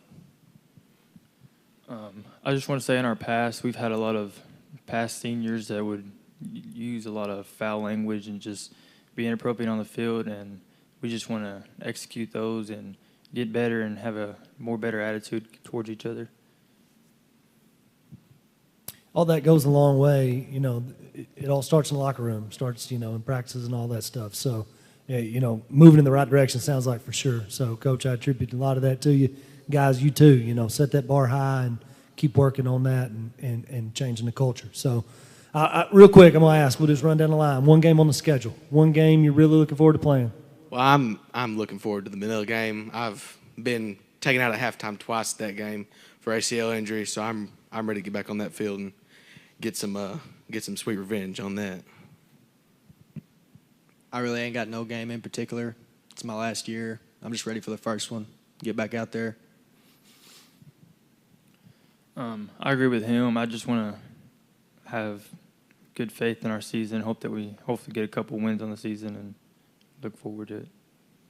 Keep working, guys. Keep battling. You're in good hands, Coach. So appreciate y'all very much for being here today. Good luck on the year. We're going to take a commercial break. When we come back, we will have the Harrisburg Hornets on the stage. You're watching the 2025 NEA Sports Media Day. The Harrisburg Athletic Booster Club is a proud supporter of today's game and all of the student athletes in the Harrisburg School District. Go Hornets!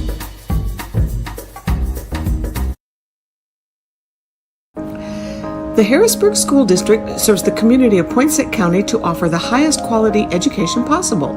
From 3 little log huts in Poinsett County in 1868, the school system has undergone many changes. The district goals are to increase student achievement and to ensure the schools are trusted as a safe place for students, staff, and the community.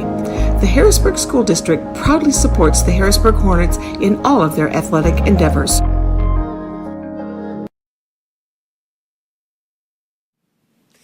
Welcome back to the 2025 NEA Sports Media Day. On the stage now we have the Harrisburg Hornets. Coach, if you would, go ahead and introduce yourself. Tell us who you brought with you today and give us a little bit of an opening statement. Yep, my name is Austin Jarrett, head coach of the Hornets. With me I've got Trent Fitzgerald, 3-year return starter, both sides of the ball. We were joking on the way up here. If I had to give him a position, it'd just be football. He kind of does it all. He was a backup quarterback for us last year and started at guard. So, I mean, if that tells you anything about him, tough kid. I've got Wyatt Smith, 3-year starter on the offensive line, 2-year starter at center. It's good to have that position locked down and know exactly who you're going to have there. And then I've got Wyatt Henley down there at the end. He'll be a returning starter for us on the offensive line as well. Might get some defensive action this year. We'll see. But as far as the opening statement goes, man, this is the most excited I've been since I've arrived at Harrisburg. I think people like to talk about our past, and right now I'm all focused on the future. We have a really good football team. We've had a really good summer. We haven't seen anybody yet this summer that we couldn't compete with.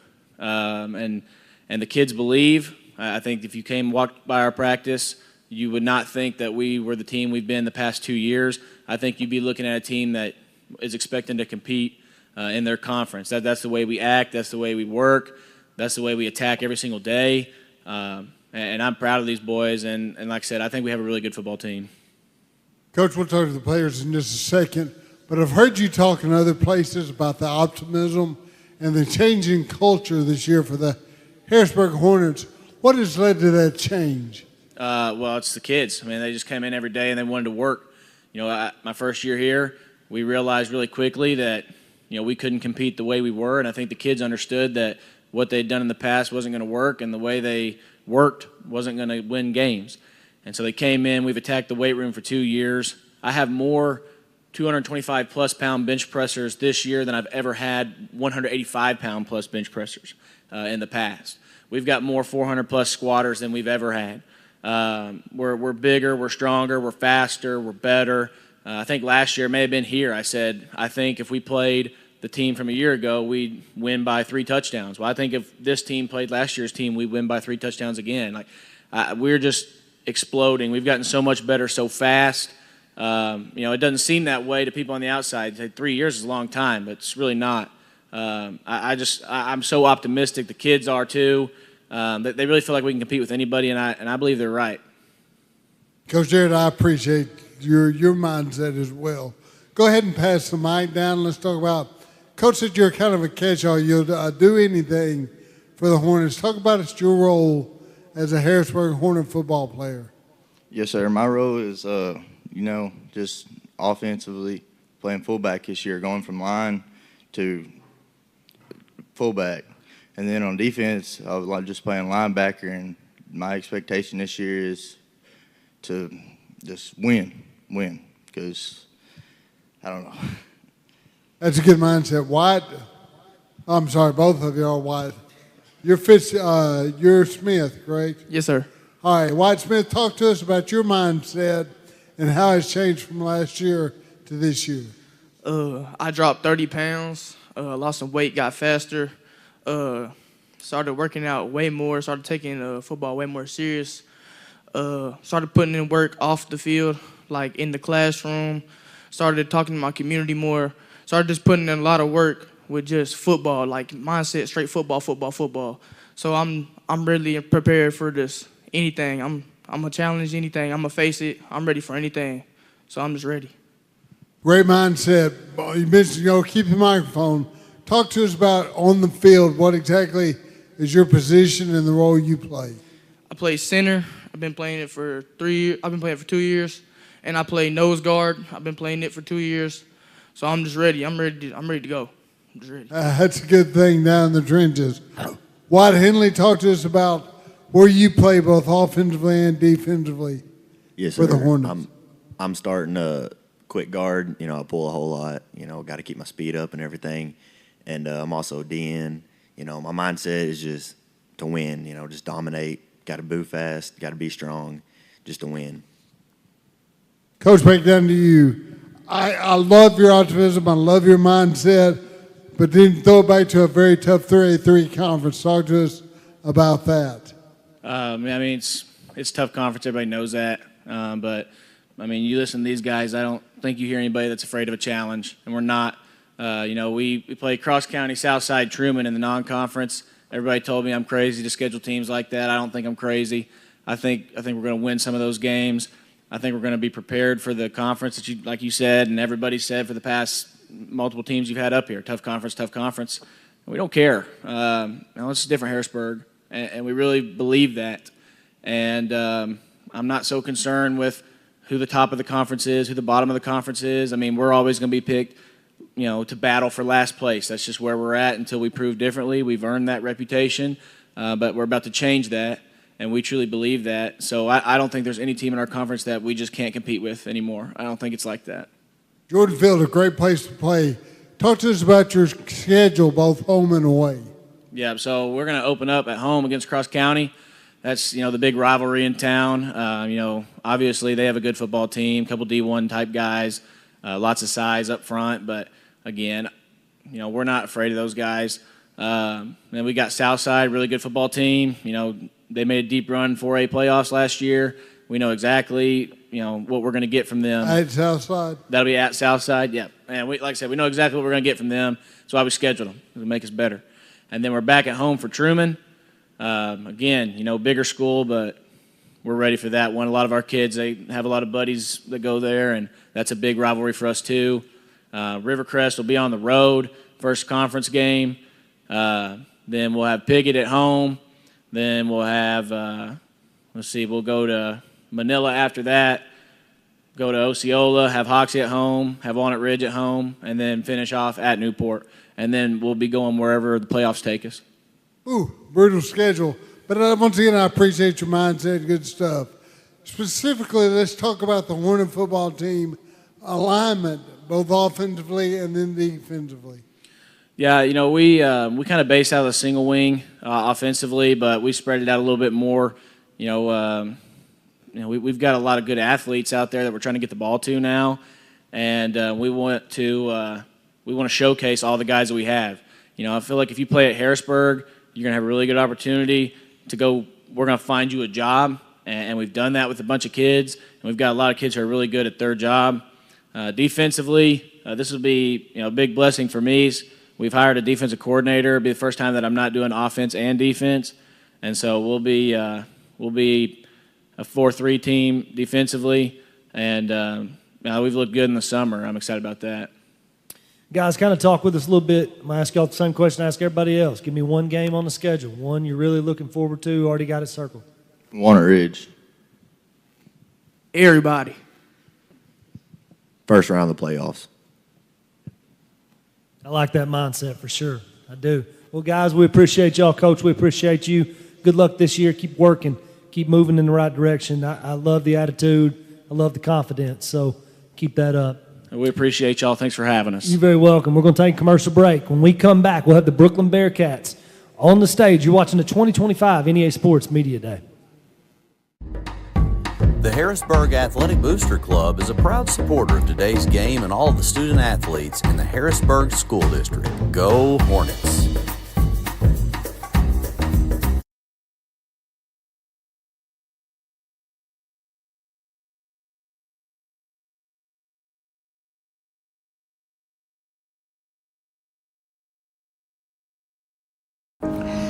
The Harrisburg School District serves the community of Poinsett County to offer the highest quality education possible.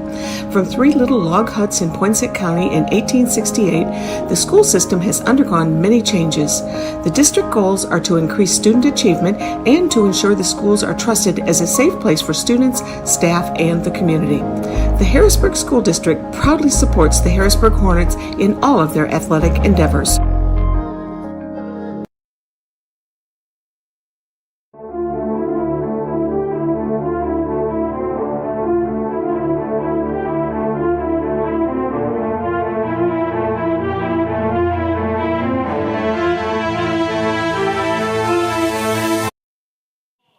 Welcome back to the 2025 NEA Sports Media Day. On the stage now, we got the Brooklyn Bearcats. Coach, if you would, go ahead and introduce yourself. Tell us about the guys you brought with you today, and then give us just a little bit of an opening statement. Will do. My name is Mark Hinesley. This is my 4th year with the Brooklyn Bearcats. Beside me, I have Easton Cunningham, number 30. Beside him, I have Ricky Robinson, number 3, and I have Gabe Carter, number 15. And the reason why I brought these 3 guys is they've been kind of our playmakers and kind of the guys that we've leaned on for the last 3 years. And I thought it was appropriate that we brought those guys and we kind of showcased them today. As far as an opening statement goes, I know a lot of questions I've already have gotten have been about the 18 seniors that we lost last year. Well, I'm trying to spin that and think about the 15 seniors we have this year. And these are 3 of the guys that really I think they need to be showcased and need to be talked about because of what they've done in our program over the last 3 years, and then just kind of what they have to do to kind of get these younger guys more involved and kind of getting them into what we do. And we're a young team this year, believe it or not. We have 15 seniors and we have a few more juniors and we have a ton of sophomores. So what role these seniors have is as important as they've ever had. It's also important that these seniors, this is a group that I'd seen since junior high. So now I'm kind of seeing their progression as they've kind of matured as men and as matured as football players. It's been fun to see. So, I'll piggyback on what Coach Jarrett was talking about on growth. I've seen a lot of growth out of this team since I've been here. And this year we're really hoping to see that growth get us where we want to go, and that's postseason play. Coach, question for all 3 of your guys. Mm-hmm. Your coach mentioned that you 3 are the playmakers. If you would, start with Easton.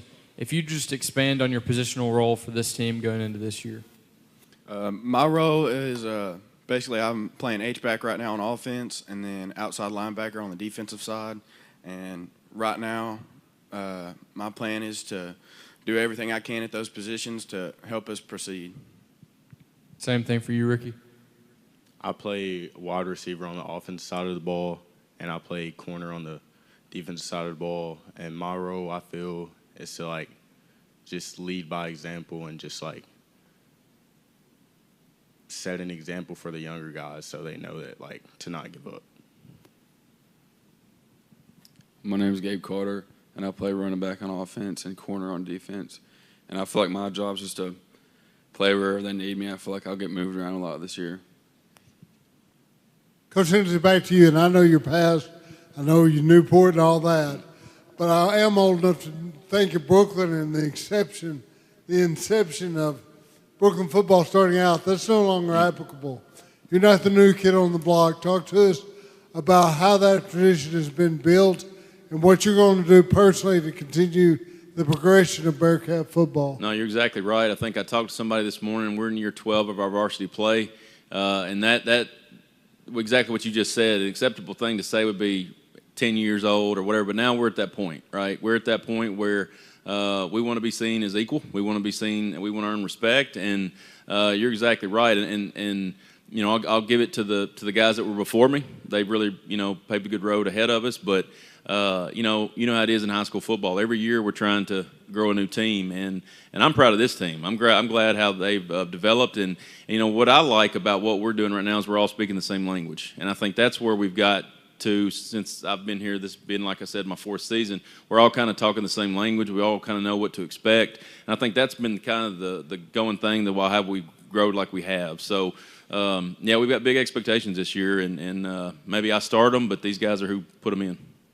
Now, obviously, a lot out of this football team, but the community of Brooklyn has matured as far as a football community. Expand on that, please, sir. They have, even since I've been there. I can't speak a lot for before I got there, but just in the 3 years that prior to this year, the things that I've heard and the things that even when I talk to our administration or anybody in our community, they're starting to believe in too, and they want to get us where we want to go as well. So the community's bought in, and that's a big part of having a football program is the community, and they're where we need them to be. Shift gears to the 5A East, very tough, but talk to us about where y'all fit in the hierarchy as far as preseason predictions and where you look to finish. The hardest thing about the 5A East is, and in 5A in general, from where I came from, is only the top 4 teams get to go, right? So, that's the battle every year is how do you get to those spots? And so, regardless of what teams you could throw out there, it's a battle. And one thing about the 5A East this year is we're all trying to retool. I mean, you're going to hear every 5A East team that comes in here about trying to replace a quarterback and a running back and the secondary and the defense, whatever. And I think this year the 5A East is going to be as wide open as maybe it's ever been. I don't know. I'd like to see that. But, every game is a challenge, and we know that going into it. Talk to us about your schedule, both home and away, pre-conference and conference. Yeah, our non-conference this year, we dropped Westside mid-cycle, and we couldn't pick up a game, so it really only leaves us with 2 non-conference games, and we have Highland on week 1 and then Pocahontas week 2, which are going to be good challenges for us. Where are they? I think Highland will be at Highland because they got that new turf that everybody's talking about, and then Pocahontas will have them at home. And then our conference schedule, that's every year. I don't know what order we place in. We just know we're ready for a fight every week. It always starts with Winn, and it always ends with Harding. So everything in between is still a challenge. So we know every game we got to buckle up and go, and that's part of the game. Stay with you a little bit longer. Talk to us about the Bearcats logistically, as far as alignment and personnel, offensively first. Yeah, offensively, we rely on our big guys. I mean, that's no secret. So we have a bunch of big guys, and really our strength is our juniors on the offensive line. But this year, we have Nash Farmer and Gunnar White that we're really going to lean on to fill some of those spots as well. But because they're seniors, that's what we want them to learn, kind of teach those juniors what they need to keep doing. But offensively, we're going to rely on our power. That's what we're going to try to do. The kids work hard in the weight room. We've got big guys, so we're trying to get these guys the balls to the left of me here that we can get behind those big guys. And so offensively, it's kind of like what a lot of people are going to say is just ball control. We're trying to take the air out of the ball and keep us in games. Defensively, we're going to base out of a 50 front and have overhangs all the time and really rely on our defensive line on that, especially since our secondary is going to kind of be learning on the go. So we need that front to really step up. Question for you, Easton, then Ricky and Gabe can answer this too. I mean, you didn't have the success necessarily that you wanted last year, but what are some things that you've worked on in the offseason to get closer to that ultimate goal of getting into the postseason? Yeah, last year wasn't exactly what we wanted, but this offseason has been a lot of work, a lot of agility, strength training, everything that you need to play football, along with all the knowledge that you need for certain games, certain things that are going to happen sooner or later. And I'm just I think we've done what we need to, and that we're prepared to go on. Ricky, what have you worked on this offseason? I feel like I've been trying to work on my speed as far as like just being there for the team and having the chance to go like have postseason game, playoff games, and just really just working on like trying to help the team be more together and not like fall apart. I've worked on my strength and speed a lot this summer, and I've just tried to create relationships with my teammates because closer team helps you win games. That's important. That's the kind of stuff you'll remember, much longer than any of the football itself. So, real quick though, guys, tell me one game on the schedule, one you got circled, one you're really looking forward to playing. I'm looking forward to the game that puts us in the playoffs this year. Yeah, I don't really have a game in mind. I just want to have games after the season's over. I'm looking forward to all the games. Key is just take care of business, give yourself a chance, So, good luck this year, guys. Thank you for being here. Thank you, Coach. We appreciate y'all very much and wish you nothing but the best. So, all right, we're going to take a commercial break. When we come back, we'll have the Marion Patriots on the stage. You're watching the 2025 NEA Sports Media Day.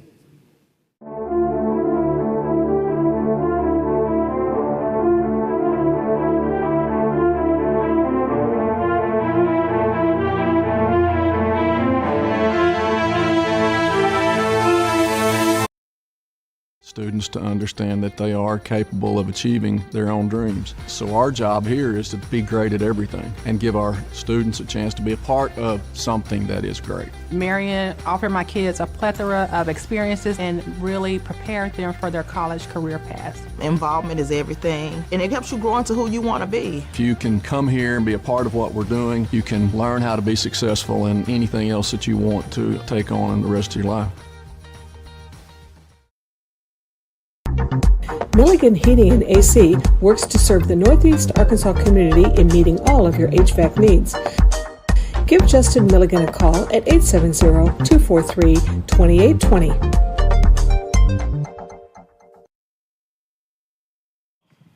Welcome back to the 2025 NEA Sports Media Day. On the stage now, we got the Marion Patriots. Coach, if you would, go ahead and introduce yourself. Tell us who you brought with you today, and give us a little bit of an opening statement. Coach Lance Clark, fifth year, going into fifth year at Marion, brought with me running back, senior Rico Ward, linebacker Zayden Wilson, senior, and linebacker Chris Bird is also a senior. Excited to be here, excited to shed a light on Northeast Arkansas football. I think we play good ball up here. Excited about the season, excited about my senior class. Really connected group. I've had a great off season. Just ready to put the ball down and play. Coach, you talk about high expectations, a lot of that. It's because you got a pretty good program that you've built at Marion. Talk to us about the expectations, your schedule, both non-conference and conference. Sure. It's not always the easiest to schedule at Marion. Not a lot of people always want to play us. We'll play anybody. And that's kind of our mindset is we're going to put we're going to play who's up there, and we're going to do. We have a tough conference. I think 6A East is going to be substantially better this year. Our non-conference is always tough. We always open with Winn, and they play us lights out, and that's a challenge. And that's the game we're focused on. Benefit game is Valley View, right? We got Valley View and Winn right off the bat, and that's what we're thinking about.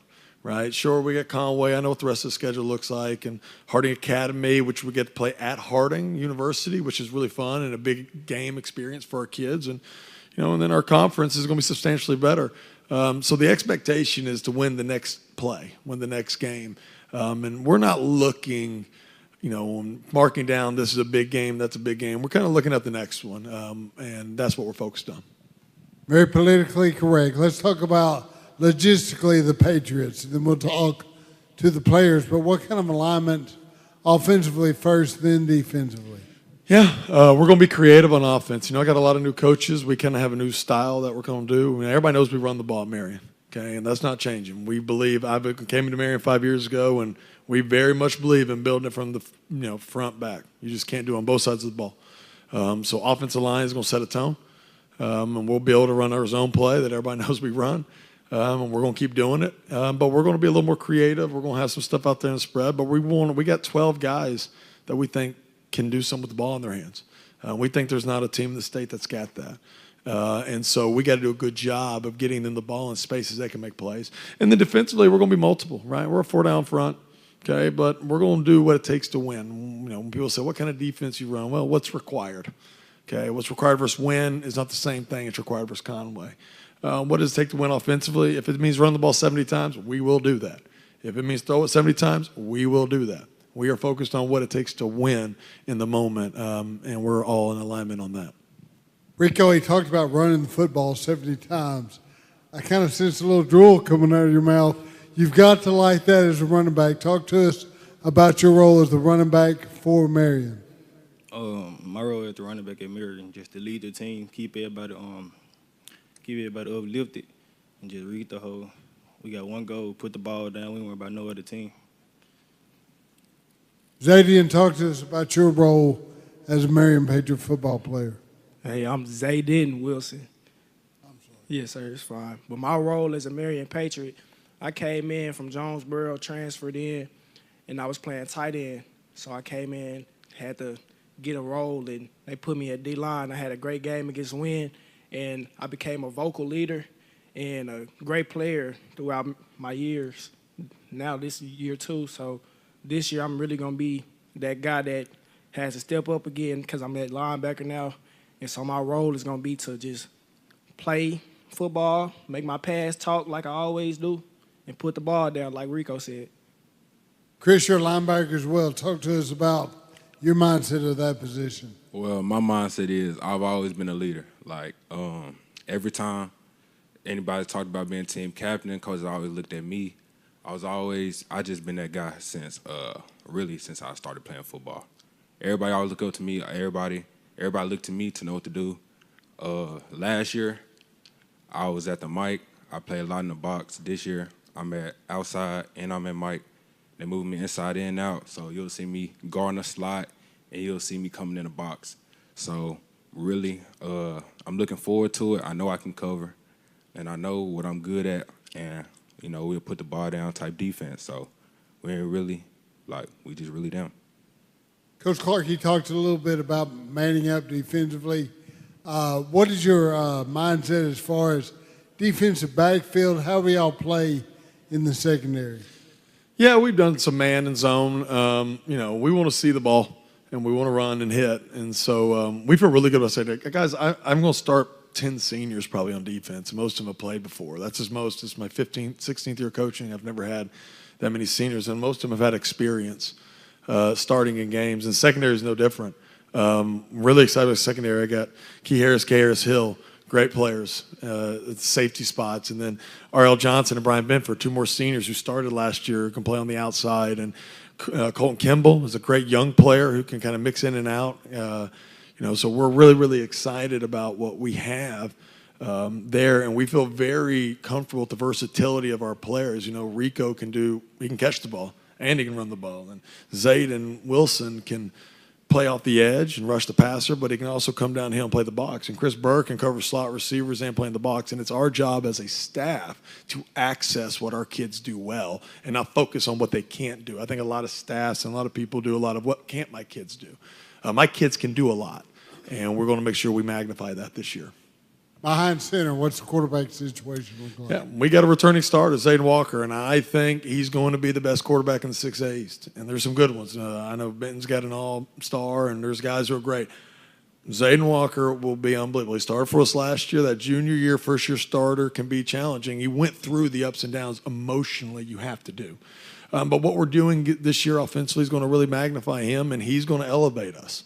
And I really believe he's a basketball player. He's a two-sport guy. And so Zayden Walker, there's no quarterback battle. There's one guy, and he's going to help lead our team, and we're super confident in him. Talk about depth and newcomers helping out, whether it's underclassmen or transfers, but people new to your program. Talk about that and the depth of the Patriot football team. Yeah, we are very deep. Okay, that's one thing I talk to the kids about. I think they agree. I mean, we feel like we have 40 kids that can play 6A football. That is a lot.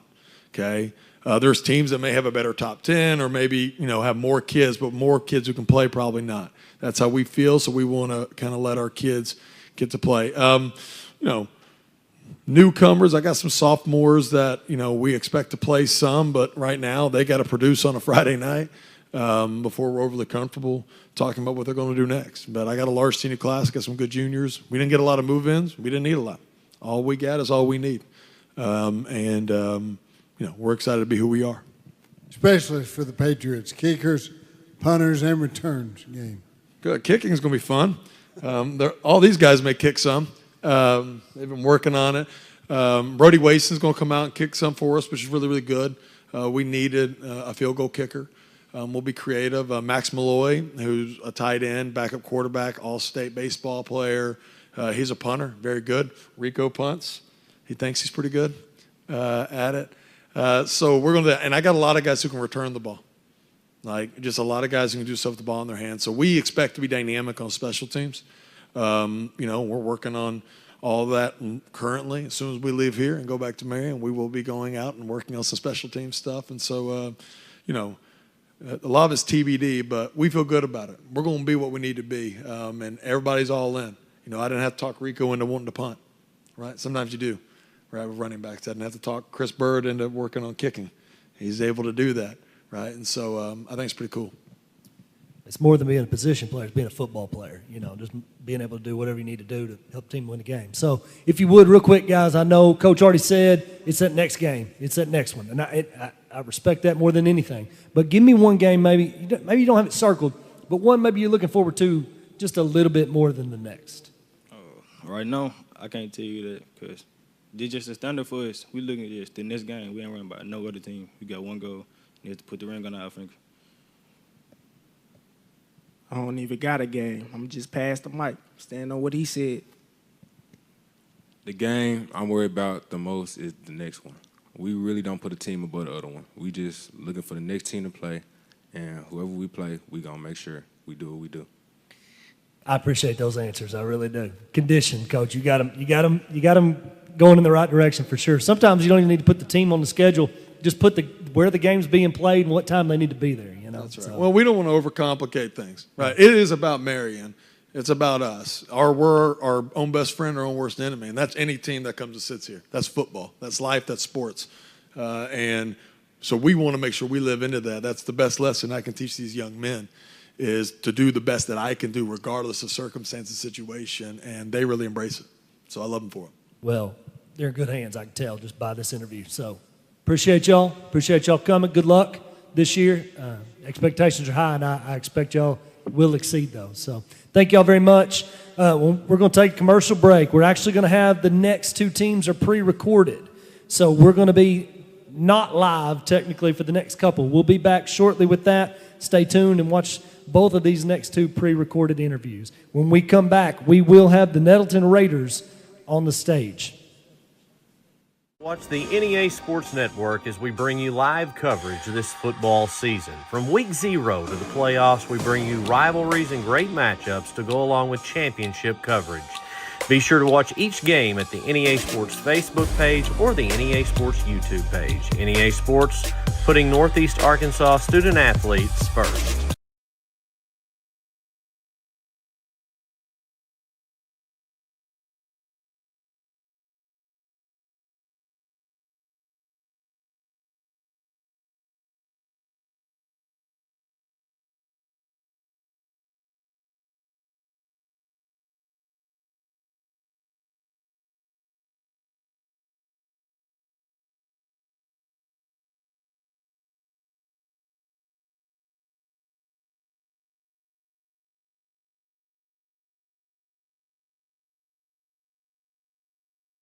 We want our students to understand that they are capable of achieving their own dreams. So our job here is to be great at everything and give our students a chance to be a part of something that is great. Marion offered my kids a plethora of experiences and really prepared them for their college career paths. Involvement is everything, and it helps you grow into who you want to be. If you can come here and be a part of what we're doing, you can learn how to be successful in anything else that you want to take on in the rest of your life.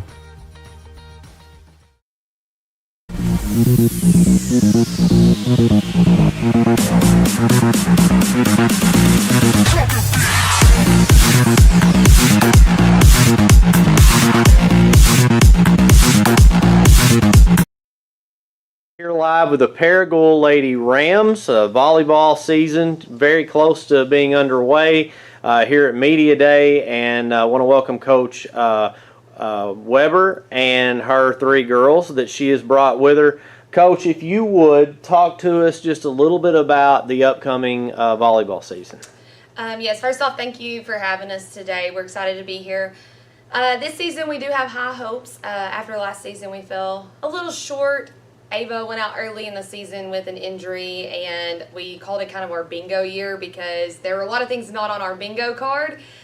We talked about it on the way down here, and we're like, we didn't have a starter almost every single game due to illness, concussion, one thing after another. So we did come up a little short and did not make the state tournament, which is not the way of Paragould volleyball. So this year we're hoping to be a top 4 contender again, and we think we can do that because we have a lot of experience coming back. These 3 are coming back. Ava moved up as a freshman, and she's going to be a junior. Sophie also moved up as a freshman, and she's going to be a senior. Hadley's been a 3-year starter, and we have 3 more kids that are returning from last season. So we're going to be putting 6 kids on the court who have had that experience as a sophomore and junior because we were young last year.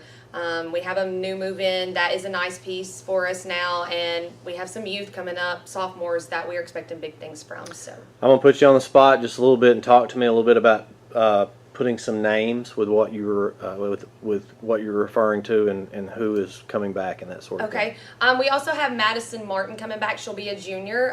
Madison's a two-sport athlete, big softball kid too. So people probably know her name from that. She's an all-around player for us, 6 rotations. She will be returning. We also have Lila Beach and Kinley Glasgow, who are our setters, a sophomore, or she'll be a junior. Sorry, Kinley will be a junior, Lila will be a senior. So we have both of them returning. So those are the 6 returning. Maddie Meredith will be a junior who just joined our team, and we're expecting big things from her. She has a nice hit and swing. And then we have Izzy Kinder and Naomi Loki-Jack, who are going to be juniors and seniors on the back row for us. We also have Tosco John, who's a sophomore DS, and Sarah Cole, who's kind of a versatility player. We could throw her setter, passer, hitter, sophomore, and then we have a big sophomore middle that's probably about 5'11", 6 foot, that she's going to be playing middle for us. Her name's Casey Lamb. Talk to me a little bit about teams within your conference and what that's going to look like. Our conference is loaded. If you talk to anyone from the 5A East, you're probably going to hear the same thing over and over and over.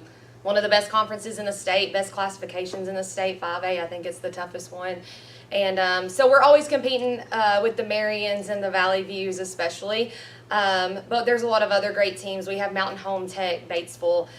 So every single night is a dogfight in our conference. You know, people are used to the Valley View and Marions being in that 1 and 2 spot, and sometimes we've snuck in at the 2, and we've been to 3 and 4.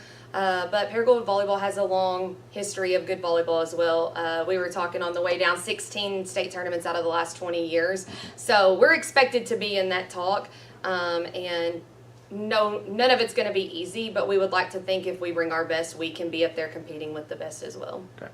Ava, I want to start with you. Off-season might have looked a little bit different in comparison to others, but you had a torn meniscus last year. You missed over, sounds like majority of the season. Yeah. So talk to me about what your off-season has looked like. Off-season was definitely trying to get back into the groove of things, and just like I think this off-season we really were working very hard to come back from last season because it didn't go our way so much. But overall, I think everybody's put in a lot of work and showed up, and I think we're going to be great this year. How about for you specifically, coming back from that injury, what did that look like as far as rehab? It was definitely a struggle at first because I went out so early in the season and we had club ball to look forward to, so I really had to like jump on things and work back to where I was, and it definitely like pushed me and made me grow as a player watching it from the sidelines, and tested my mentality and everything, but overall it's been good. So how do you 100% now? 100%. It's good. All right, Sophie, kind of a similar scenario for you with a torn labrum. You're a senior on this team. Talk to us a little bit, about recovering from injury and being ready for your senior year. So I went out during off season, so about my surgery was in May, so I haven't been practicing with them all summer. I'm still in physical therapy. I'm still recovering. Right now I'm hoping to be back before season even starts, so middle of August. Because I'm a senior, I really want to be back. I mean, this is my 4th year playing. I would hate for my last season of volleyball to end with an injury. So, how are you feeling about right now? I'm feeling good. I've made good progress. I work a lot outside of the sport. I make sure that I stay active, not just, with practicing and stuff, because I need to keep my stamina up, so I make sure I'm staying active outside of the sport. And just, you're a senior on this team. You kind of talked about that, wanting to get back out there because it is your last year. Talk about being a leader and how important that is.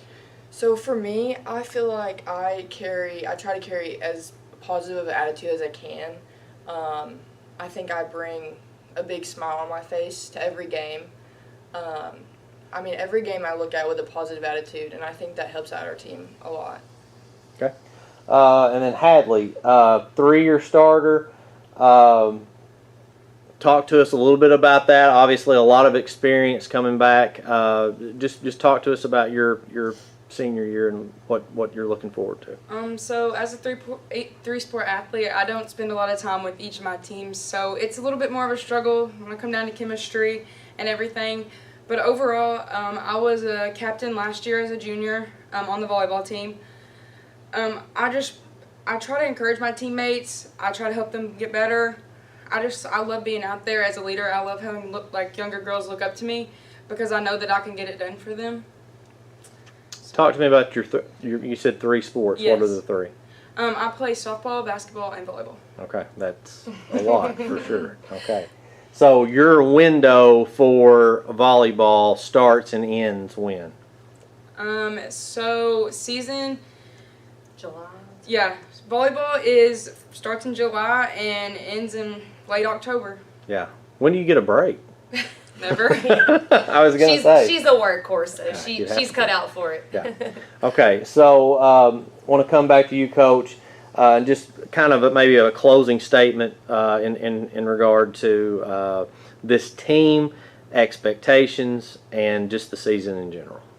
So far we've been having a lot of fun. I will say this far into summer we haven't had our whole team together at camp yet. Not one single time. We've been missing 2 or 3 hitters here, a DS here. So I don't feel like I've truly gotten a full glimpse of what our potential is.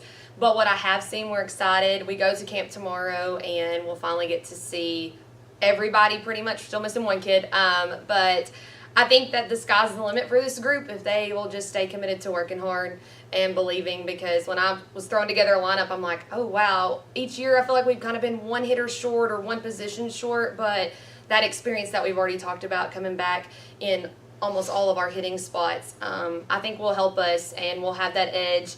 Not to mention that adversity from last year and that chip on our shoulder that we didn't make it, to stay a little bit more hungry. So we're expecting to be in that top 4, making state again, hoping to even make a run. I mean, the conference title is always the goal, so not trying to sell them short either.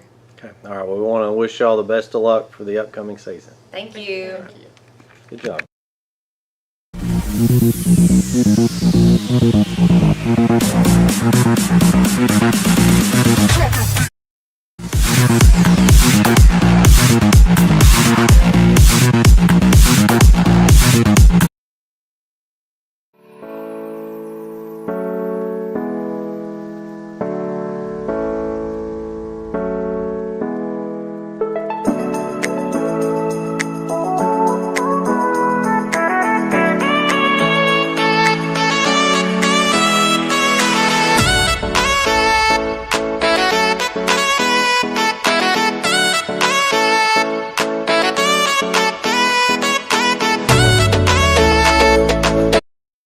We are here live with the Manila Lady Lions for Football Volleyball Media Day. Coach JoBeth Webb in her first year at Manila. Coach, if you would just kind of talk to us a little bit about this group of kids that you got, and also what brought you to Manila. Okay. Well, first of all, happy to be here, repping the black and gold. I started out at Nettleton in black and gold, so I've cycled through a lot of different colors in my 31-year career, but I'm glad to be back in black and gold. And I've only been there for about 3 weeks, but it's been great. Everyone's been so welcoming and helpful. The team, it's very well stacked, I think, for someone to fall into. There's 7 seniors that have all played since the program started. So I'm looking forward to this season. I think we've been to 1 camp so far and they did great, and I'm looking forward to it. I can't wait. I want to play more. Okay. I'm tired of practice. So, and you still got a few weeks, obviously, before season starts and that sort of thing. I think you guys go to a camp here pretty soon. Yes, we're taking our junior high back to Cape, but we've had lots of good practices, and we learned a lot at Cape about who really is comfortable playing where, who's going to step up in stressful situations, and it was good. It's been good, and it's no secret. Coaches move around. I mean, we're an itinerant career, but I kind of, about 7 years at each school is about my limit, And I had no intentions of leaving Highland. We love living on the lake. We thought we were in our retirement home. And then my daughter Megan had a baby, and everything changed. So Little Sawyer is the main reason we moved to Manila, but it's become a very happy accident. Brian helped me coach at Highland, and now he's getting to coach football and baseball, and he's loving it. I think he was kind of tired of coaching girls, so he's had a great time getting to do something a little different as well. But they're pretty great. I love them already. And just real quick, if you would, I know you got the three here, and you can introduce them, but talk about them and then some of your other players. I know you're just now learning them, but still. I couldn't even tell you junior high's last names, probably. Okay, that's fine. But Let's just stick with senior high. This is Kylie Havis, Maddie Hovis, and Landry Costner. Kylie's projected to be the libero, and then these are two setters on the team. And then we also have, you guys help me, Madison Deeds is a returning middle blocker who was probably all conference last year. She broke her finger at camp last week and is at the beach. Rowan Shanks, she's a 6'6" middle blocker who legit touches. I mean, she's got a pure, pretty arm swing who I'm very excited to get my hands on. Like, I wish I'd had her since 7th grade. And then, who am I forgetting? Eden. Oh, Eden Chipman. Eden is an outside hitter, and she's also going to be excellent. She's an outside hitter who's very steady. She's a 6 rotation player. Excited. Like, they're all ready. They just needed a little something to take us to the next level. Hopefully I can be that something. Okay. And we've heard from your side now, ladies. Let's go with Maddie. Talk to us about Coach Webb coming in, what y'all have learned so far, and how it's been going here in the early stages. Okay. Well, I think we were all, to be honest, a little nervous. Just because it's, our senior year, brand new coach. It's always frightening because you never know how they'll be. But I definitely am thankful for Coach Webb and her coming here. I feel like we've definitely improved, even though it's only been 3 weeks since she's been with us. And, the camp really showed that, because from this year's camp, from last year's camp, I feel like there's definitely some good differences. And it might not even be, we just, are improving so much. And it's only been, 3 weeks? Yes. And it's really great. I love it. Thank you. And it's not a new program, but it's still a young program. So Landry, let's talk about that. You've been through from the start and through the whole program. Now as a senior, what do you look back and see, and then what are you kind of looking forward to going into your senior year here as a Lady Lion? Well, when I started in 4th grade, basketball was my main sport. So as I started playing volleyball, I was like, yeah, this is awesome. I love it. And so growing up and going into senior high and really starting to find my passion for this sport, it's awesome to reflect and look back on how it really changed me as a person and how I bonded with all these girls, and they've really become family.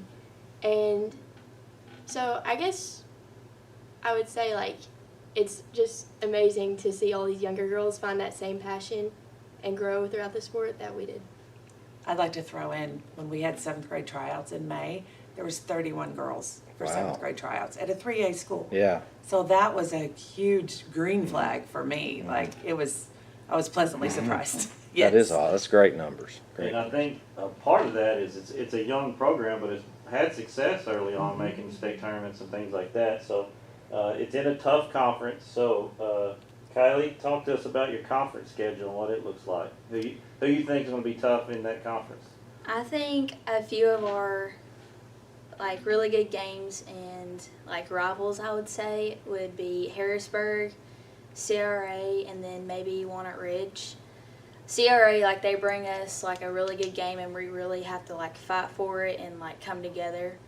Harrisburg, they're really good, make us move and stuff, and come together again, obviously. But I'm really excited. We played Harrisburg at that camp. Yes. I mean, you go all the way away and you end up playing someone in your conference. But it was good. It was good for me to see how they reacted to their rival.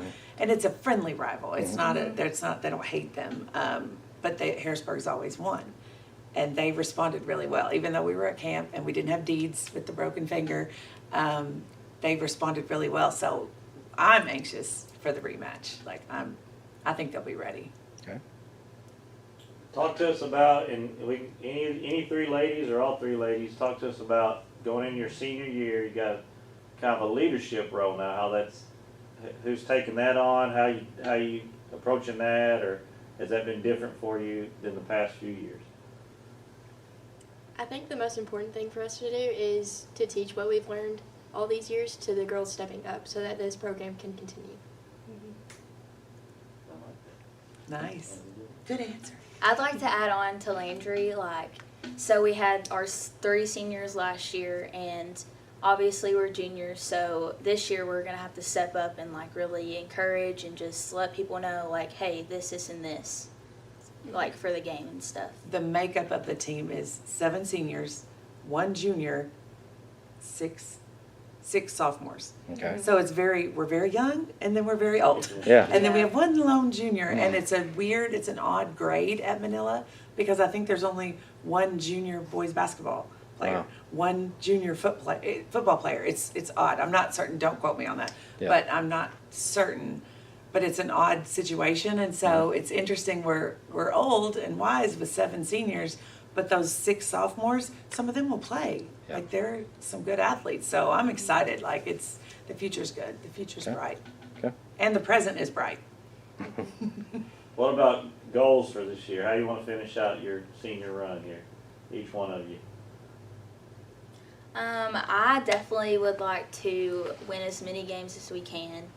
And last year, we kind of just, we were in a funk in the middle of season. So, I figure, this season, we can just smooth ride the whole way and just play our very best and just focus on the game, and that's it. Mm-hmm. Yeah, kind of like what Kyle was saying. In the middle of the season, it was kind of like we just, I would say we went downhill, but we kind of did. But I just want to make sure that we play as hard as we can each and every game until our last game. Mm-hmm. We definitely feel stronger as a team. We've bonded so much through this off season, and I think that's going to help us continue our run. And I'd like to make it to regionals and state. So. And they've made it to state the last 2 years, Yeah, but whenever they've we yet can. to win a first round state game. So that's a big definitely goal. one of Definitely those goals get- you can yes. write down that we want to put a check mark by. And Coach, just a kind of a closing statement for us, just to kind of wrap things up. I am thrilled, excited to be there, and I hope I can match their energy because they're fun and they're sweet girls, and I'm excited to learn new personalities and just a new environment. But I'm very excited for the court. Even volleyball's volleyball, no matter the level, and if I can make them better, I'll feel like I'm still doing my job. Okay. Well, thank you all very much. Thank you. Thanks for having us.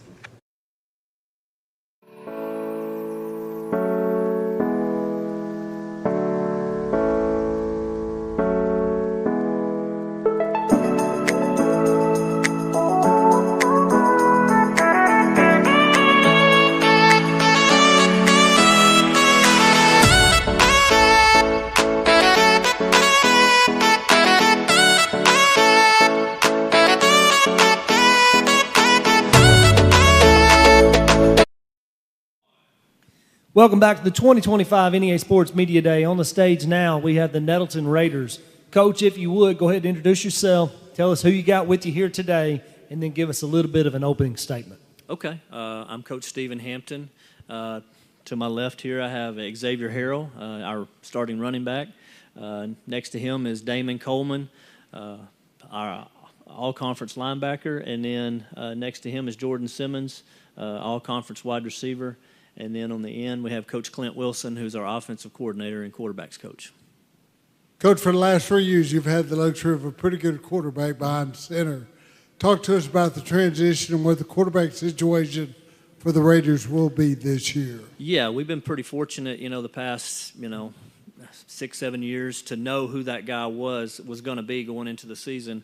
This year is kind of a little different for us. We have 2 guys that they're battling it out. They've gone through the spring and summer, and that will continue, through our benefit scrimmage, Javion Lyons and Marcus Jefferson are both battling it out. On any given day, one has had the upper hand. What we're looking for is just a little more consistency. The one guy that's going to separate himself from the other and put together 3 or 4 or 5 days in a row of consistent work. But right now, both are showing flashes. Like I said, we're just looking for that consistency at that position. Change your mindset as far as run-pass option or percentage? Well, I think obviously we're going to be a run-first team. We got Xay, he's an all-state running back. I mean, we've always, that's where it's always started for us. I think with these guys, both Javion and Marcus will be involved in the run game more than probably some, since maybe Cameron Scarlett. He was a run option for us at quarterback. So our quarterback position will be involved, whoever it is, will be involved more in the run game for sure. Xavier, you got to like what your coach just said. A big load on your shoulders this year as far as running the football. Talk to us about your role this year as a Raider football player. My role, taking that leadership role, just really lean the guys on and off the field. Just lean by example, not only just like picking up the little stuff, but like also, helping my quarterbacks with their protection, helping our O-line what they need to do as a pulling guard and all of that stuff. So it's really a big key on my part of things, and I just really stepped up as that. Coach Hampton, both you and Xavier, expanding on the offensive line, what can we look at up front? Well, if there's two, on both sides of the ball, we have some question marks. On offense, obviously the quarterback, everybody wants to know who that guy's going to be, and that's going to be determined. And then offensive line. We graduated several seniors. We have one returner on the offensive line, Jonathan Freeman, who's going to be a really good player. Right now, we moved him from guard to center to solidify that. We have some young guys that are around him. Jorian Pounds, Channing Bean was a kid that played quite a bit last year on the defensive line. He's been moved over to offensive line. He's slotted in at the other guard spot. And then at tackles, we have Mikael Hurt, who was another defensive lineman that's been converted. And then Uriah Murray is a young kid that's going to be really good. He's just got to get his feet wet. We feel like he's got a lot of upside. And then Ahmad Hurston, who's going to be a senior for us, he's going to play some on the offensive line as well. He's probably our most explosive lineman that we have. He's going to start on D-line, but he'll rotate in there and be that sixth guy. So you talk about six. I'm old school. Is that a tight end with their hand on the ground, or? Yeah, we've depending on the personnel that we have, we like to play with a H-back for sure, and then we can, we like to be 12 personnel, getting 2 tight ends in there, getting some bigger bodies. That's always been part of our, offensive scheme and philosophy. So yeah, we're going to play. We call ourselves a power spread, I guess. Coach Wilson, we line up in some spread formations, but when we're still going to run heavy, and we want to be physical up front, and use the tight ends as well. So yeah, we'll play with multiple tight ends at times. David, throw it to you. We talked off air a little bit. Off-season video that you just posted was incredible. Talk to us about your off-season and your training, and include the video that you made running the hill at what church was it? It was the Walnut Church. Walnut Street Baptist. Yeah, You're Walnut correct. Street Baptist. Talk to us about off-season and your conditioning. Man, I've just been working really hard. I've lost a total of like 30 pounds this year, and I'm just trying to be able to play out there in space, and I've just been working really hard. I've been going to a bunch of camps. My faith has increased, and I've just been going hard. You talk about your weight loss. Is your position changing defensively? No, I just want to get there faster. Last year, I was pretty good with the tackles. I was leading the tackles last year, but there was a lot of tackles that I could have made, and I really want to get out there and get some picks. Talk to us about making that video. Who shot that? That was, if it was on YouTube or Instagram or what? I don't remember where I saw it, but after you've watched the Nelson Raider football team, you may want to click over and see what some hill running will do for you. Yeah. Jordan, I'll go to you. Talk to us about your role on the Raider football team. My role at the Raider football team, being one of the senior receivers at the team, there's a lot of new receivers that I got to help in the positions just in case I go down. One of them got to go in for me. And I trust my receivers. I trust my quarterbacks. trust my OC. So I think we're going to be good in my position. Talk about your offensive coordinator, Coach Wilson. You're the play caller. I know Coach Hampton turns a lot over to you. Talk about your role as the offensive coordinator and what we can look at from the as far as what we're going to see from the Raiders offensively this year. You know, I think Coach Hampton alluded to a lot of it in terms of what we have coming back. And so very early on in the season, we're going to rely heavily on guys that have been there and done it, like Xavier Harrell, like Jordan Simmons, like Jonathan Freeman at the center position, so that we can get our QB's feet wet. And I think once those guys get acclimated to the system and what we're trying to do on Friday night, we'll be able to expand what we're trying to do as the season progresses. But early on, we're going to rely on the guys that have been there and done it. I'm an offensive guy, and I could talk all day about that. But I know defense is very important to championships. Coach, you play a big role defensively. Talk to us about the Raiders defensively, both alignment and personnel. Well, defensively, that's the one side of the ball that we have the most returning. We probably have 7 or 8 starters returning on defense, so we feel good about that. Obviously, Damon was our leading tackler.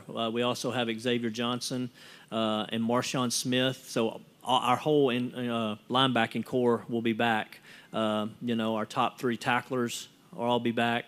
And then on the defensive line, Ahmad Hurston, I mentioned him earlier. He's probably our most explosive lineman. He's not the tallest kid, but he's nicknamed Spark Plug. I mean, he's going to come off the ball, and he's tough for offensive linemen to block. Keyshawn Washington on the defensive line started last year. Torrance Spinks is another one at strong safety, along with Kylan Hendricks and Desmond Copeland. So we have 3 secondary guys, 3 linebackers, and then 2 defensive linemen coming back. So we got a pretty good nucleus, and now just getting some of those younger guys plugged in, like a Darius McHouston that's going to be a sophomore. We feel like he's got a huge upside, and he's going to step in and play an outside linebacker role for us. I'd like to mention Damon, all 3 of these guys, they all want to play at the next level, so they're all training this summer to try to give themselves that opportunity. And I think one thing, Damon, last year he was a bigger body thumper in the middle. Obviously, talking to college coaches, they want guys that can play in space. And so that's been his push this year, just to improve his speed and agility so he can do that. So he's a guy that, we're going to be able to move around quite a bit. He'll play inside, he'll play outside, and it just gives us a lot more versatility, and it helps him at the opportunity for getting that next level where he wants to get to. Guys, real quick, question I ask everybody. One game on the schedule you're really looking forward to playing? One game, well, it's a couple. Couple games I'll say is BB. We lost to them by 4 points.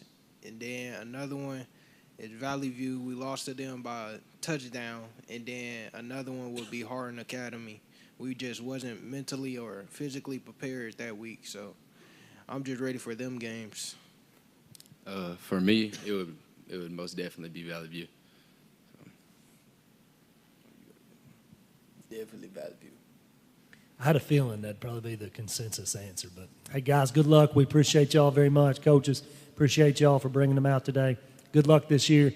Keep moving, in the right direction, battling every week. Always a good game, especially between you and Valley View. Keep moving, always a good game, especially between you and Valley View. So good luck this year. We're going to take a commercial break. When we come back, we'll have the Blytheville Chickasaws on the stage. You're watching the 2025 NEA Sports Media Day. Whether it's your home or your business, Delta Glass is Northeast Arkansas's clear choice for superior glass products and services. Delta Glass is known for their internally produced insulated glass units, providing quick and precise replacements for most all windows. If you've just completed your dream home or a recent remodel, Delta Glass provides the most sought-after custom shower enclosures and mirrors in the industry. Storefront glazing can create an inviting professional atmosphere for any business facility. Delta Glass specializes in custom design and fabricated storefront systems for all sizes and styles. If you're in need of superior glass products and services that are second to none in the region, call Delta Glass today at 870-520-6290 or visit them on Dan Avenue in Jonesboro. 1945, we've been more than just a bank. We've been deeply rooted in communities across Arkansas, growing alongside the families and businesses we serve. We started the Farmers and Merchants Bank in Stuttgart, Arkansas 80 years ago to ensure working folks could borrow money to run their farms, fund their businesses, and build their families' futures. Today, Farmers and Merchants Bank is proud to continue supporting our communities, including our students and athletes. Farmers and Merchants Bank, member FDIC, equal housing lender. The 2025 NEA Sports Media Day on the stage now. We got the Blytheville Chickasaws. Coach, if you would, introduce yourself. Tell us who you brought with you today and kind of give us a little bit of an opening statement. All right. My name is Rod Stinson. I am the new head coach here at Blytheville. This is Courtney Rogers. He's a senior. I have Darius Rogers. He's also a senior. And Nate King. He's also a senior. Go ahead, Coach. All right. This is my first year at Blytheville. I think we all know Blytheville has a history and a tradition of having great athletes. I think it has not declined in the athlete part, but the culture and the consistency part has been lacking a little bit. So that's one of the things that we were able to bring in. I have some good young coaches who are going to be coordinators and head coaches one day. They have been doing a tremendous job since June, coming in, being able to implement offense and defensive schemes. The kids have been hitting the ground running. You know, we have put a big emphasis on getting bigger, faster, stronger in the summer. I think our kids have responded well. You know, it's always some challenges when you have new faces coming in, but I think for the most part, our guys have responded and coming into the season, and so we're going to see what's going to happen. Courtney, go ahead and throw the microphone over to you. Talk about your role, positions, your leadership, your roles on the Chickasaw football team. Good afternoon. I'm Courtney. My role as a leader, and not only on the football team but in the community, is I feel like to bring us all together as one family, as one unit, and work together to solve problems and more. As far as position, what do you play on the football field? I play running back and linebacker. And which you prefer? It don't matter to me. You just want to be on the field. Go ahead, Darius.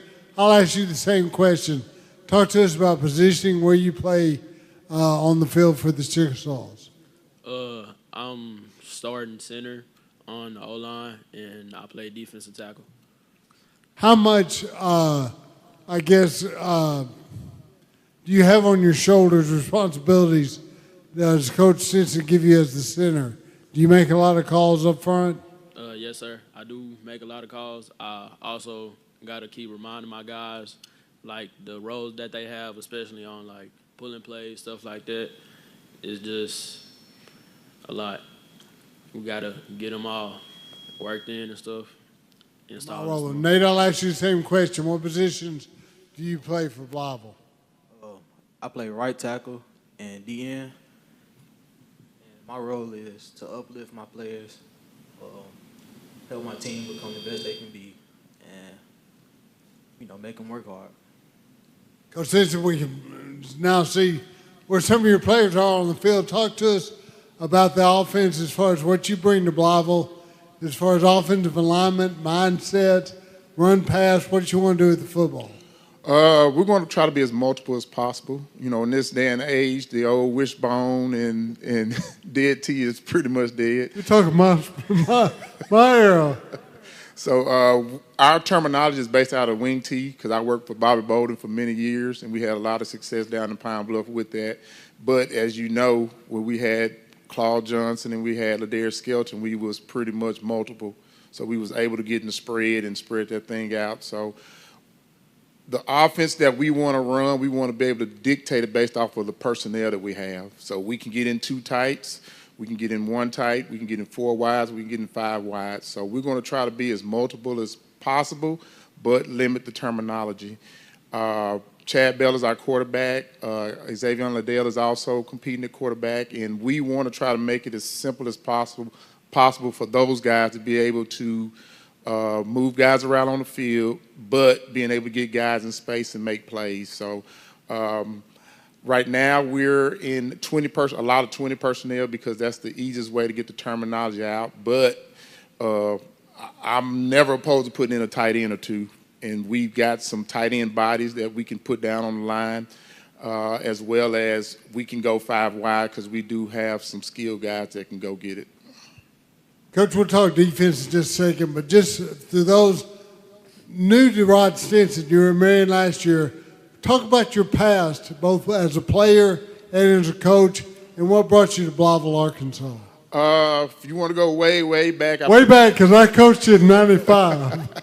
I played for Marion Glover in Pine Bluff, and if you're down in Pine Bluff, you know the history of Pine Bluff of winning championships. I was fortunate enough to win 3 state titles under Marion Glover. I was recruited by Danny Ford, and I went to Arkansas. I played for Danny for 2 years, and then I played with Houston Nutt for 3. I went on to the staff of Houston Nutt as a graduate assistant under Don Decker. I did that for 1.5 years in the weight room. In the weight room, strength and conditioning department, which I learned a lot, and that's one reason. These boys will tell you, we lift an iron. We lift an iron, and I got that under that background. I went on to Pine Bluff, and I had 1,000 rows there. From offensive coordinator, defensive coordinator, head coach. About 3 years ago, I felt it was time for a change. I had been in Pine Bluff for about 17, 18 years. We landed in Marion, which was close to my wife's hometown. She's from Hughes, where Gus Malzahn started his reign of terror. And so we were about 20 miles outside of Hughes, and I spent those 3 years under Lance Clark, which is a good young coach in Arkansas who's done a great job in Marion. And from there, I moved on to Blytheville. One of the things that attracted me to Blytheville, of course, was the talent. Of course, under Coach Pierce, who's the AD, they wanted a little bit of a culture change. They have talent there, which we do have some good young guys. And that was probably the biggest thing, is being able to coach talent and be able to put a staff together, which I've been able to do that. I have a good young staff. Those guys come to work hard every day. And that's one of the things that kind of motivated me to be able to push to come to Blytheville. Okay, now, Coach, let's talk about the Chickasaws defensively, both the linemen and personnel. Okay, defensively, we're going to be in a multiple defenses based out of a 4-2-5. I'm a big forefront guy. We want to be multiple on the back end. We are a read defense, so we're going to read and react. We will double call on the back end, so we're able to go in double sets, be able to call the triple sets, be able to call the single sets. Up front, we are trying to start. We have enough linemen this year where we're going to start guys one way and then rotate them on the offense and defensive line. I think that's going to help us, especially late in the year, because a lot of times you see some of the better teams that are consistent, especially in 4A, be able to have that depth up front, and it helps you in the longevity part of the season, especially going down to week 8, 9, and 10. So that's the way we're going to look defensively. We feel very confident in what we have right now, just kind of eager to get the pads on. All right, real quick, guys. If you don't know, now you know Coach Stinson's background. Talk to us about what he's brought to Blytheville and what you've learned from him going into this season. Coach Stinson, when he first came, I would say, out the gate, he brought the mood. He set the tone. He told us what it was, and he, like you say every day, I haven't lied to you guys yet, and he haven't lied to us yet. He said we was going to leave at 11, and we left at 11 o'clock. So I would say he brought truth, and he bringing a change already. A thing I would say about Coach Stinson, like Courtney said, he doesn't lie. He really brought a great move to Blytheville, especially behavioral stuff like that. He's very consistent with the weight room, not only the weight room, but players' behavior is really a discipline problem between Blytheville, and I could say it's been a thing for years, and he has helped us improve on that a lot, and I really appreciate him for that. When I first met Coach Stinson, I didn't think much, to be honest. And then over a couple of weeks, he was really cool, good coach, brought a lot to the team that we really needed. A lot of discipline, a lot of promises that was made that I'm hoping come true. Real quick, one word, one team name. who you got circled on the calendar, who's on the schedule that you're really looking forward to play. No comment. Highland Rebels. Every team, especially Southside and Pocahontas. I appreciate that answer. Thank you, guys. Thank you, Coach. Hey, looking forward to some special things this year for you guys. So thank y'all for being here. We're going to take a commercial break. When we come back, we'll have the Southside Southerners on the stage. You're watching the 2025 NEA Sports Media Day.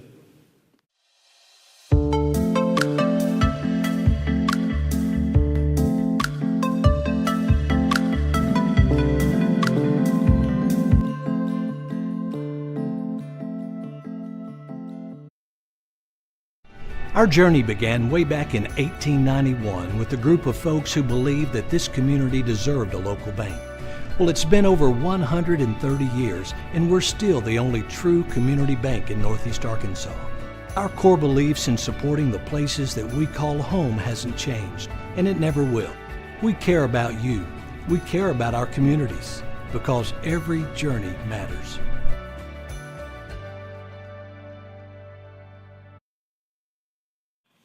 Welcome back to the 2025 NEA Sports Media Day. On the stage now, we've got the Southside Southerners. Coach, if you would, introduce yourself, tell us who you brought with you today, and give us a little bit of an opening statement. Yep, Price Holmes. This is returning senior All-State player Owen McLaughlin. This is returning All-State player Braden Simpson, and returning All-Conference senior tight end Wyatt Bishop. Opening statement. Obviously, we returned, I think, 7 on offense and 4 on defense from a 13-win team, semifinal appearance team. I wasn't there. I just joined, at the beginning of the summer. But high expectations, and we try to carry that throughout the summer. Kind of talk with us a little bit about then building on that, and then we'll get to the guys a little bit. But kind of talk to us a little bit about that new face to the staff then, if you weren't there for that. So kind of talk, how have you used this off season to build off that and carry that momentum into this year? Yeah, so just, I got there at the beginning of the summer, into the spring, and obviously all the accomplishments that they had last year, wasn't a part of, but, just buying into the culture there and the high expectations and trying to find my way to fit that. Question for Owen. Owen, last year, y'all made the state semifinals coming off a 13-1 season. Great year, but just how motivated are you to get one game further, to get to that state championship and have an opportunity to put a ring on your finger? Well, last year we did set a goal of a state championship, and like you said, we fell one game short, but we prepare like we're going to the state championship every day. We put in the work in the weight room in the summertime and all the speed training and everything, and that's our ultimate goal still. And then if you would also, Owen, go ahead and tell us your positional role on this team, and we'll go ahead and go down the line. I'm a senior on this team.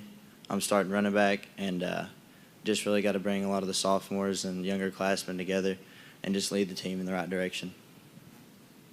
My name is Braden Simpson. I'm a wingback and a linebacker.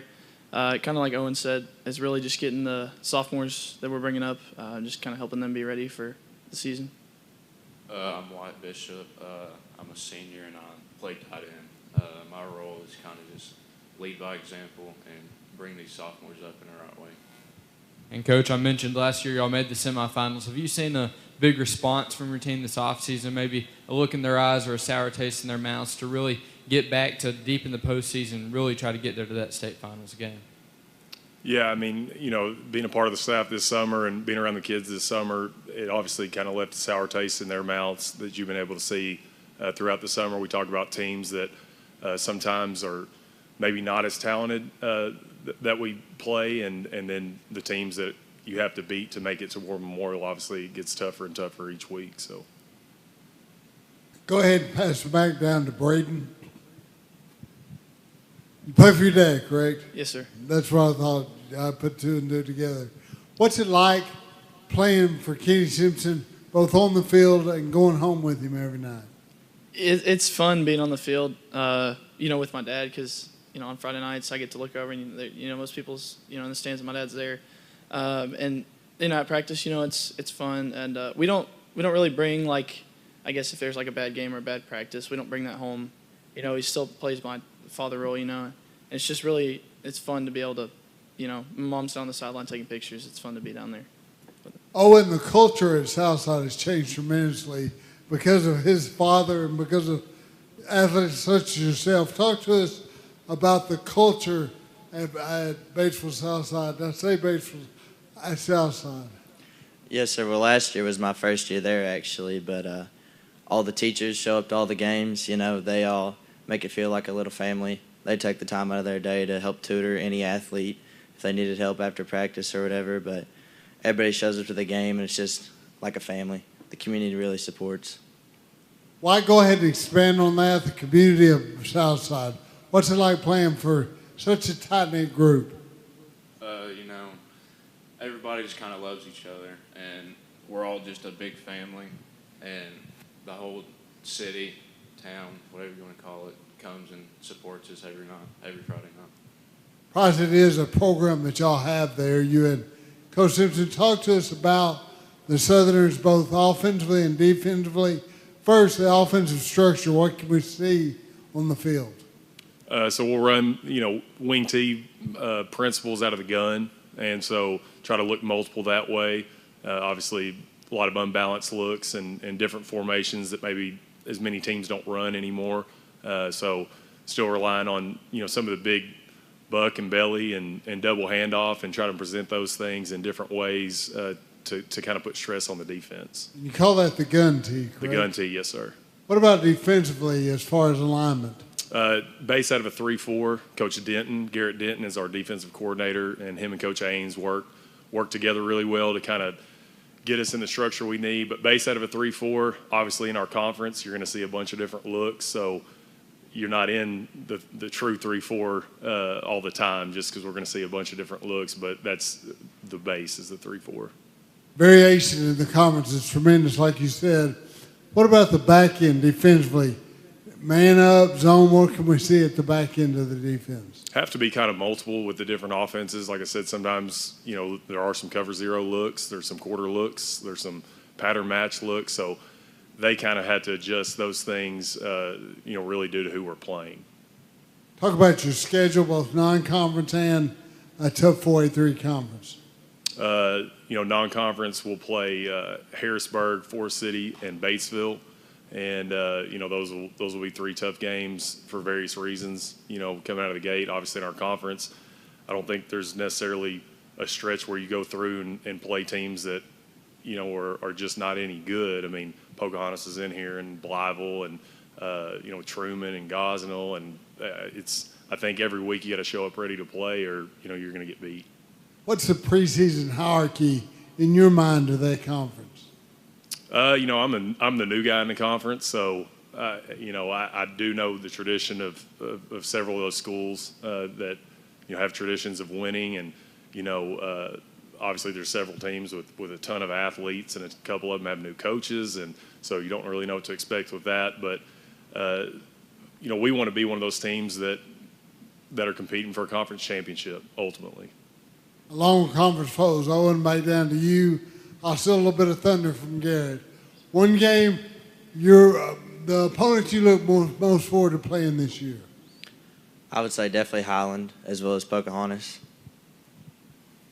Same as Owen. Pocahontas was a 3-point game and Highland was a 7-point game. I think that's going to be 2 really fun games to watch this year. I think Highland and Pocahontas too, and I'd like to get back at Philadelphia too. Well, guys, we appreciate y'all very much. Coach, we appreciate you. Thank y'all for coming out today. Looking to build off last year. I have no doubt you guys are going to just pick up right where you left off. So good luck this season. We're going to take a commercial break. When we come back, we'll have the Pocahontas Redskins on the stage. You're watching the 2025 NEA Sports Media Day. Milligan Heating and AC works to serve the Northeast Arkansas community in meeting all of your HVAC needs. Give Justin Milligan a call at 870-243-2820.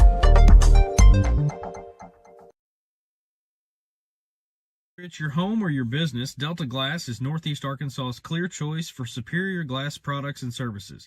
Delta Glass is known for their internally produced insulated glass units, providing quick and precise replacements for most all windows. If you've just completed your dream home or a recent remodel, Delta Glass provides the most sought-after custom shower enclosures and mirrors in the industry. Storefront glazing can create an inviting professional atmosphere for any business facility. Delta Glass specializes in custom design and fabricated storefront systems for all sizes and styles.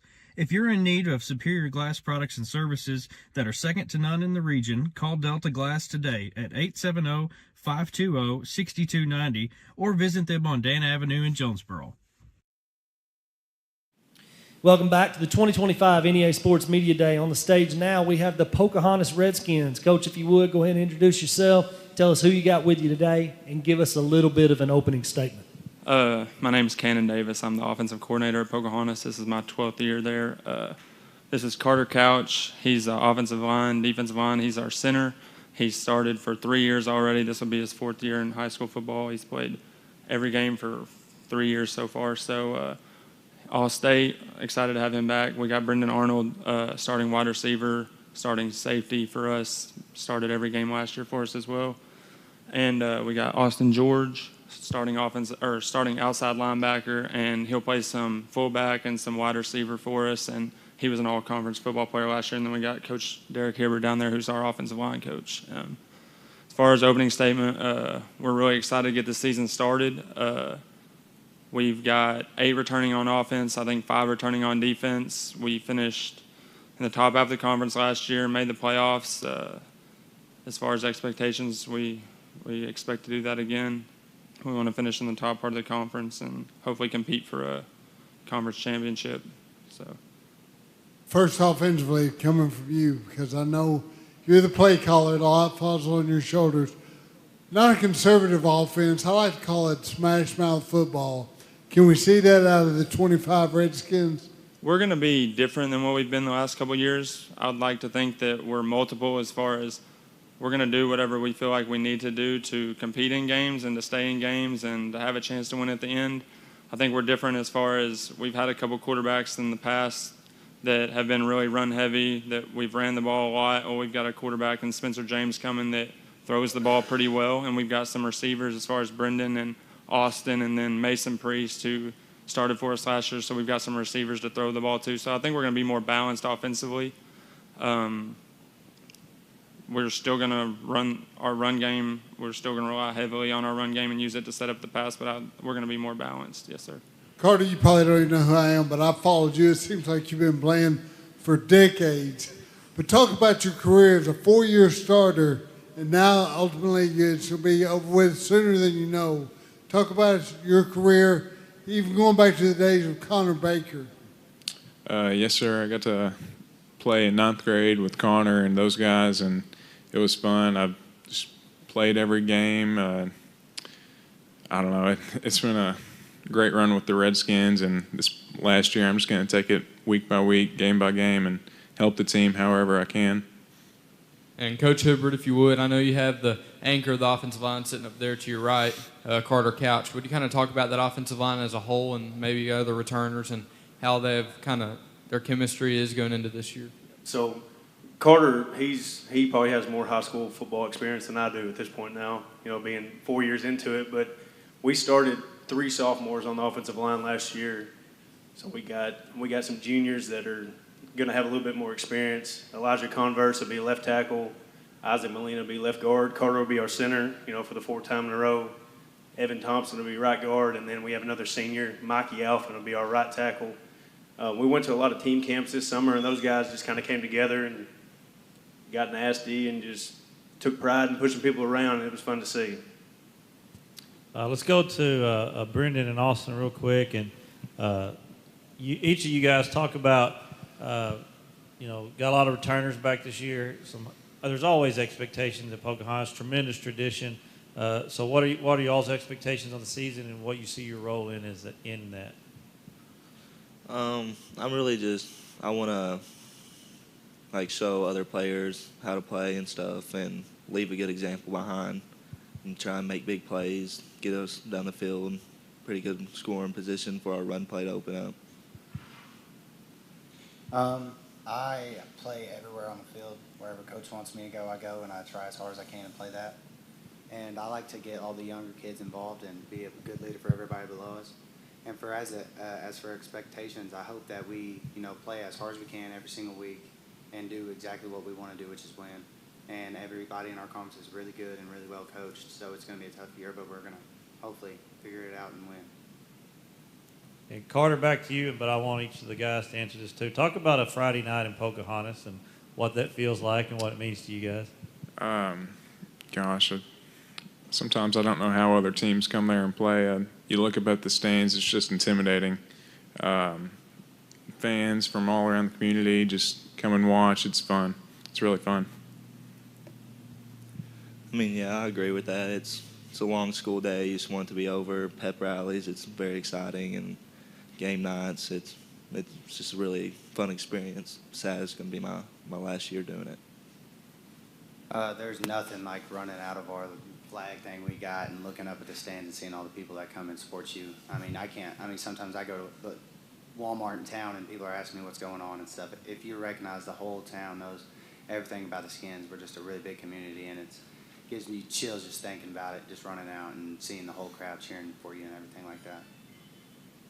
Coach Davis, we got a lot of offense up on the thing. You remember this whole defense. Talk to us about the Redskin defense, though. I know you know it. And what can we see out of all three levels defensively for the Redskins? Coach Chester is our head coach, and he's our defensive coordinator, and he's always based out of a 3-4. But obviously, like Coach Holmes just talked about up here, in our conference, you got to be multiple. So you'll see them in 3 front, 4 front. They'll play some man. They'll play some zone.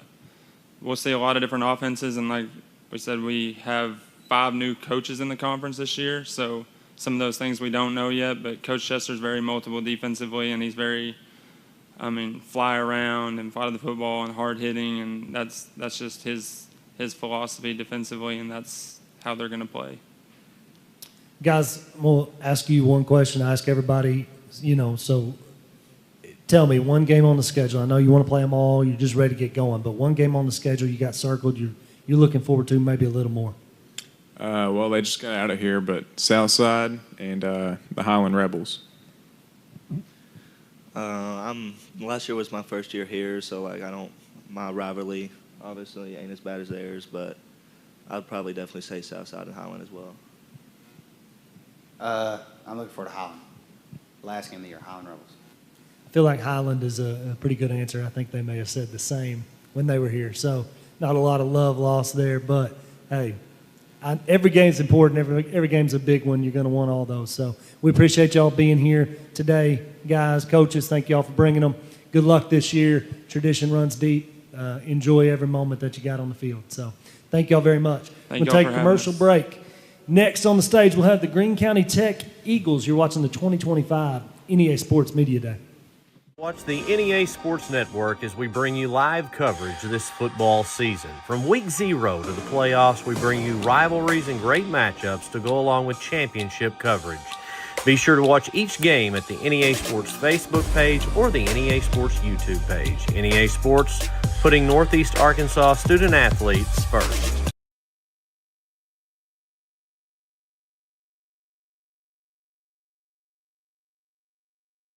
Whether it's your home or your business, Delta Glass is Northeast Arkansas's clear choice for superior glass products and services. Delta Glass is known for their internally produced insulated glass units, providing quick and precise replacements for most all windows. If you've just completed your dream home or a recent remodel, Delta Glass provides the most sought-after custom shower enclosures and mirrors in the industry. Storefront glazing can create an inviting professional atmosphere for any business facility. Delta Glass specializes in custom design and fabricated storefront systems for all sizes and styles. If you're in need of superior glass products and services that are second to none in the region, call Delta Glass today at 870-520-6290 or visit them on Dan Avenue in Jonesboro. Welcome back to the 2025 NEA Sports Media Day. On the stage now, we got the Greene County Tech Eagles. Coach, if you would, introduce yourself. Tell us who you brought with you today and kind of give us a little bit of an opening statement.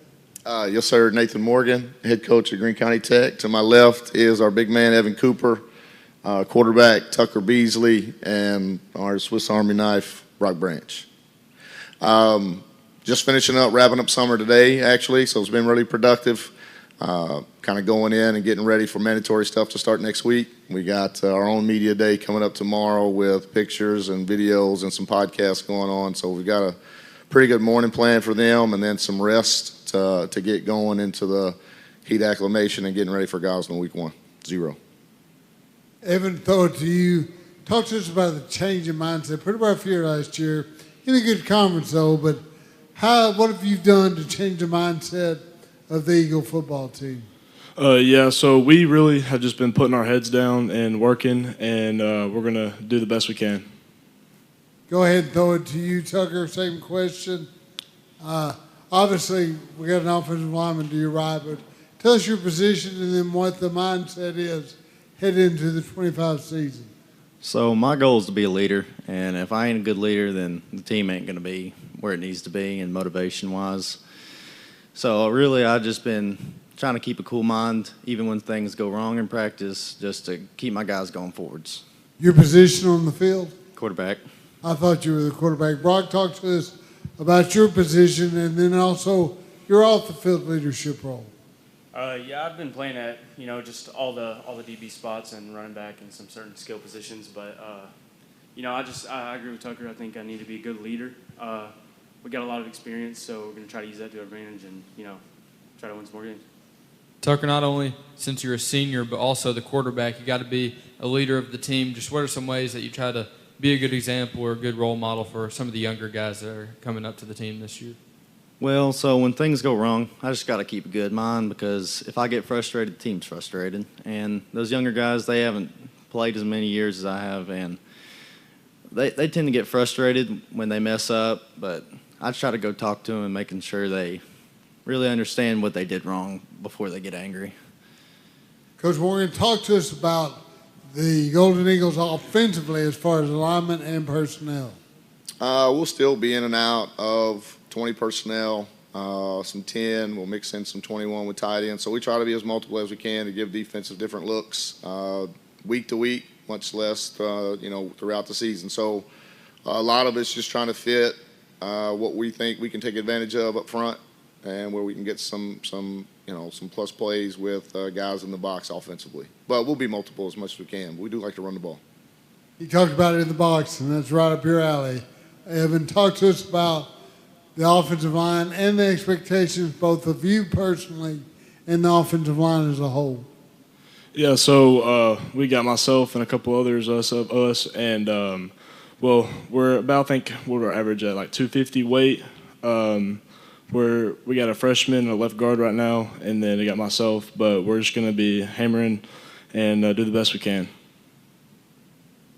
Brock, throw it down to you. Talk to us about you're one of the fastest on the team. How do you implement that speed into the game of Greene County Tech football?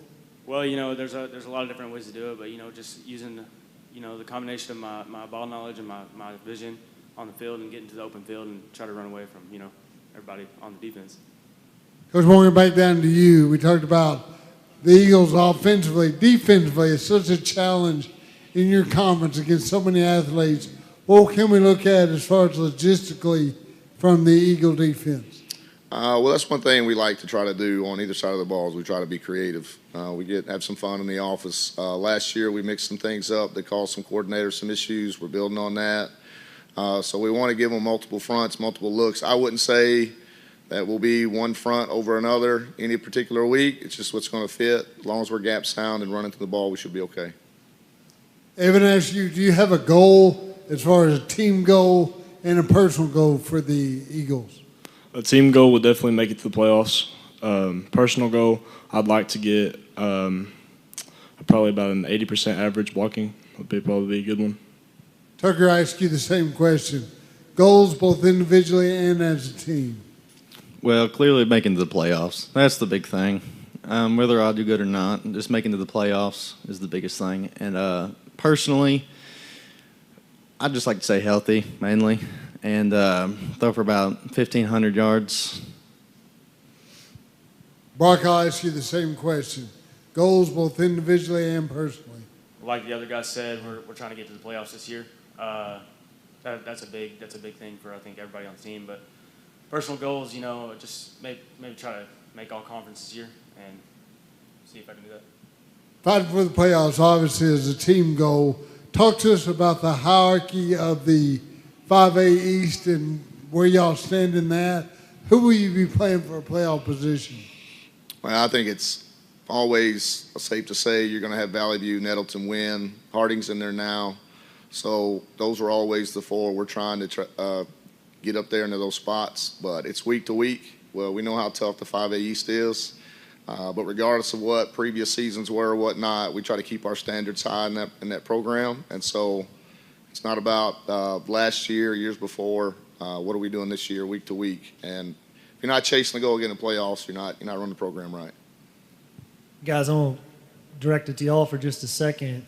Ask everybody this, and I know the standard answer is every game. You want to be politically correct. You want to say every game you're looking forward to, and obviously you are. Football's a shorter season, but kind of talk with us a little bit. What's one game specifically on the schedule? It doesn't have to be a rivalry game. It can be just a game that you're really looking forward to playing, just in general. For me, definitely Batesville would probably be my favorite. Paragould, no doubt. I think everybody knows the obvious answer. It's going to be Paragould for me. Well, Paragould, yes. And I'm going to ask the same question here in just a second, and I'm going to get a very similar response in that regard. But, that's the kind of stuff you talk about for, 50, 60 years after. So good luck, guys, this year. We appreciate y'all very much. Coach, we appreciate you. Thank y'all for coming out. Good luck this year. We're going to take a commercial break. When we come back, we will have the Paragould Rams on the stage. You're watching the 2025 NEA Sports Media Day. If you have to lift, kick, catch, hit, run, pitch, cross over, try again, and again, and again, you need Way-Good. With 15 grams of protein and only 90 calories, the original protein shake on a stick was created to fuel you to victory. Find us online, or if you're ready to refuel today, shoot us an email at coach@way-good.com.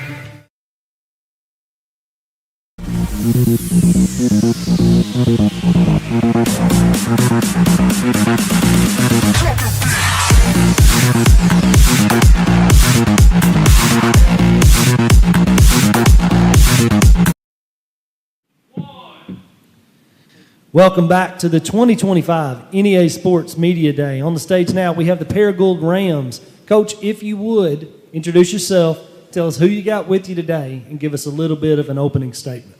All right, I'm Coach Randy Phillips. I've got Jack Starnes. He plays running back and defensive back. Reed Phillips plays quarterback. Does not play any defense right now. And then Tyler Ray, he plays O-line and D-line. For an opening statement, we're just excited to keep building on our program and improving and just look forward to what the season holds. And Coach, you just talked about it improving. Last year, y'all were off to a 3-0 start, great start, and then y'all didn't finish exactly how y'all wanted to, but it was still y'all's best since 2017. How do you look to build off that as a program? Obviously we didn't win a game in conference, and that's something that, dictates if you go to the playoffs or not, and that's our ultimate goal is to compete in conference for the top 4 spots to get a playoff seed. And we're building on that. The 3-0 start was great, and the kids got to experience that. But until we make the playoffs, we don't feel like we're where we need to be as a program, doing it consistently. And we're just using that as motivation to continue getting better each week. Coach, let's keep it with you. Talk about our non-conference schedule. Last year, like Tyson said, you started out very well. Hoxie ought to be a lot better. I look for Hoxie to be a lot better. You never know about Kennett. Talk to us about your non-conference schedule and then get into the conference schedule. Non-conference, we have Manila, Hoxie, and Kennett. Hoxie's going to be tough. They're traditionally a great football team. We battled it out with them last year and pulled away at the Winn. Kennett, they're a very physical, athletic football team, and we were able to mercy rule them late in the game. The Manila also, they're another 3A school. We're a 5A school. We feel like we should beat those teams. But getting into conference, we start out with Valley View opening in conference play. So tough task ahead of us to start out in conference play, and then we follow them up with Batesville.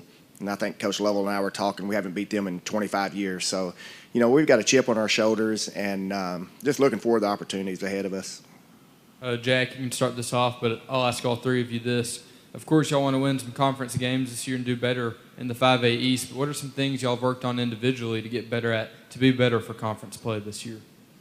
I would just say having more energy and giving my best foot forward. I think we all could do better than I guess you could say, our work ethic and the way we play. We have to be a little more aggressive out there on the field, so that's a lot we work on. Same thing for you, Reed. Honestly, my leadership, leading the team, and just not letting us get down, and just keeping a strong mindset constantly. And you, Tyler? I think one thing that we really needed to work on was execution. We got in a lot last year and we started off strong, and then once something went bad, it kind of just went downhill from there and we couldn't execute it very well. Coach Phillips, if you would, tell us about this Paragould Ram offense. What can we expect, whether it's personnel, alignment? What can we expect from the Paragould Rams offensive side of the ball this year? We have actually dedicated some time to passing the ball this offseason. So we didn't do much of it last year. We were in a condensed single wing formation 95% of the time, and we didn't have much of a passing game, and that ended up hurting us in conference when, teams like Nels and Valley View, they stacked the box with nine in the box. Made it almost impossible to run, and we just didn't have an answer for it. We didn't really have a true quarterback, and that's something we built on in the offseason, and we're going to throw the ball more. I hate to say it, we're going to throw it more and try to get some folks out of the box. But Avery and Reed are our top two quarterbacks, and they've done a great job executing in camps, and we even finished first in our pool in 7-on-7. So, for us to do that as a program, it's helped us, and we're going to continue to work on that. And, we're still going to be, 70, 75% run, but our play-action passes have looked really good in camp. Coach, I admire that you're playing to win instead of shortening the game, which is good stuff. That mentality, Reed, does it affect you as a quarterback or a little bit more responsibility as far as throwing the football? Talk to us about the difference between last year and this year playing quarterback. Last year, I feel like we had to rely more on the run. And so when we got 4th and 10 and we weren't able to throw it, it just completely killed our drives. So I think this year we're going to do a lot better doing that, completing passes and scoring when we need to score and not being stopped. Go ahead and pass the mic to either side of you. Talk to us first about the difference in mindset between last year and this year. Everybody on the team this year, they have more. They're ready, basically. Last year, everybody, they wasn't locked in before the game, but now everybody ready to go. We've improved on our discipline and ready to go out and get to work. Tyler, I'll ask you the same question.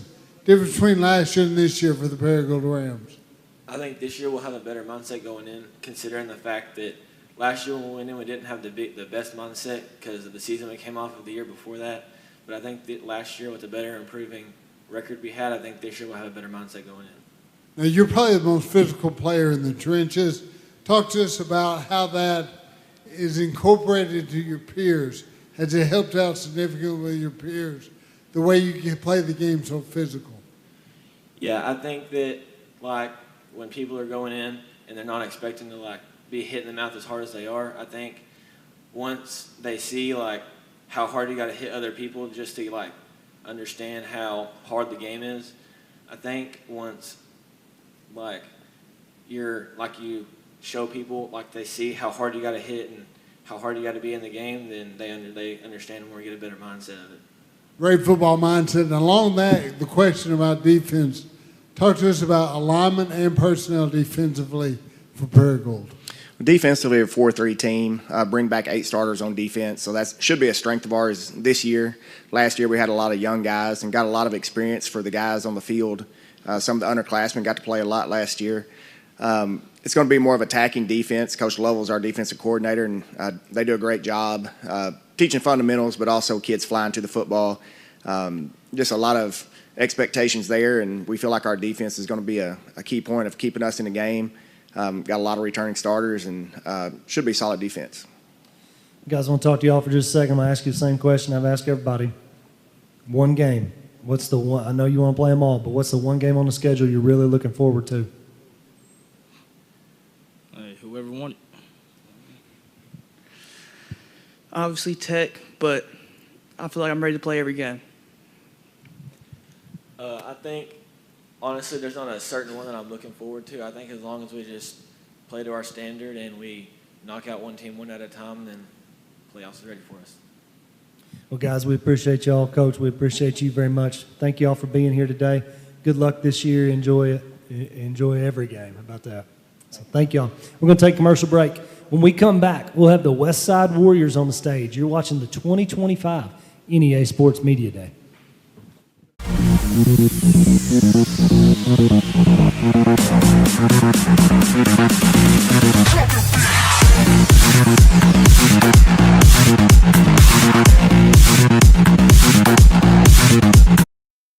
It's hard to get to the top.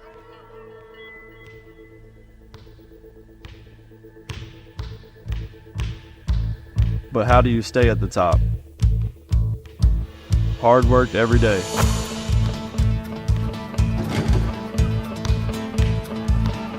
Central Dealership has the same philosophy. I'm Austin Reeves, and I'm proud to be a part of the Central team. Athletic Booster Club. We're the team behind the team. Becoming a member of the Westside Athletic Booster Club is a rewarding and valuable contribution to the Warrior Nation, our school, and most importantly, our student athletes. The purpose of the club is to promote athletics at Westside High School in an atmosphere that is consistent with the educational philosophy of the school community. Check out our Facebook page for more information on how to become a member. Westside Athletic Booster Club. We're the team behind the team.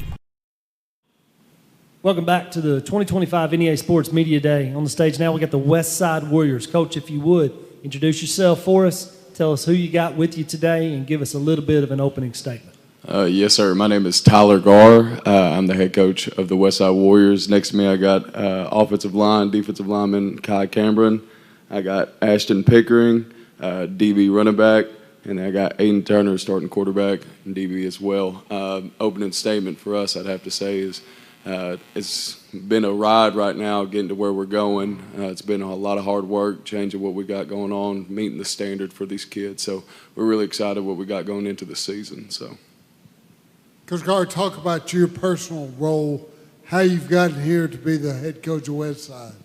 For the past 5 years, I've spent my time as an assistant coach for the Jonesboro Golden Hurricanes. I've been offensive line coach for that time. Before that, as you would know, Coach Tyler George always preparing assistant coaches to take on bigger roles in life, teaching them about discipline and meeting the standard. And just really, God really helped me get to this role where I could lead these young men and change their lives and try to get the program going on the right foot. So. Kai, I throw it over to you. It is a challenge, but I know if you do change the culture, it all starts up front. That's where you are, Biggin. So talk to us about being a lineman on traditionally a tough, strong football team.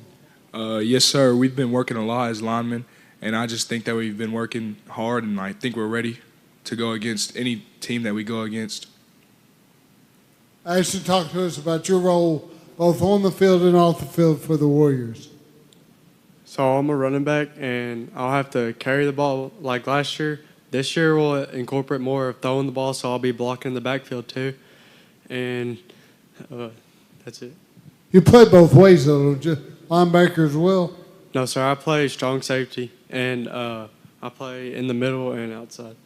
Okay, I'm sorry. I thought you were a linebacker. Go ahead and throw it over to Aiden. Aiden, talk to us about where you play predominantly both offensively and defensively in your role on the football team this year. I think that my biggest role is passing the ball. I also like to run the ball quite a lot.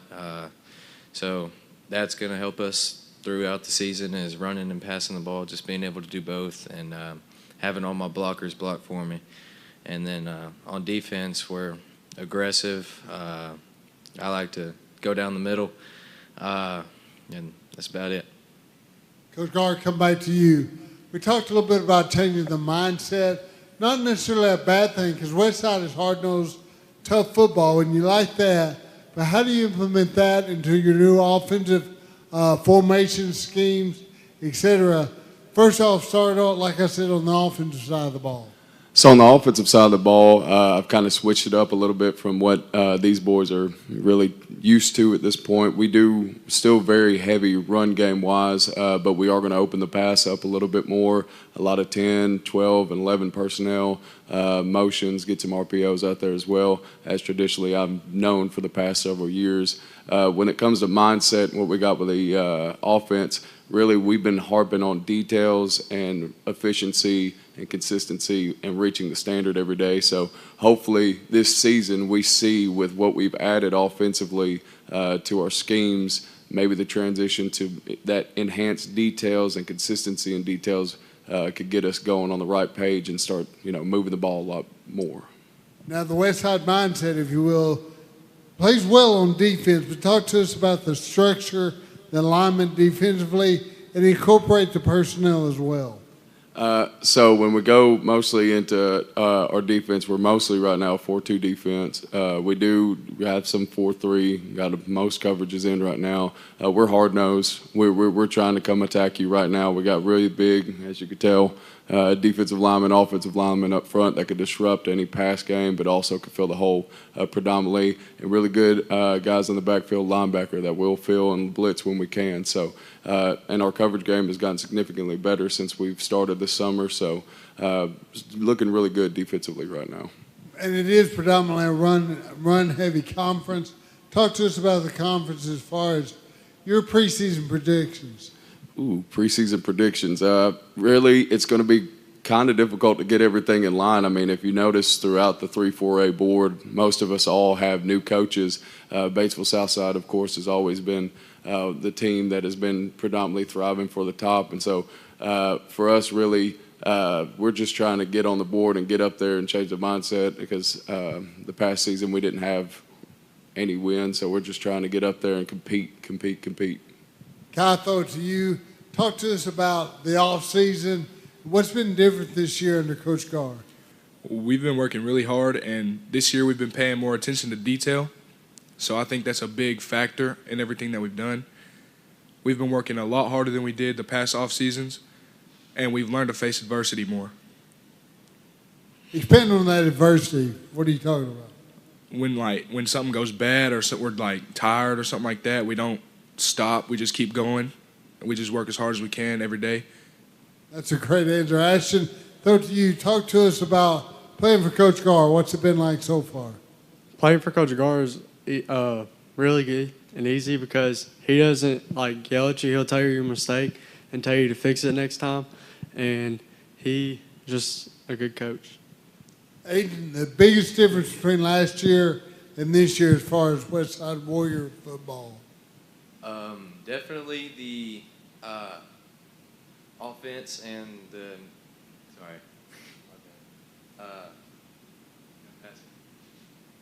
Sir? Nothing. Never mind. Coach Roy, I'll throw it over to you. What's been some of the biggest challenges at Westside? Some of the biggest challenges has been changing the mentality of some of these kids. Traditionally we've kind of been on the downhill if you look record-wise, and also just mentally trying to change the mindset into a more disciplined, like Kai said, overcoming adversity, being able to be a young man, handle things, take it to the chin, and just be a hard blue-collar team. Getting the job done with efficiency and consistency as best as we can. That's one of the biggest things we've been trying to change this offseason, is just implementing an offseason of young men's school, essentially.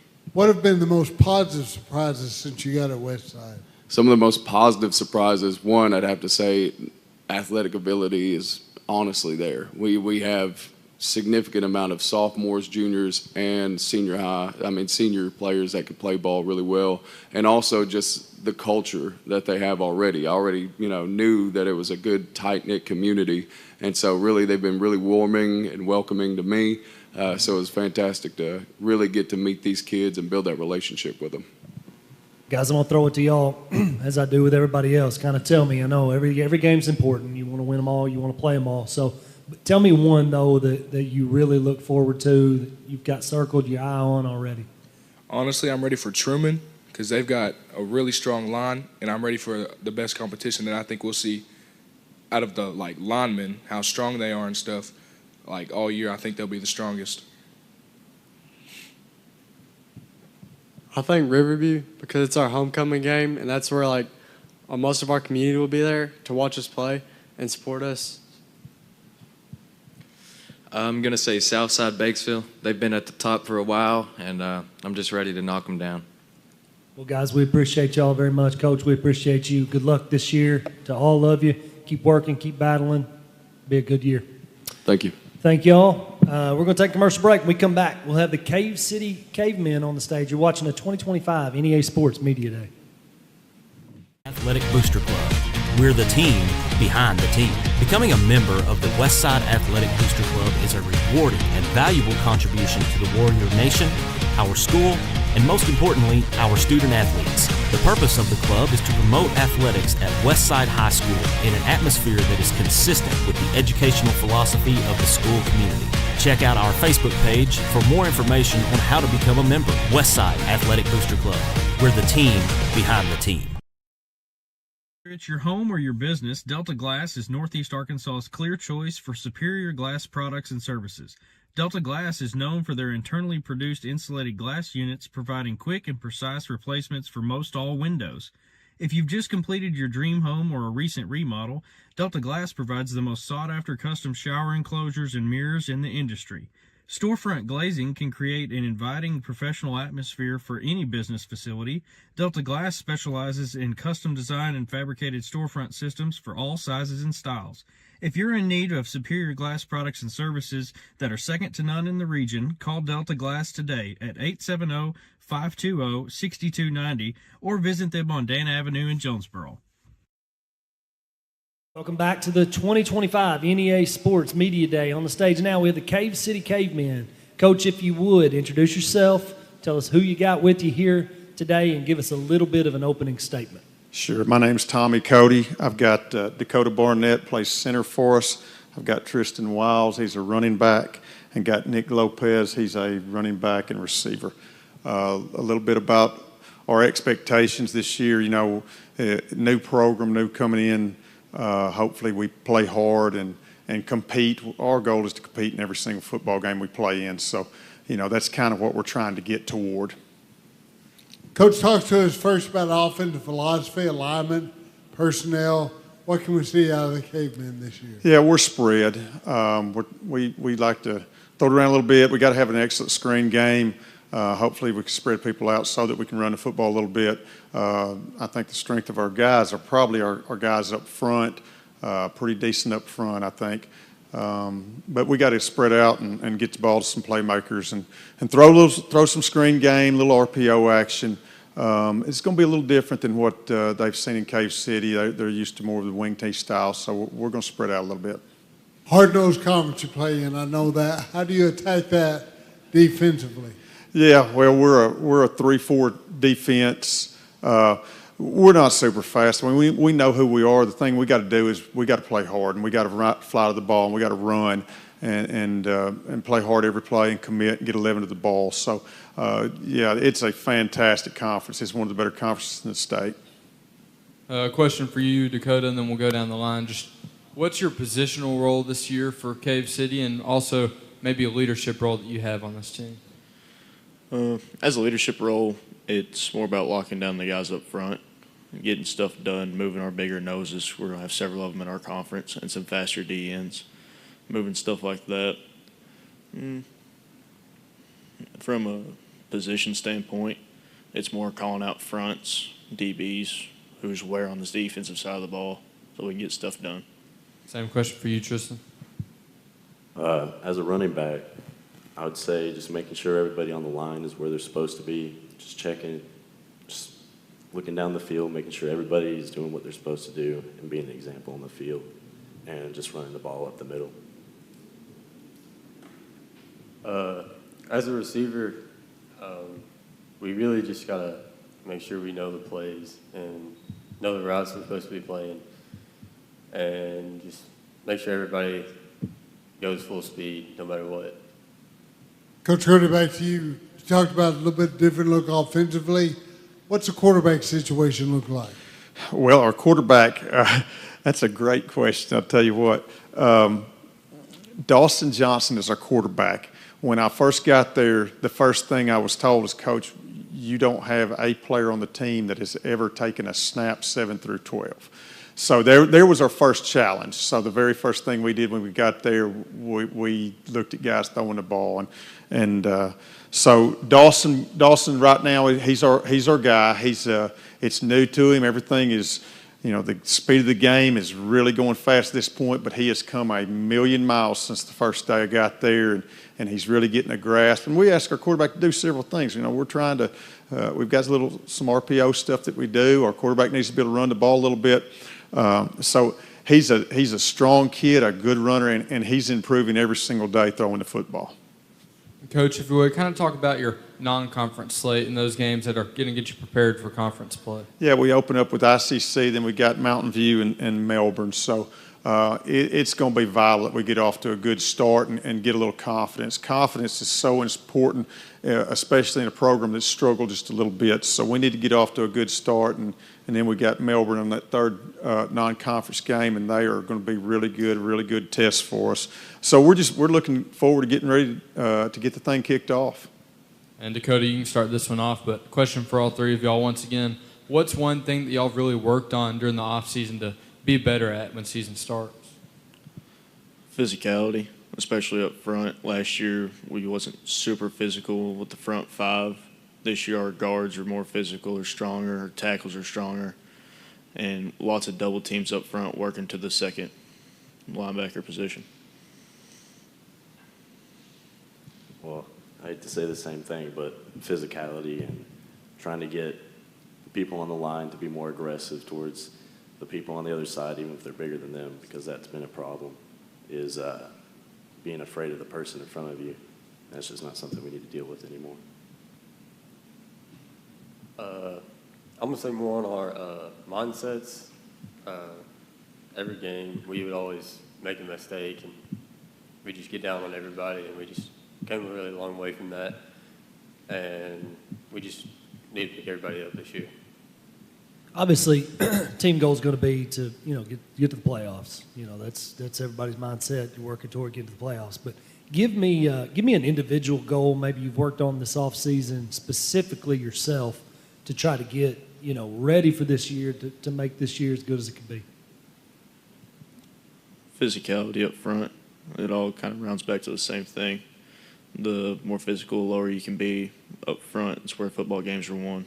So, weight room, just hit the weight room extra hard this off season? Yes, sir. Okay. I would say being mentally ready, being completely focused on the sport, not being distracted by outside things, just really putting your full effort and self into the sport and program. I'm going to say probably our speed work. We put a lot of work in that, and our physicality, so we can have guys going both ways no matter what when we need them. So kind of talk with me a little bit. Obviously every game's important.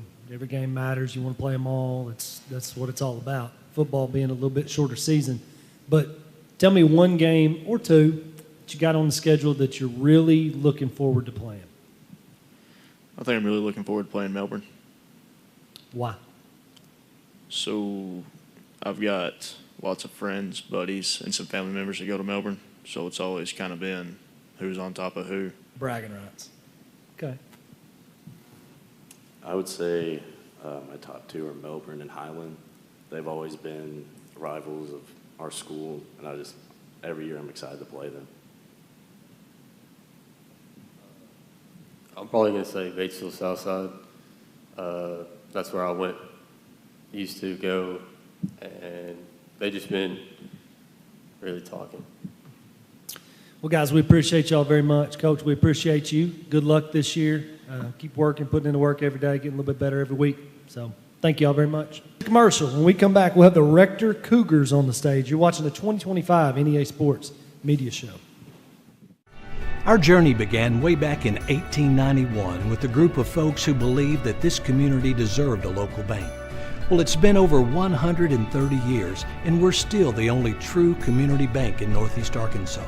Our core beliefs in supporting the places that we call home hasn't changed, and it never will.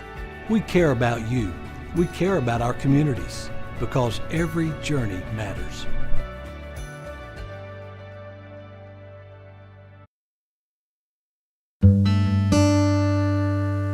Thank you. Thank you for letting us be a part of your family and for trusting us with the ones you love the most. Thank you for allowing us to be a part of those lifelong memories. Thank you for taking us on the job and for putting us to work.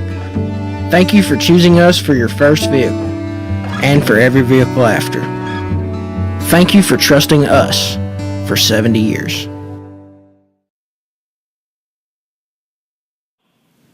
Welcome back to the 2025 NEA Sports Media Day. On the stage now we have the Rector Cougars. Coach, if you would, go ahead and introduce yourself. Tell us who you got with you today and give us a little bit of an opening statement. Sure. My name is Robert Dorman. Here is my quarterback. This is Chance Lopez, our starting center, Lawrence Willingham, and our starting offensive and defensive lineman, Colt Reddick. Opening statement, man. We're Rector Cougars. We're ready for football. It's been a long off season. We're working hard. It's just football off season is always super long, going from year to year, and so there's a lot of time for preparation. And these guys have done everything they can do to get prepared for this upcoming season. So we're excited about it. Kind of talk with us a little bit about, for a minute, just kind of talk with us a little bit about what goes into that preparation. Like you said, it is, aside from other sports, it's a longer off season. So kind of give us a little bit of preparation, as far as what you guys may have focused on this off season. Not too far removed from a state championship, so expectation obviously around Rector football is pretty high, but kind of talk with us a little bit about, the off season and what you guys have done. Sure. The off season for us, it tends to be pretty consistent from year to year because what me and Coach Hendricks have preached to these guys for years and years is physicality and toughness. So we spend a ton of time in the weight room. The weight room for us is key. We spend so much time in the weight room. These guys get so strong, and that starts really from 7th grade on. And so we teach them to live in that room, and these guys hit that so hard, and that's what we prepare. That's what our off season typically is, and getting acclimated to the heat. Well, yeah, that's a whole different animal in and of itself. But football is so much strength, physicality, that kind of thing. You can rely on athleticism and other sports, but football, you gotta really spend a lot of time in the weight room. So I was kind of hoping to hear that. Kind of talk with us a little bit about, the conference. What's that look like? The conference schedule. Let's run through that first. Then we'll kind of dive into the non-conference schedule. Our conference is tough. It's been tough for a few years now in the 8-man North and the 8-man South as well. It's a competitive conference on both leagues, and our conference with Cedar Ridge, with Midland, who's really come a long way lately. It's a very good competitive conference. We've had newcomers, the last couple of years, and so every game that we'll play in conference this year will be a challenge. Question for you, Chance. With you being the senior leader and the senior quarterback, they have you picked first in the coaches poll for 8-man football, and does that put any kind of pressure on you, or what can you take away from that? I don't really fall into pressure much. I take it on well, I think. But, you want me to answer that? Chance, you can keep it. This is for all three of y'all. Is there any, one thing that you've worked on over the offseason to be ready and be better for this season? Been outside in the heat all summer, trying to adjust to it. It's been real hot. In the weight room every day. Just got to stay in there, get to work in. I would say probably lifting every day, getting in the weight room, staying strong. That's about it. I'd say being in the heat all day and working, and being in the weight room all the time, 24/7. And Colt, you can keep the mic, and we'll go back down the line. But what are y'all's positional roles and maybe a leadership role that y'all have on this team this year? Just to keep everything in line and to keep everybody in a brotherhood. I'm the starting center. I make sure the ball gets back to the quarterback. For motivational, probably I like to keep the team nice and tight, all together. I keep the team together. Got a big responsibility role.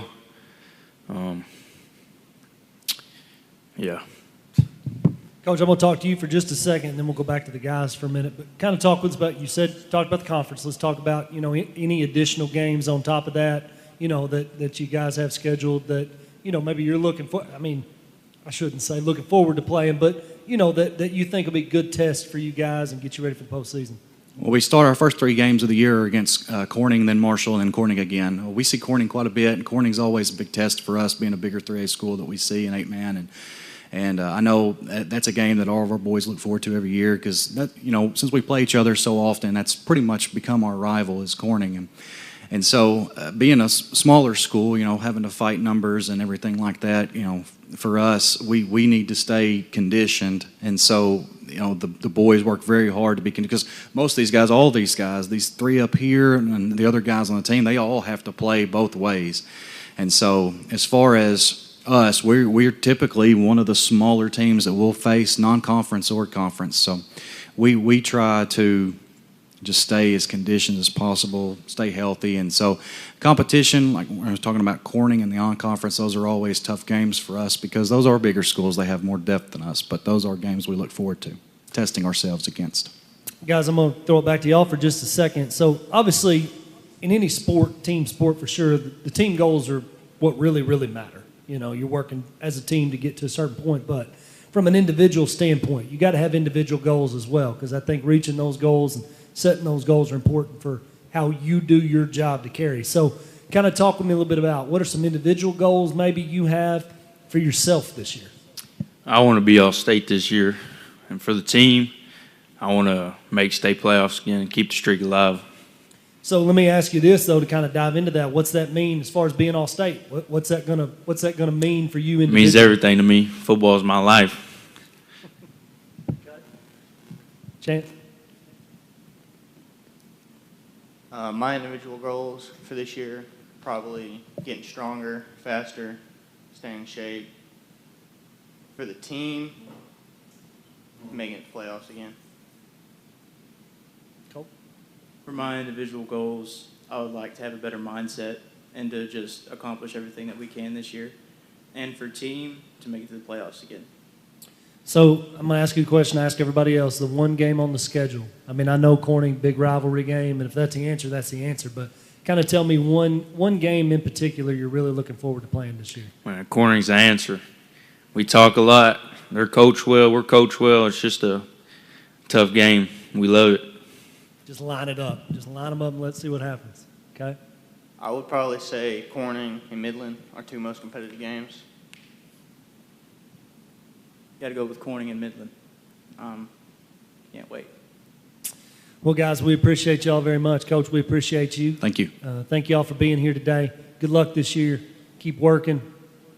Keep making Rector proud. I know you've done that in the past. You're going to continue to do so. So thank y'all.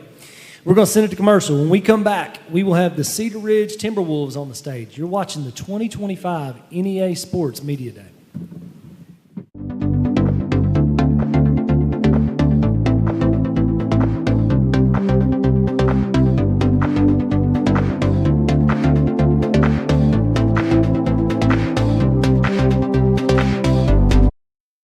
It's your home or your business, Delta Glass is Northeast Arkansas's clear choice for superior glass products and services.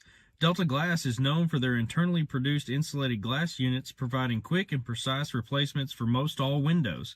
If you've just completed your dream home or a recent remodel, Delta Glass provides the most sought-after custom shower enclosures and mirrors in the industry. Storefront glazing can create an inviting professional atmosphere for any business facility. Delta Glass specializes in custom design and fabricated storefront systems for all sizes and styles. If you're in need of superior glass products and services that are second to none in the region, call Delta Glass today at 870-520-6290 or visit them on Dan Avenue in Jonesboro. It's hard to get to the top.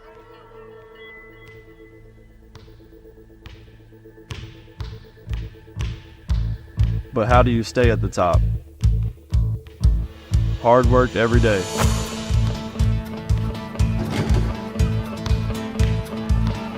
Central Dealership has the same philosophy. I'm Austin Reeves, and I'm proud to be a part of the Central team. Watch the NEA Sports Network as we bring you live coverage this football season. From week 0 to the playoffs, we bring you rivalries and great matchups to go along with championship coverage. Be sure to watch each game at the NEA Sports Facebook page or the NEA Sports YouTube page. NEA Sports, putting Northeast Arkansas student athletes first. Welcome back to the 2025 NEA Sports Media Day. On the stage now, we have the Cedar Ridge Timberwolves. Coach, if you would, introduce yourself first. Tell us who you got with you today, and give us a little bit of an opening statement.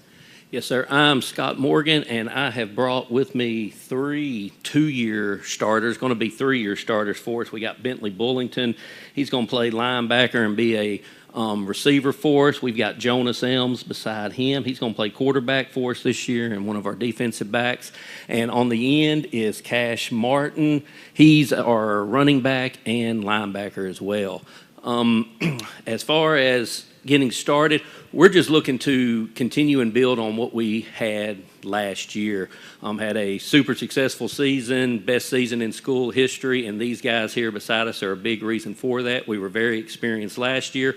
Lost a lot of experience, but we've got 4 or 5 key starters coming back, and these guys have been putting in the effort. They've been working, and they want to see that success continue, and that's our main objective for this year is, especially for us as coaches, to put these guys in the position that they can be most successful at. Coach, you were 10-2 last year, I believe, so improving on that is going to be difficult. 10-2, and the only 2 teams that we unfortunately lost to played in the state final, so it doesn't get a whole lot better. Probably the most improved football team last year, but thanks to these guys. Really allude to that. First, before we start talking to the players, talk to us about the mindset as far as formation, personnel, all that offensively first, then we'll talk about defensively. We're spread for whatever that means in today's football, but we'll throw the ball, we'll run the ball. Last year we were about as balanced as you can be. Hopefully we can be this year as well. We had about 20 touchdowns thrown, about 20 touchdowns rushing, about 1,500 yards passing, 1,500 yards receiving. Rushing as well. That makes it tougher to prepare for when you just can't concentrate on one thing, and hopefully we're doing the same thing this year, but we like to spread it out. We like to go as fast as possible, but sometimes with lack of numbers, we got to slow it down just a little bit. But for the most part, we run what you see a lot on Saturdays anymore. Spread it out, kind of read option type of game. Just do what we have to do to put these guys in a position to be successful. Now, obviously, including these 3 on the stage, you have a lot that go both ways.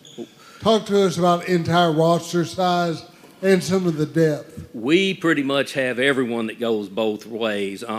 We've got a chance to be a really good football team, but if we have a concern, it would be team depth, because we're only going to play with about 13 guys this year. So a lot of them are coming back. They have experience, but when you only have 13, at the end of the day, you're going to have to go both ways, and we've got to keep them healthy. And a lot of that comes from the weight room, which they've been working in all off season. A lot of it comes down to how we as coaches handle practice, hitting loads, things like that. And sometimes when it comes to injuries, staying healthy, sometimes it's just dumb luck for the most part. But everyone on our team is going to have to play and contribute, and they know that. They expect that. And as long as we can stay healthy, we've got a really good chance to be competitive. Jonas, I'll go ahead and ask you, as the quarterback, and the coach said you're going to be pretty balanced offensively as far as running and throwing. Do you have a preference or anything you like doing better as far as running or throwing the football? I really like running, honestly, but I love airing it out too. It can go both ways. Now, what do you play defensively? Defensive back or corner. Okay, is that a challenge sometimes to go both ways, or do you like being part of every snap? I love being part of every snap. All right, go ahead, Bentley, and throw it over to you. Talk to us about your positioning on the field where you play, both offensively and defensively, your roles both on and off the field for the Timberwolves. Yes, sir. Playing receiver, it's definitely fun to play. You know, we've got some inexperienced guys this year, and it's good to help them out a little bit. And playing both ways, I've played both ways my entire football career, so it's not that bad. Cash, I'll throw the same question to you. Yes, Where do you sir. play, and what are your biggest contributions to the football team? I play running back on offense, and obviously that's a great time. And on defense, I'm linebacker. And, I mean, I couldn't be more thankful to play both ways for this team. Coach Morgan, I'm old school. No matter what level of football, it's all won and lost. Up front, talk to us about your line, both offensively and defensively. Offensive line, again, when you only got 12, 13 guys playing, depth's a concern, but we have Luz Cifuentes, who's going to be our center this year. He has some experience from playing last year, strong player, hard worker. We got a couple of really big guys, traditional offensive linemen, Trace Burcham and Guy Couch. And if we can get them going forward, they're nice to run behind because they're those 280, 300 type pounders, even though we do a lot of pulling and things of that nature as well.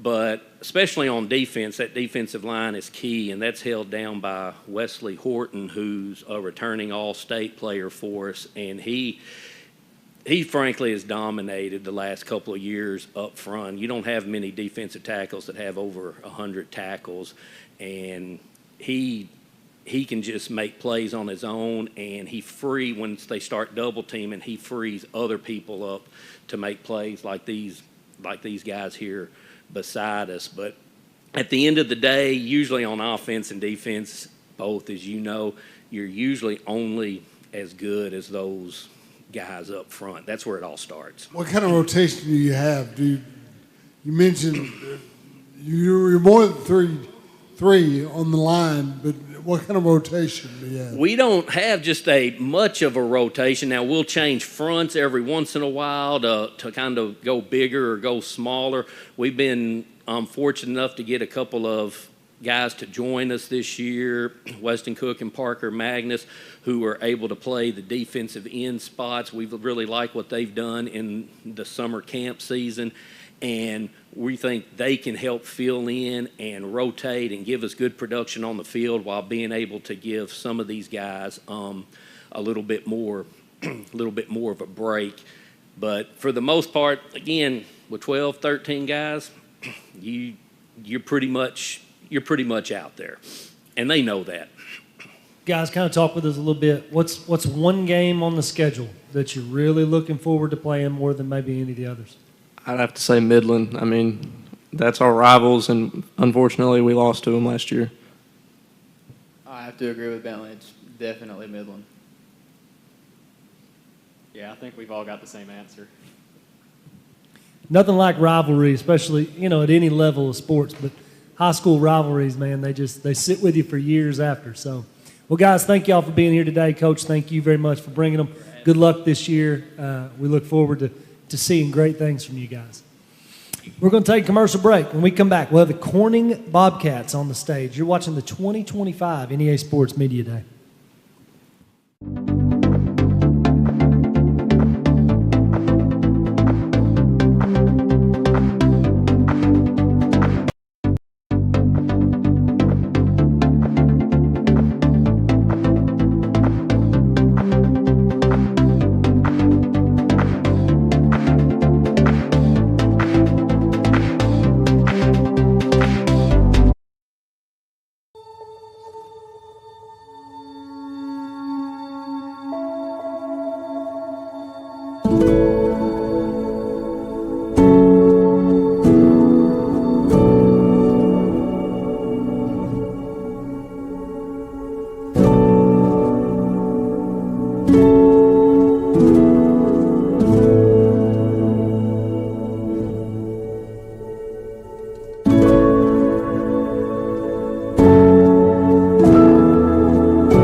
If you have to lift, kick, catch, hit, run, pitch, cross over, try again, and again, and again, you need Way Good. With 15 grams of protein and only 90 calories, the original protein shake on a stick was created to fuel you to victory. Find us online, or if you're ready to refuel today, shoot us an email at coach@way-good.com.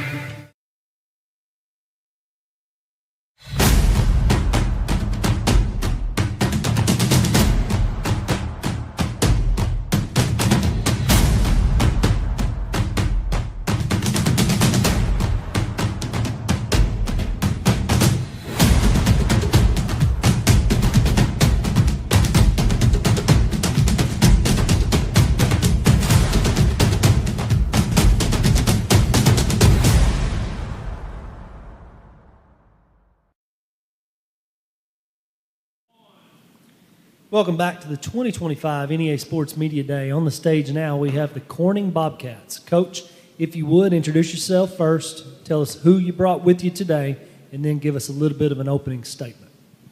My name is Farrell Shelton.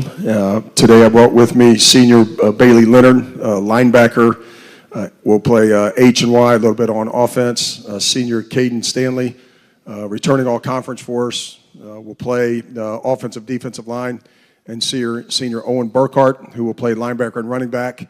And then on the crowd, we have a junior with us, Ty Price, who is also an all-conference offensive lineman, and he'll start at DN for us this year also.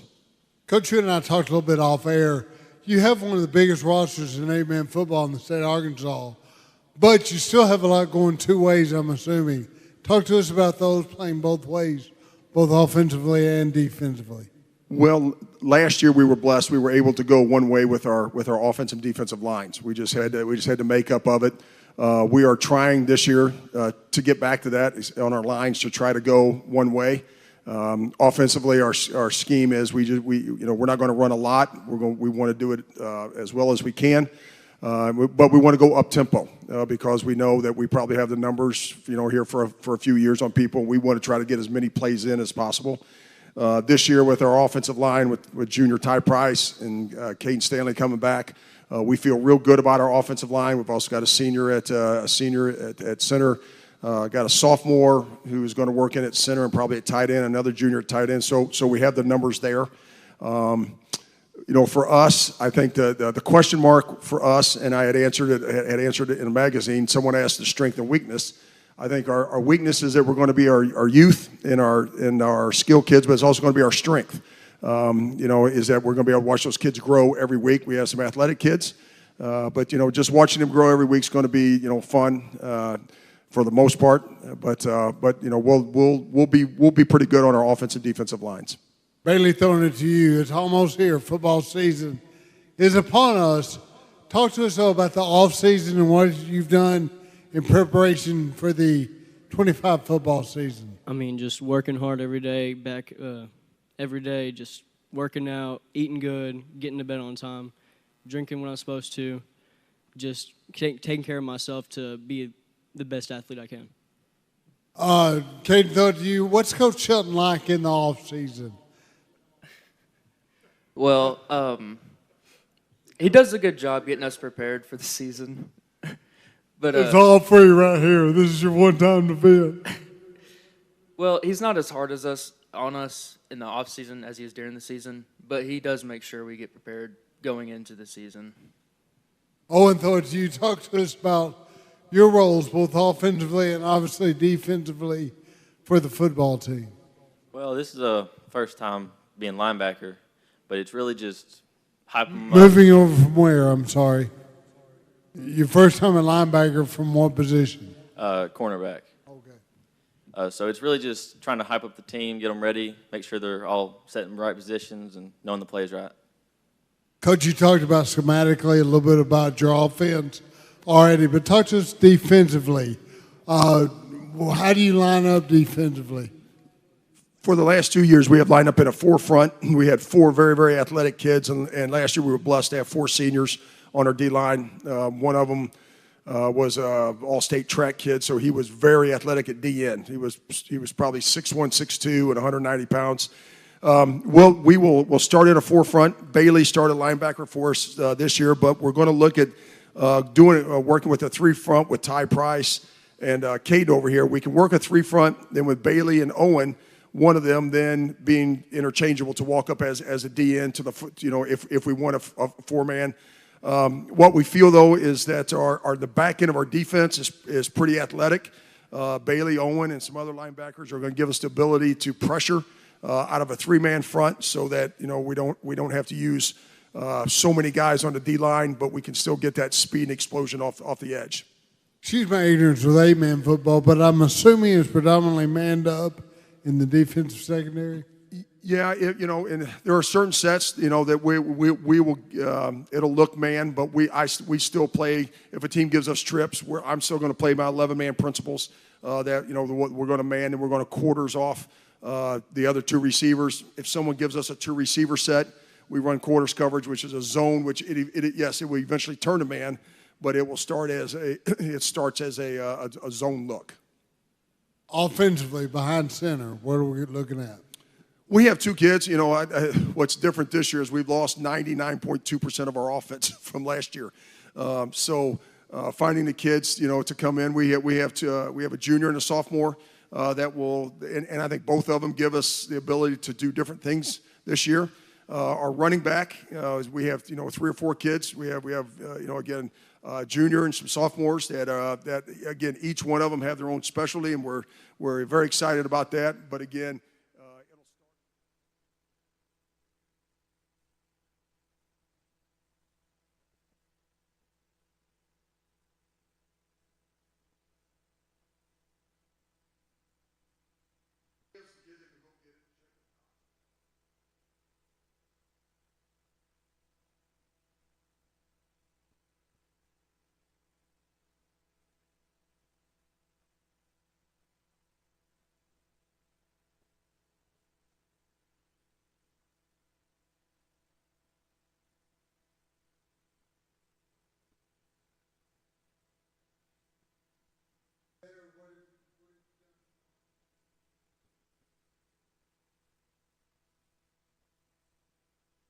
Getting myself, like, the tendencies I had last year, like the negative tendencies, I just fix that, try to get better at that, and just read the play better, fill my gap.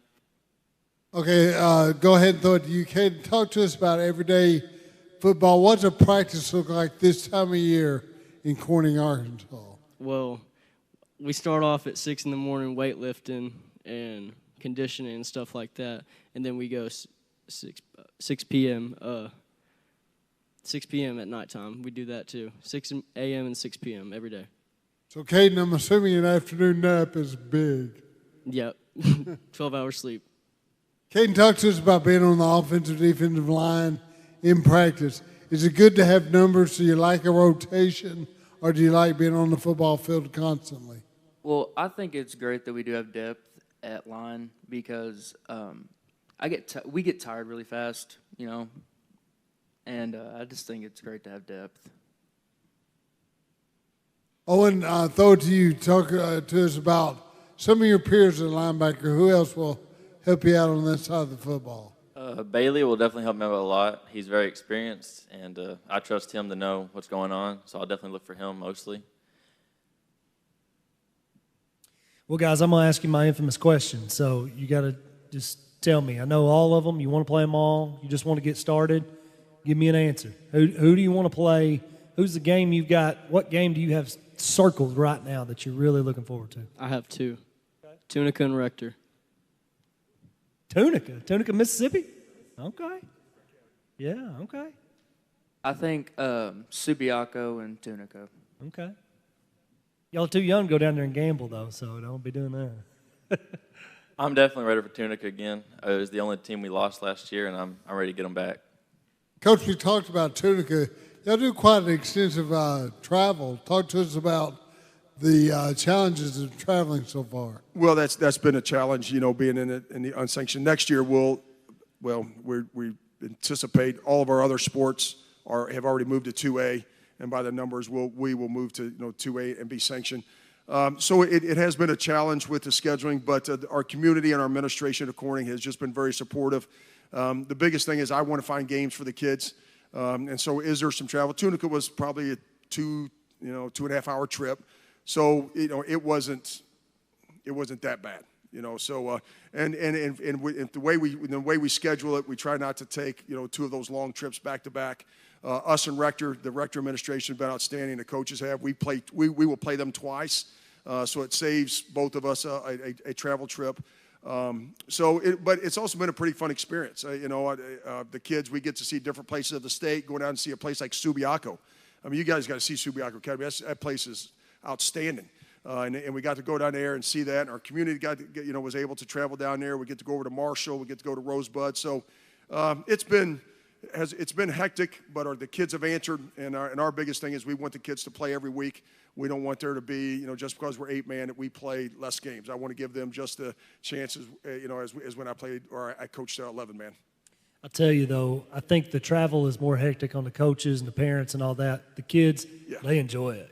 That's just more of a trip for them. So, well, thank you, guys. We appreciate y'all being here today. Thank you, Coach, for bringing them out. Good luck this year.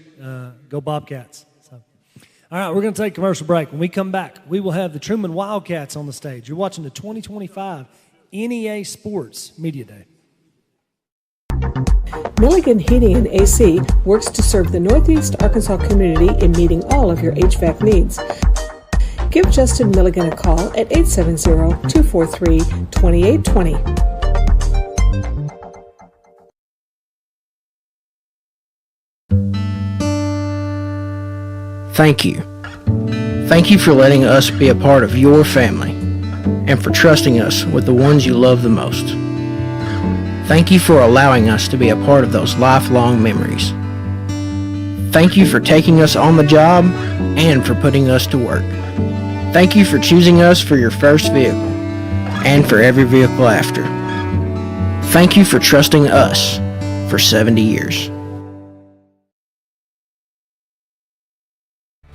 I've seen First Community Bank all over, but then to take my stuff to some people that didn't really know me and took a chance, that spoke volume. I'll always be grateful to First Community and that whole team over at Harrison that helped get me started. Anytime I need anything, just a phone call away. We're really proud to be with First Community Bank.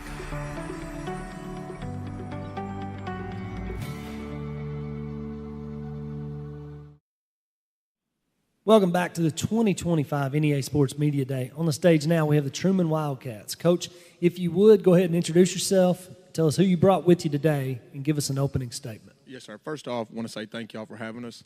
I'm Coach Snyder, new head coach at Trumann. With me, I have Gavin Cubitt, plays defensive line and fullback for us. We have Devin Smithson here in the middle, who plays offense and defensive line. And then Isaiah Carrillo is on the end, who starts both sides at linebacker and at fullback as well. Coach, you got some of your strength up there. I like it. Quarterbacks and running backs get way too much press. Coach, you start out with a non-conference schedule, pretty tough. Last year, you weren't involved with the two very close losses to both Nettleton and Walnut Ridge. How do you try to improve on that and start the season positively? I think the big thing that we've been preaching this summer has been consistency. Our team mantra has been eliminate the zero. So it's finding what our character weaknesses are. To me, that's been one of the bigger ones. Is we're really good some days, and other days we kind of take a step back. And so we've been really pushing the consistency in everything we do, the way we work out, the way we interact as teammates, the way we clean up after ourselves before we leave, and all those little things they're building and building. You can see us getting better and better, and that's what's going to help us kind of close those gaps and kind of make those plays swing back our way to hopefully get those wins this year. Coach, I'm all about small things and discipline, so I'm right there with you. Gavin, throw it over to you. Talk to us about the play up front for the Trumann Wildcats. Well, we are returning 4 seniors to the offensive line, so we have good size and good experience up front, and our defensive line's the same way. We just look to just be heavy, be physical up front, and just continue just to bully people. Continue the Trumann tradition of hard-nosed smash mouth football. Devin, offense or defense, which you like better? Well, I've been playing offense a little longer, so probably offense. What exactly do you play again? Right guard. Right guard. Do y'all pull quite a bit? I'm assuming you do. Yeah. Who has the center and predominantly he's the play caller up front, if you will? Yeah, somewhat. I mean, he calls the defensive fronts and picks which way he wants to go, and it lets the fullback know which way he needs to go too. Isaiah, you're also a two-way player. Talk to us about your play, both offensively and defensively for the Wildcats. Yes, sir. I play fullback on offense. I'm kind of new to it this year, but I'm still trying to get better at that. But on defense, I'm kind of the captain. I call all the defensive line fronts and call all the formations that we need to run. But we are returning almost 9, I think, defensive starters, so that's a good thing for this year. And Isaiah, if you just keep the mic, then we'll go back down the line of the players. What's one thing that you can contribute to this Trumann Wildcat football program, not only on the field but off the field as well? Yes, sir. I show leadership for my teammates and dedication, and show them what it's like to be a worker. Same thing for you, Devin. I just want to make sure, something bad happens on the field, we always keep our heads up. Don't just crash out into other players because something bad happened. Just keep your head up and go to the next play. Same thing, Gavin. So our mantra this year has kind of been to eliminate the zeros being care, mental fundamentals of WWAC, or just our work ethic, how we approach things, the weight room, the field, just everything. We got to, so including myself, I've just tried to help my teammates and, try to be a leader and set a good example. Coach Snyder, the 25 Wildcats will be somewhat new because of a new head coach. Talk to us about the differences offensively. What will be new to the Trumann Wildcat offense? So we're still going to be an extremely run-heavy team. We're going to base out of the I formation. We've got a really solid offensive line with a lot of experience coming back. I tell people all the time, probably nobody going to have more experience than we do. Not saying that people don't have as much, but we've got guys that have been playing for a long time. And saying that, so we've got these really good fullbacks up here that they don't mind grinding and pounding out some yardage for us when we need them. And we have a really good set of running backs with Arzell Rolford, Caden Donovan, and Braden Whitsitt, who they can hit you inside, they can hit you outside. So we're still going to be extremely run heavy, but we're going to be able to spread the field at times too. We've done that at team camp, been able to spread the field and throw the ball around a little bit, kind of add a little bit of balance to us. We got to be able to run the ball, and we got to be able to throw it if we're going to win games against anybody. Not to get too technical for our viewers, you got a quarterback, a fullback, and a tailback in the offense, but there's one more in the backfield. Where will that position be? So that's our H-back. It's kind of our slot guy. We're usually looking for, a little smaller, speedier guy with really good hands. We've got Logan Barnes, who helps play there. Split out. They can split out, yes, sir, and they can come and get in the backfield and get involved in the run game as well. Like I said, Logan Barnes is probably going to step up for us there, along with Trevor Eccles. Both guys that they can get out and run in space. They've got good hands, and they're also not afraid to block. Defensively, alignment and personnel start up front. So defensively, up front, we've got a couple of question marks, trying to figure out who we want to kind of solidify our defensive line. Of course, we've got Gavin Cubage, all-conference returner.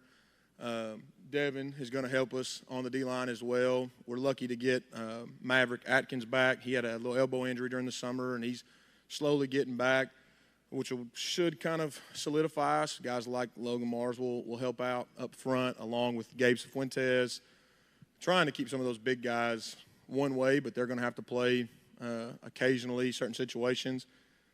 Deep at linebacker, we're extremely experienced there. All-conference guys, Carrillo is back. Whitsitt is there as well. And then you have Brody Popejoy and Cade Hayes that solidify the linebacker group for us. All experienced guys, fly to the football, and they're just fun to watch. They have a good time playing. Now in the back secondary, talk to us about coverage, but also I'm expecting a lot of 8-man front with the conference you're in. Yes, sir. We're going to be box heavy at times, but we're also going to be able to spread out the field and cover guys in space. Back end, we're going to run a few different coverages. We'll get in some man, we'll play some zone. It's just depending on what the matchups are. We've got, of course, Arzell again at corner. Cameron Lofton will help us at corner. Eccles, Barnes, those guys will help out in the secondary. Caden Donovan as well as Jabarius Carson is a young guy that's just learning how to play the game. He's had a really great summer. So we've got quite a few guys on the back end that are going to help us out, and we're going to be able to kind of mix things up depending on who we're playing. Well, guys, I'm going to ask you the same question I ask everybody else. Okay, give me one game on the schedule that you're really looking forward to playing. You can say them all, I know, but give me one. So for me, I have two. It is Pocahontas and Southside. Mine would be probably Blytheville. Ended our season last year and trying to get redemption. Mine would be the Gosnell Pirates. 3 different answers. I like that. You know, a lot of times everybody's got a consensus answer or whatever, but hey, that just means every game's important because you got guys on the team really looking forward to playing. So, well, guys, we appreciate you very much. Coach, we appreciate you as well. Thank you all for coming out today. Good luck this year. We're going to send it to commercial. When we come back, we will have the Highland Rebels on the stage. You're watching the 2025 NEA Sports Media Day. Milligan Heating and AC works to serve the Northeast Arkansas community in meeting all of your HVAC needs. Give Justin Milligan a call at 870-243-2820.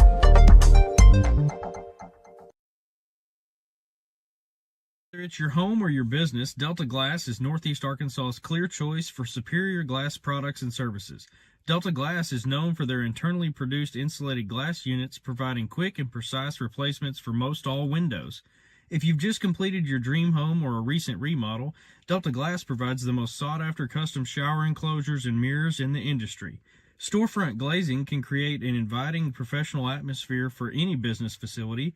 Delta Glass specializes in custom design and fabricated storefront systems for all sizes and styles.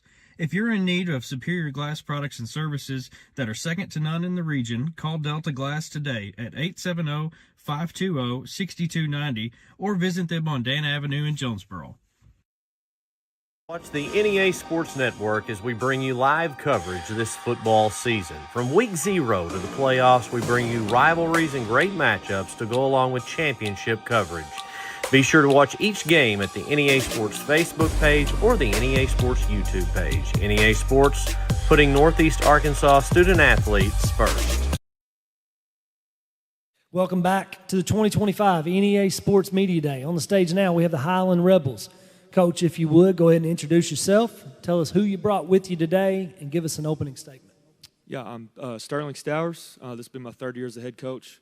And here closest to me, I've got Jimmy Jensen. Here in the middle, we got Austin Christie, and there on the end, we have Lexon Johnson, and all 3 of these guys are going to be juniors. So, looking forward to the next 2 years with them. First and foremost, thank you guys for what you do. You guys do a really good job for all the kids in this part of the state. All the exposure, you know, all these kids get to get out of Sharp County and get a little bit of a experience. You know, come down to the big town of Jonesboro. So we do appreciate what you guys do, and we're looking forward to the years to come. Coach Towers, on the verge of being a stalker, I'm a big fan of what you're doing up there in Highland, both offensively and defensively. But offensively, you do a great job. Talk to us about the positions of these 3 players. Yeah, you know, first of all, without players, you know, scheme doesn't really matter whether you're in the eye, wishbone, spread. So right now we're blessed with some good players, and I've got a great staff. Jimmy, this last year, he was an all-state sophomore for us. He kind of plays anything that we need him to do. But mainly he's going to play slot receiver and safety for us. Here in the middle, we've got Austin Christie, who is an all-conference quarterback. And then there on the end, we've got Lexon Johnson, who plays outside backer. Little bit of running back. You know, we've kind of had to find somewhere to put him on offense. He's pretty athletic. So we're getting him some reps at running back there on the offensive side of the football. Before we get into the players, talk to us about your offensive scheme-wise. Yeah, you know, we're a spread team, which can be broad to many different people, but we're gonna be more than 10, 11 personnel. We're gonna try to throw it around a little bit. We've got a group of receivers that we feel pretty good about, 8 guys, and so we can rotate in and out as we go. You know, we've lost a little bit of experience on the line, so we're trying to change some things up there, but we feel really good about our skill set. And like I said, most of our guys are going to be juniors. We've got 8 seniors, and 2 of those guys are going to be wideouts. 2 of them are offensive linemen, so we'll have the vast majority of our team back next year too. but we are going to try to spread it out a little bit more than what we have in the past few years and try to throw it a little bit more. Question for the three players. We'll start with Jimmy. Jimmy, y'all made it to the second round of the state playoffs last year, but what's one thing that you've really worked on in this offseason to be better and to help your team try to make a better run this year? I've personally been working on route running and, being able to get open for Austin and just kind of help out the offense, create drives and get down the field, put us in good situations to score, because we didn't really score much against Malvern. That was a big part of why we lost. But, yeah, I'm working on route running and getting down in the red zone, scoring and getting in the red zone. We've all been in the gym. We've been hitting the gym quite a bit. We've been hitting it quite a bit. We've been hitting it hard, working out, getting in there, getting done. Like Jimmy said, we got some receivers that can go. Coach Harris said that also. They all been working on their route running, been throwing quite a bit lately, going up to the field even when Coach Harris doesn't need us there. But we're just going in there, putting in that work. Before we get to Lexington, keep it, Austin. Do you like the fact that y'all are on paper going to throw the football a little bit more this year? Yes, I love that a lot. I'm a big pass-first guy, I'm glad Coach Shires made that a good part of our offense, but we can also run the ball quite a bit too. We got a hard running back that can run pretty good. He's a little small, but he doesn't go down too easy. Like Austin said, as a team, we've been in the weight room a lot. Like last year, we got hit with the injury bug, so yeah, we've been hitting the weight room. So hopefully that'll make us better this year. And you can just go ahead and keep it, Lex, and I'll ask all three of y'all this one as well. So, like I said, you'll make it to the second round, but what's one thing as a team that you think that y'all can do better this year to help y'all be better? Play as a team and work hard like it is your last game every game. I didn't make the playoffs. I went out at the end of the last season game. But from what I watched, I feel like we need to communicate a little better, get in rhythm of each other, what we're doing, know what's going on the field, and I guess just get after it. I think we just play selfless, play for the guy next to you. We're all a team, so you got to play like that. Coach Sowers, I'm all about the offensive line. Talk to us. No disrespect, but the game's won and lost up front. Talk to us about the offensive line and then the defensive line for the Rebels.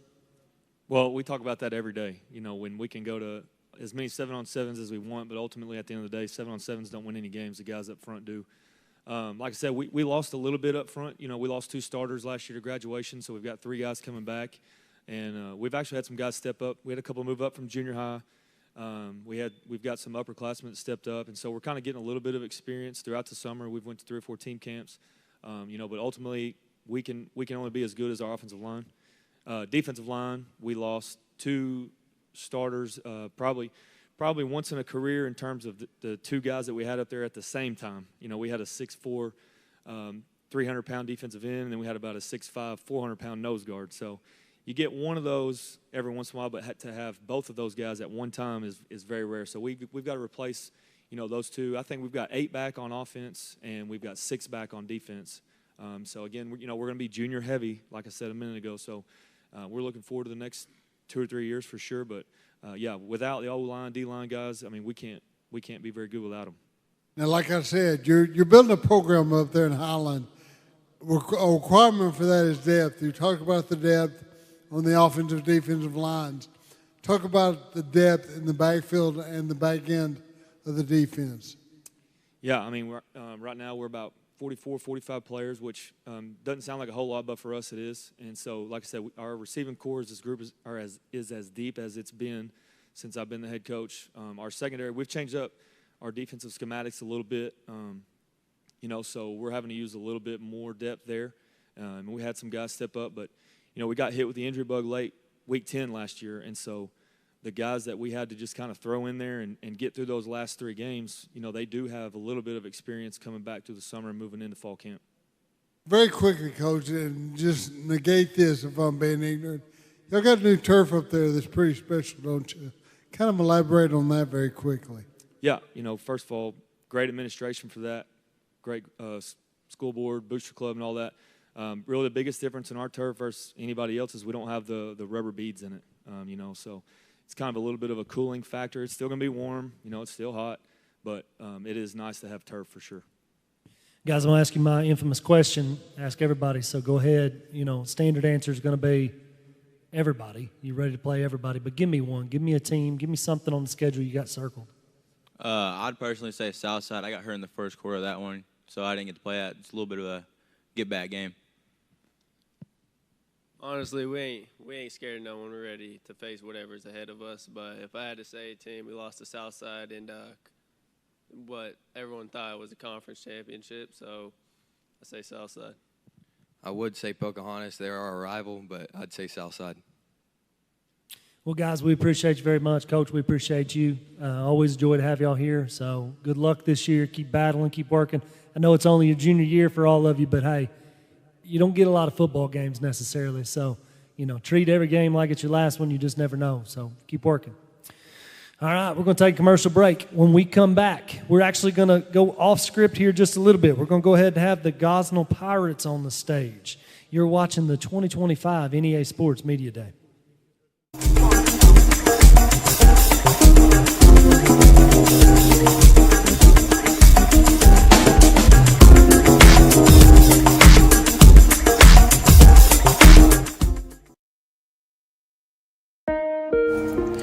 Gosnell Public Schools is building a foundation for success based on readiness, responsibility, and respect. The Gosnell School District wishes their Pirates good luck during the upcoming season.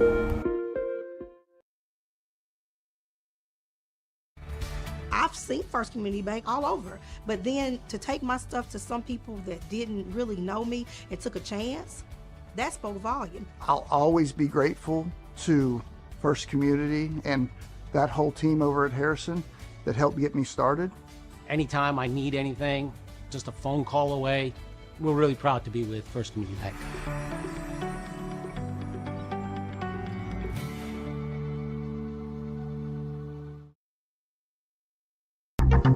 Milligan Heating and AC works to serve the Northeast Arkansas community in meeting all of your HVAC needs. Give Justin Milligan a call at 870-243-2820. Think about working with a bank, you think stressful, and I have never felt that way. And I know if I need something, I can reach out anytime, and there's always a helping hand. We wouldn't be where we are today if it weren't for First Community Bank.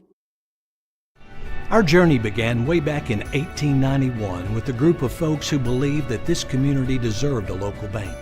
Well, it's been over 130 years, and we're still the only true community bank in Northeast Arkansas. Our core beliefs in supporting the places that we call home hasn't changed, and it never will. We care about you. We care about our communities, because every journey matters.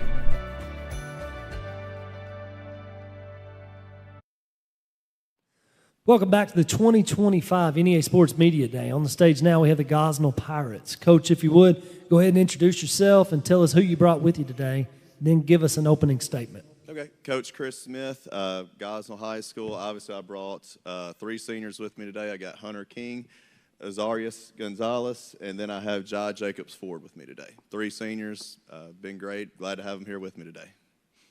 Coach, you predominantly have a spread look offensively, but talk to us some more technical.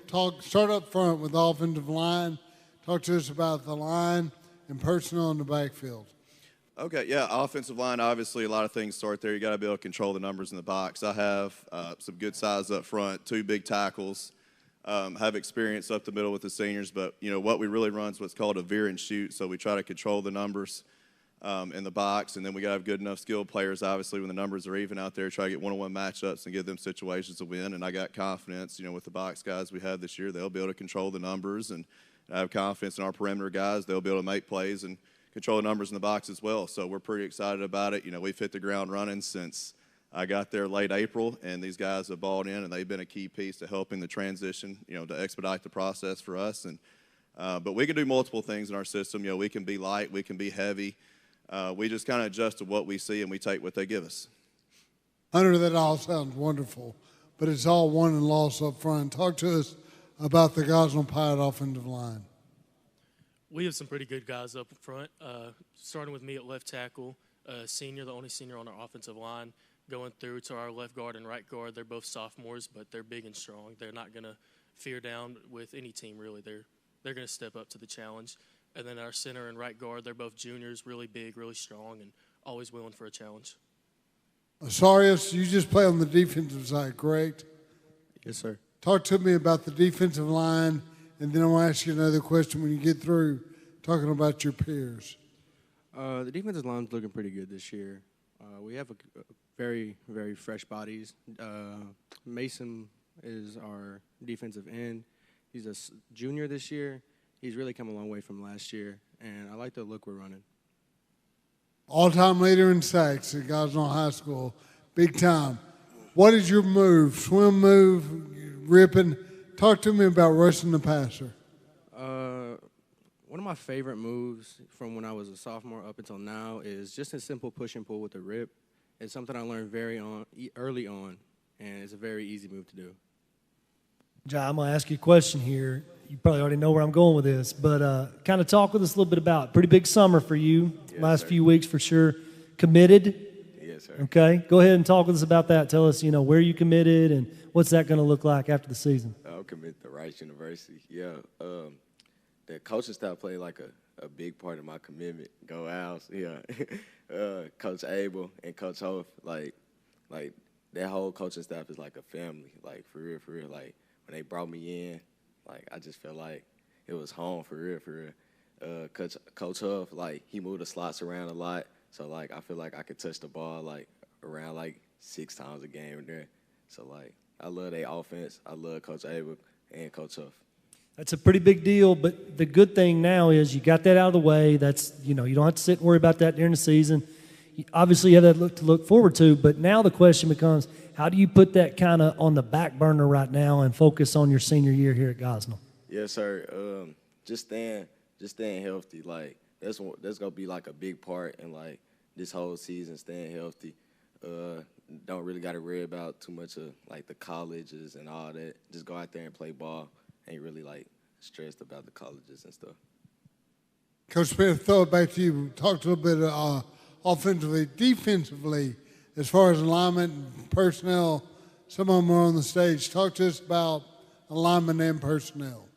Okay, yeah, I mean, right now we run a multiple 3-4 defense. We kind of change based on what we're seeing. You can't stay in an odd front when you play heavier front teams. We'll see some wing tee, we'll see some spread teams. So, we kind of have those answers built in, but we could change from a slanting 3-4 defense to a kind of a knockback 3-4 defense, depending on what we're seeing, and then we'll slide, or we call it knock to front. An odd front turns into an even front where we'll play the wing tee differently than we'll play some of the other stuff. But, really what I'm seeing right now, what I really like is, we have a secondary that's pretty fast, pretty athletic, talented.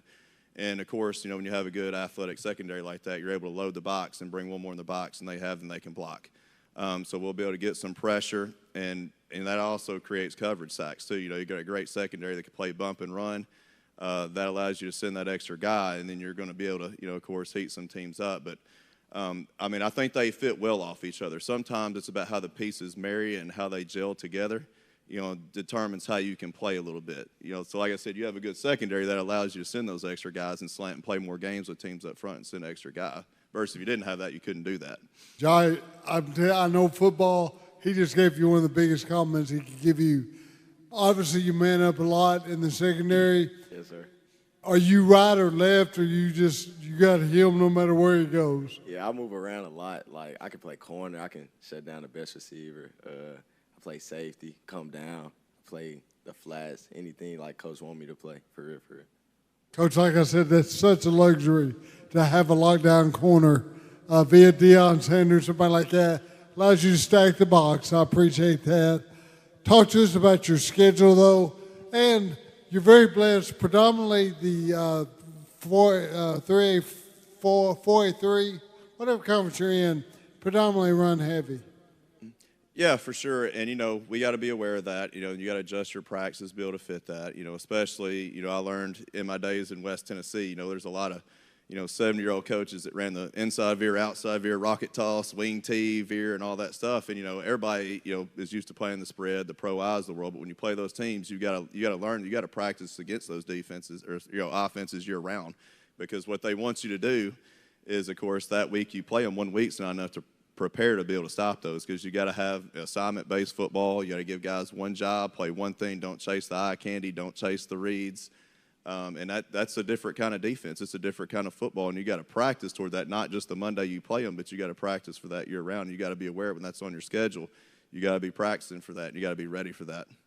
Such a luxury, like I said, to put 8 in the box. Let me ask you a question I hadn't asked another coach. But you're Mississippi County, right on the Delta, heat and humidity. How's that affected your team this summer? It doesn't affect us a whole lot because, I mean, and like I told the guys the other day, I heard some guys say it's hot, of course, but, I always try to teach, players that spin a negative into a positive. That could be your greatest strength, too, being a tempo-based team, playing fast-paced, got good athletes. What you want to do is, use that to your advantage. Use that to get yourself in tremendous shape. And if you're looking at playing fast, we always want to snap the ball 70 to 85 times a game. The more snaps, we think the more points, the better. The more yards, the more catches, the more carries. And the more players you have that can play, obviously you push the tempo, then I think those first 3 games this season, I do think conditioning is going to be a key factor in that. And, for them, it's just, a small sacrifice for the vision and goal that they set. And, I'm from Mississippi County, and, there's some funny stories. I was coaching in Memphis at Bartlett. We had these, palace-type facilities, and I go in the office, and the air conditioner would be on 85. The other coaches would come in sweating and be like, this dude's insane. I'm like, I grew up in this. I like the heat. I love the heat. I mean, and, so I think these guys are getting used to it. We like we say, we like to get it out of the mud a little bit. We like to be tough. That kind of builds a personality, a character that you can't get anywhere else. I mean, so any elements, it's just a small sacrifice to get to where you want to go and what you want to do and who you want to be. We're willing to go through anything to do it. I like that mentality for sure. Well, guys, tell me, I'm going to ask you the same question I ask everybody. Give me one game on the schedule. I know you want to play them all. Give me one game on the schedule that you got it circled, you're ready to play. Probably Southside, going in from last season, losing to them after halftime of holding our own against them. I think it'll be a good time to run it back and show them what we're really made of this year. Me personally, I like playing Blytheville every year. I always love our rivalry games. Makes everything more intense and makes winning feel a lot more better when you beat the person 5 minutes down the road. Mine probably is Holland, because it's like our first conference game, and from my sophomore year to last year, was a big difference. So I feel like we really need to 0-2 against them. So you can't end your career without a win, huh? All right, fair enough. Well, guys, we appreciate you very much, Coach. We appreciate you as well. Good luck this year. I'm right down the road working every day, so I'm gonna try to catch a game for sure. Maybe a couple of them if I'm able to. So good luck, guys. Good luck, Coach. All right, thanks for having us. All gas, no breaks. We're going to take a commercial break. When we come back, we've had a little bit of a schedule change, so we will either have Batesville or Jonesboro on the stage. I'm being told we'll have Batesville on the stage. So we'll have the Batesville Pioneers when we return from the break. You're watching the 2025. Gosnell Public Schools is building a foundation for success based on readiness, responsibility, and respect. The Gosnell School District wishes their Pirates good luck during the upcoming season. It's hard to get to the top.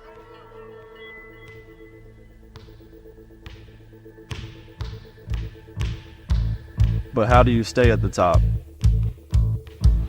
Hard work every day.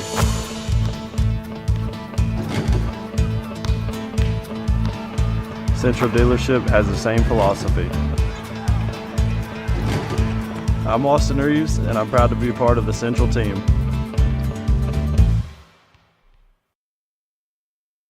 Welcome back to the 2025 NEA Sports Media Day. On the stage now, we have the Batesville Pioneers. Coach, if you would, go ahead and introduce yourself and tell us who you brought with you today, and then give us an opening statement. Yeah, I'm Ryan Morrow. I'm the head football coach. I've got Colin McHouston. He plays defensive back and wide receiver. Daniel Patterson. He plays linebacker, fullback, maybe some defensive line, a little bit of everything. And then Josh Colton down on the end. He plays tight end, and also he'll play some outside linebacker. These are all 3 seniors on our football team. But opening statement-wise, appreciate you guys inviting us to come down here. This is always a great experience for our kids to get to come down. You know, the car ride down where they're like, oh, I wonder what they're going to ask us. You know, I'm excited to get to hear them answer some questions. But, you know, we're fired up for football in Independence County and ready to get it on. And, Coach, we'll keep it with you for just a second. We know that the 5A East is such a gauntlet in Northeast Arkansas as far as football is concerned. But, I mean, talk about your non-conference schedule as well and those games that you're going to play, and also the big rivalry with the Newport to get you ready for conference. Yeah, no, we play a tough non-conference schedule. We play Searcy first. We've been playing them for I couldn't tell you how many years. Back whenever I played in high school for Batesville, we played them. The Newport rivalry game just come back. This is actually going to be the 100th year of it this year, and we're playing at Batesville. And then we play Southside week 3. So those are our non-conference games, and then you get a bye week, and then the biggest game of the year is against Nettleton, first game of conference.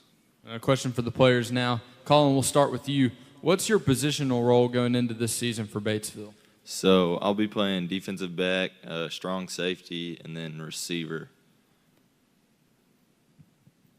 I'll be playing H-back, linebacker, and a little bit of D-line too. I'll be playing outside backer and tight end, maybe a little bit of fullback.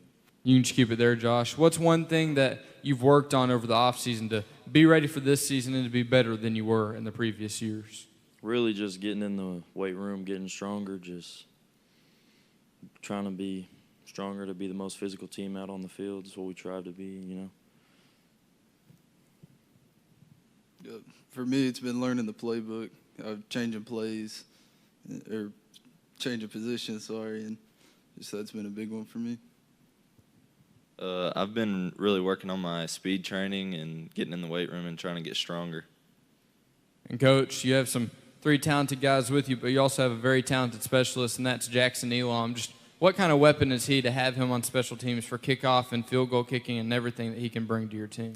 Oh, yeah, no, I've called Jackson the golden toe since he was in 9th grade. He kicked like a 37-yarder, I think, against Paragould as a 9th grader. So, you know, we've always known that Jackson was going to be an exceptional kicker, and he's gone through all these Coles camps, and I think he's rated the number 20th punter in the nation, and in my opinion, he's the best kicker in the state. Made a 53-yarder in game for us last year as a junior. I mean, kickoffs, it's pretty simple. Hey, get 10 guys out there, and Jack's kicking in the back of the end zone, and we'll start him on the 20. So you don't really have to overthink that too much. But, no, and then we've got a 3-year starter at quarterback, Cole Bentz. We've got a bunch of really good players, a bunch of guys that have played a lot as sophomores that are now seniors. And, you know, we had quite a few sophomores play last year, so we've got a lot of returning starters, which is always a good place to start. And, of course, to be able to make those field goals, you have to have an offense get down the field. Kind of take us through that offense and what personnel and spread and alignment that you'll be in this year at Batesville. Yeah, no, we're pretty pro style. We'll be in some 21 personnel, some 11 personnel. We'll have Daniel play H-back and Josh plays tight end. Sometimes we'll get, you know, where we spread it out with a couple more receivers. But, you know, we're going to run the ball. We're going to play action. Cole can do some things in the pocket. He's a 3-year starter, like I said. He knows the offense inside and out, and I'm very confident in him leading us down the field and not turning the ball over. That was our Achilles heel last year. We moved the ball well. We just turned it over entirely too much, and you're not going to win very many football games when you do that. And then as far as the defensive side, what does your alignment look like, and maybe some of the key guys you're looking to step up? Yeah, no, we run 3-4, multiple defense, attacking. These guys can explain it to you. We got a new defensive coordinator this year, Kevin Youngblood, and he's come in and has done a fantastic job with them. Colin runs the back end. Like I said, Daniel's playing some defensive line, and he's playing some linebacker, and Josh plays some outside linebacker. They've really taken to it. And then, I mean, the big thing is on defense, you're going to fly around, and that's what we've seen to this point throughout the summer.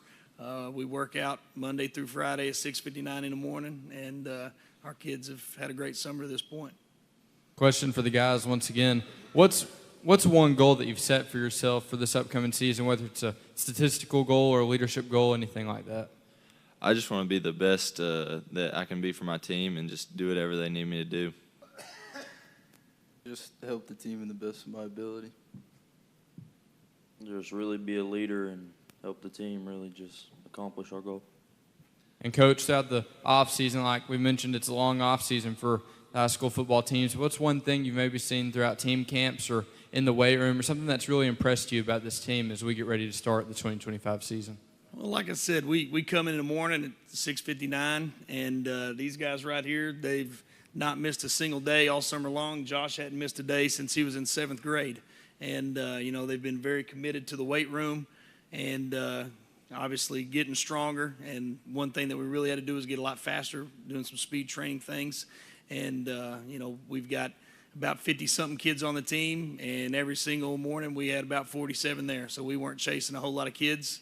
There were not very many kids that didn't make 30 summer workout days. So, that was very good for us, the attendance and buy-in. Coach, along those lines, I'm going to ask you a question and ask it about the players as well. Any implementation of the history and tradition of Dave King, old school Batesville football, do you ever bring that up, or are they even aware, or am I dating myself as an old man? No, I think everybody in Batesville knows the tradition of Batesville. We got a shirt, and it says the pride and the tradition of the Batesville Pioneers not being trusted to the team of the week. And we put that on about every shirt that we have. And a lot of that come from Coach King. There's some things that Coach did there for 28 years that we ain't going to change because that stuff worked. But there are some things that we've had to modify and switch. But I played for Coach King, coached with him. He's like a dad to me. I'm telling you, hey, there ain't many like him. So, like he said, they don't make them like me no more, Mo. So, but. Well, guys, I'm going to ask you one more question.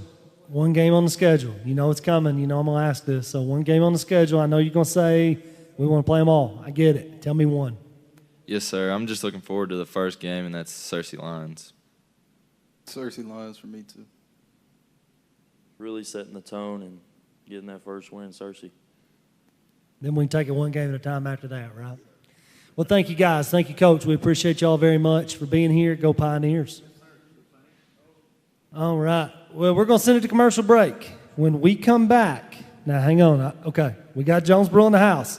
Jonesboro will be the next team on the stage. You're watching the 2025 NEA Sports Media Day. Thank you. Thank you for letting us be a part of your family and for trusting us with the ones you love the most. Thank you for allowing us to be a part of those lifelong memories.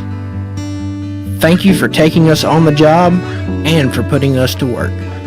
Thank you for choosing us for your first vehicle and for every vehicle after. Thank you for trusting us for 70 years. Story isn't that different from a lot of people that grew up in a small town.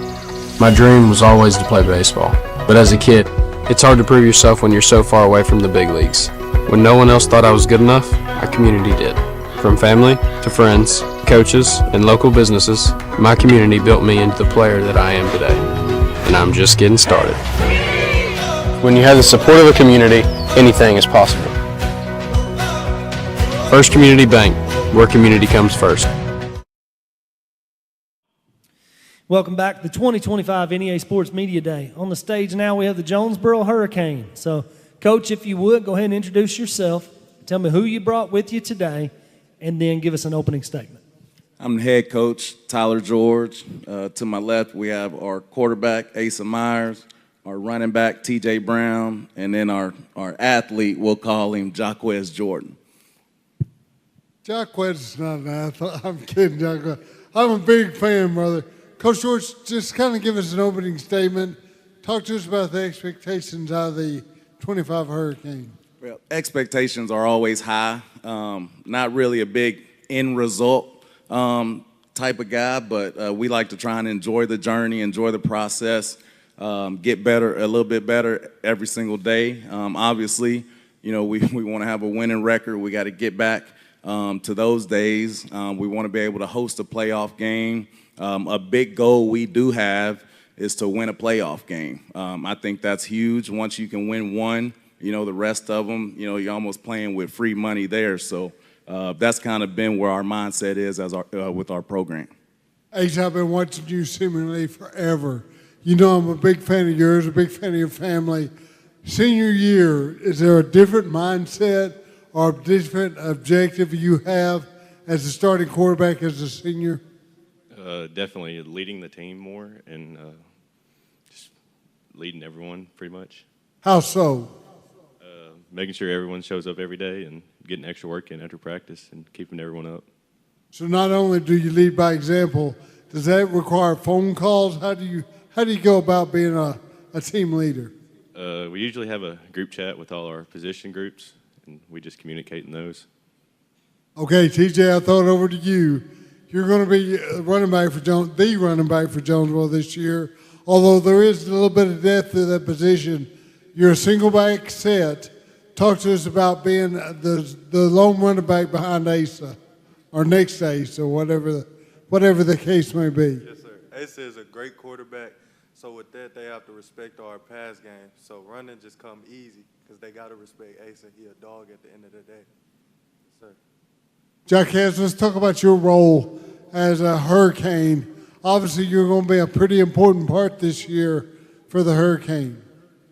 Yes, sir. I'm just here to be a leader and make sure I'm a dog on the field, the most physical on the field, and just keep everybody in check on defense and offense. Coach George, you got to like the fact they're talking about leadership. Let me ask Asa one more question before I come back to you, Coach George. Big-time baseball player, and you do that predominantly throughout the summer. Talk to us about the transition from baseball to football. Coach George usually makes it work for me in the summer. I give him my schedule at the beginning of the year, and we make it work from when I come to practice and when I can go to team camp to 7-on-7s. Now, Coach George, you got a lot of pretty boys up here, and I appreciate that. But I know the game's won and lost up front, both offensively and defensively. Walk us through the offensive line. Yeah, and, being a defensive-minded head coach, former defensive coordinator, we want to be able to control the line of scrimmage. Obviously, our offense starts with our run game, which we have a really good running back, and like you mentioned, some depth behind him.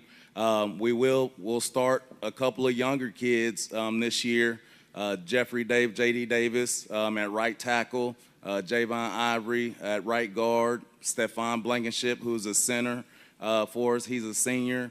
Jalen Walker, who's a 27 kid, he'll be left guard. We moved him from the defensive side over to offense. And then Andrew Embry, he'll be our left tackle. He's a senior.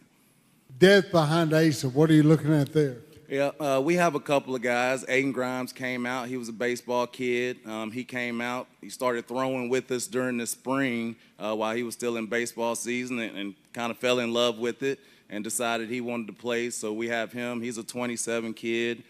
C.J. Lovelace, who's also a three-sport athlete. He's going to be he's a 28 kid. Very athletic, has a strong arm and a strong lower half. And then Dalen Hewitt, who's a 28 kid as well. Coach, you got a lot of multiple sport athletes. I'm all about that. Tell me how you work that out, because 6A football is 24/7, 12 months out of the year. But you allow these young men to play multiple sports. Jock has excellent basketball, but talk to me about the multiple sport athletes. Yeah, and to me, sometimes it's a little frustrating, but I know these guys' goals. I played 3 sports in high school, graduating from Gosnell, so I know how it is. They just have to understand that playing multiple sports, you got to put in a little bit of extra work to be good at everything. So we try and make it work. We communicate with other head coaches and assistant coaches, getting schedules, figuring it out where we can get our guys, and then when we need to send them somewhere else. But I'm a firm believer when you're in high school, if you're an athlete and you're a good athlete, play everything. We want them on the basketball court because it helps with things on the football field. We want them on the baseball diamond, and a lot of that is the mental aspect that goes into football. Got a lot of track guys. We have our starting cornerback is in Houston right now competing on a national level with track and field. So we're going to make it work. I want these guys to play everything to be able to represent not only our program, but Jonesboro High's program in general. Coach, kudos to you, because I'm all about multi-sport athletes. You mentioned earlier your defensive mindset, an even front, but talk to us about both personnel and alignment, and start up front with the Hurricane. Yeah, we'll base out of a 4-3. We can get into multiple looks. We can get into a 4-2-5. We can get into a 3-4, even a 3-3-5 kind of dime defense as well when we need to. But we want to try and keep it as simple as possible and be able to marry all of our different structures together. I think our defensive line right now, our defensive line is our strong suit on our defense.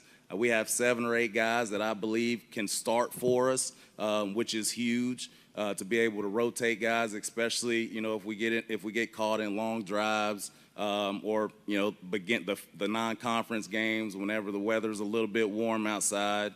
We're able to kind of sub those guys in and out, and it helps those guys as well with their mentality because they're not worried about if they're a starter or not because they know they're going to get Friday night reps.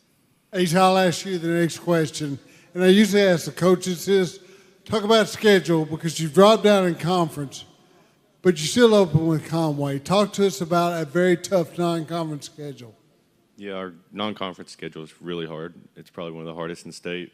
Leading off with Conway, it's going to be a really tough game. And then Robinson, going to Robinson after that, and then DeSoto Central at home. They're pretty good. And now talk to us, TJ, about the conference schedule. And then I'll throw it over to Coach Weaver. Yes, sir. I think we're one of the toughest conferences in Arkansas. So I think we start off with Benton, and after that, we go down to Coach Kelly and Sheridan. And they got them ranked pretty high, maybe ahead of us, but we just got a lot to prove this year. We slacked when it got to conference this year, so last year. So we got a lot of proving to do. Then you're at Catholic. Jack, I'll throw it to you. If you played in War Memorial, do you enjoy the environment? Oh, yes, sir. You looking forward to going down to Little Rock? Yes, sir. Good deal. All righty, I'll let Coach Weaver ask the last question to y'all. One game. Well, you got to tell me one. Don't give me a general answer. Give me one. What's one game on the schedule you got circled you really looking forward to playing? Marion. Marion? Okay. Yes, sir. I'll say the same, Marion. Okay. Marion as well. Good. I like when it's a consensus answer because that means everybody's they're going to be hungry. They're ready for that night. Coach, you got to be politically correct. What game do you have circled on the schedule? All of them. I know how it is, but when you look at last year, going 3-8, on the surface, it's not good. I mean, it's just not. It's not acceptable. But then when you dig beneath and you start picking down through the layers, we lost 3 games by 7 points or less. We lost 6 games by 2 scores or less. So we're right there where we need to be. The ball just didn't go our way, and that's where I think this offseason has been really good for us, focusing on execution, focusing on paying attention to detail, being able to play hard for each other for 4 quarters. That way, somebody's got to win and somebody's got to lose. Hopefully the ball can go our way this season. Well, guys, thank you very much. Coach, thank you very much. You got a good one here. We appreciate having y'all out. Good luck this year. Yes, sir. Thank y'all. We're going to send it to commercial. When we come back, we will have the Hoxie Mustangs on the stage. We're going to shift gears a little bit and go back to volleyball for a minute. So stay tuned. We'll be right back. You're watching NEA Sports 2025 Media Day.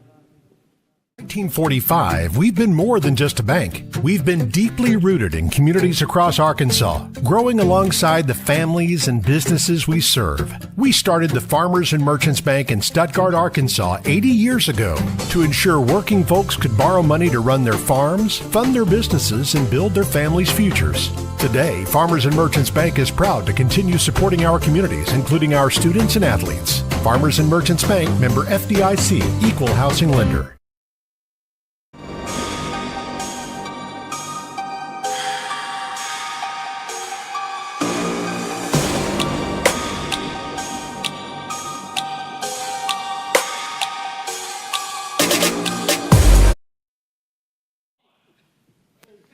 Welcome back to the 2025 NEA Sports Media Day. On the stage now, we have the Hoxie Lady Mustangs volleyball team. Coach, if you would, just introduce yourself for us. Tell us who you have with you today, and then we'll give us an opening statement. Okay. My name is Brandy Johns. I'm the head volleyball coach at Hoxie. With me today are two of my seniors. Beside me is Gracie Felton, and then Haley Montgomery, and then my assistant coach, Bailey Haskins. And Coach, just have y'all had any team camps this year, or what have y'all really worked on in the off season to be a better team for this season than y'all were last season? We definitely put in a lot of work this summer. The girls came in really eager to get going and worked really hard. And then we did go to a few camps. Last week, we went to Conway to play a camp, and we played some bigger schools, and we got to see what we could really do, and we're really excited about what we saw. Question for both of the players, but we'll go to Gracie first. What is your positional role overall on your team this year? Well, this year and specifically as a senior and being the setter, I'm really going to be the eye of the court for especially our younger players to help them understand that there's more ways to get the ball down than just killing it. Same thing as a senior. I think just being a leader is a big part of the role to help show how players need to be. And Coach, if you would, who are some of the teams that y'all have scheduled for the non-conference to get y'all ready for conference play? And we have a lot of non-conference games. I tried to fill our schedule and not waste any of our opportunities. We play teams from Riverview, Harding Academy, Highland, to even bigger teams. We're playing Westside, Pocahontas, anybody and everybody I could find that would help boost us and give us some more experience. Coach Johns, I'll talk to you a little bit, and I don't mean to be negative, but I want to be blunt. Rough year last year. Talk to me about the change of mindset that you've tried to implement that, and how have you done so? Well, last year we really struggled. We had a lot of people playing out of position roles just to cover the court. And this year, luckily, we've had a big group of sophomores that are very athletic and very talented come in, plus some of our seniors have really stepped up and used the experience they gained last year to really give them confidence and leadership. So on the court, we're going to be young, we're going to be a little inexperienced, but we have a lot of athleticism. We've got a lot of good things going, and I feel like we're going to have a really successful year this year. Gracie, talk to me about the off season and that change of mindset. What have you done to make yourself a better volleyball player? And then I'll ask the other two, the other one that as well. This year in the off season, we've really been focusing, especially me, on being a big hitter because last year we lacked really, really strong power behind the hit. It was mostly just being scrappy. We have that too this year, but I've really been working on getting that ball down. I think what we've mainly tried to focus on is working together as a team good and not getting upset at each other and just working together and trusting each other. All righty, Coach Hoskins. I'm going to ask you the same question, though. Talk to me about your role and the change to be more positive headed into the 25 season. I think my role basically is just to be the biggest cheerleader that they can have. These girls, they get so down on themselves so quickly, and they have to have that one person that can just, up their ability and keep them high and let them know that they're not alone, that everybody feels this and that it's okay. Gracie, Haley, I'm going to ask you this question. Obviously we already talked about things that, you may have worked on in the off season, but what are some goals maybe coming into this year, individual goals? Obviously team goals, you want to be better, you want to work on that kind of stuff, but individually, what are some goals maybe that you have for this year? Going out with a bang, especially being a senior. We've struggled a lot the past few years, but this year I want to end on something big. And we just really want to be a really good team, especially like we have these past few years. We've had no communication. It's just been very everyone for themselves, but this year we want to be together. No, Gracie, keep the microphone. Going out with a bang, how do you define that? Big wins. All righty.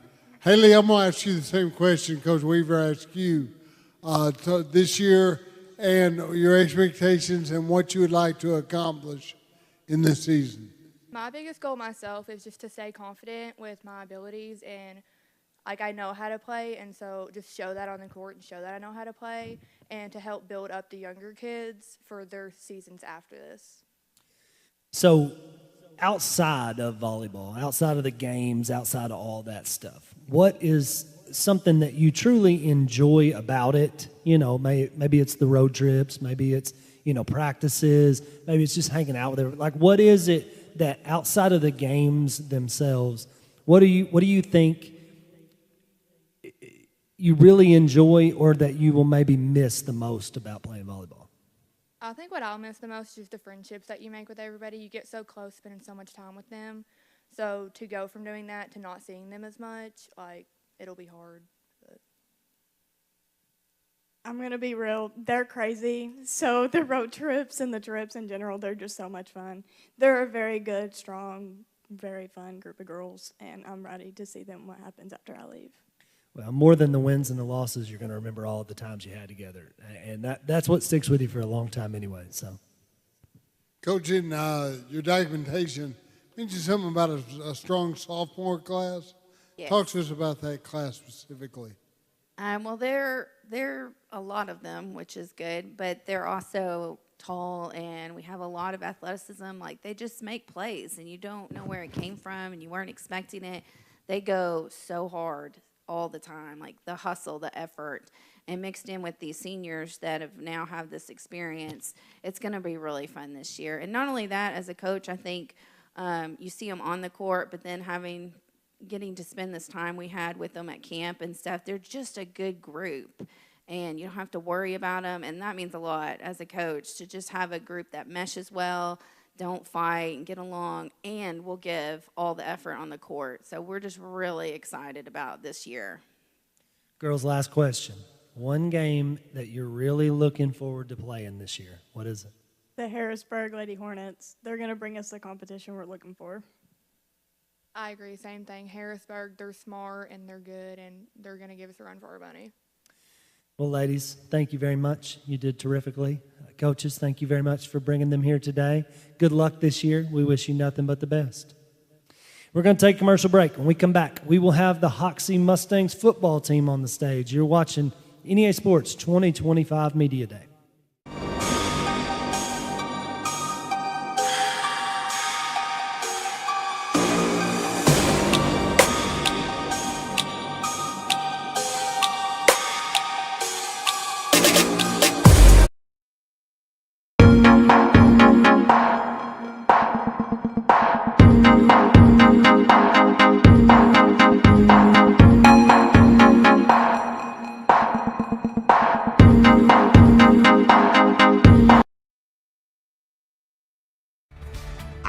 First Community Bank all over, but then to take my stuff to some people that didn't really know me and took a chance, that spoke volume. I'll always be grateful to First Community and that whole team over at Harrison that helped get me started.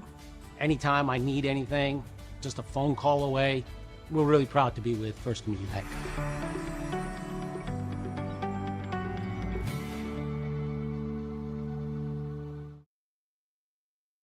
Welcome back to the 2025 NEA Sports Media Day. On the stage now, we have the Hoxie Mustangs.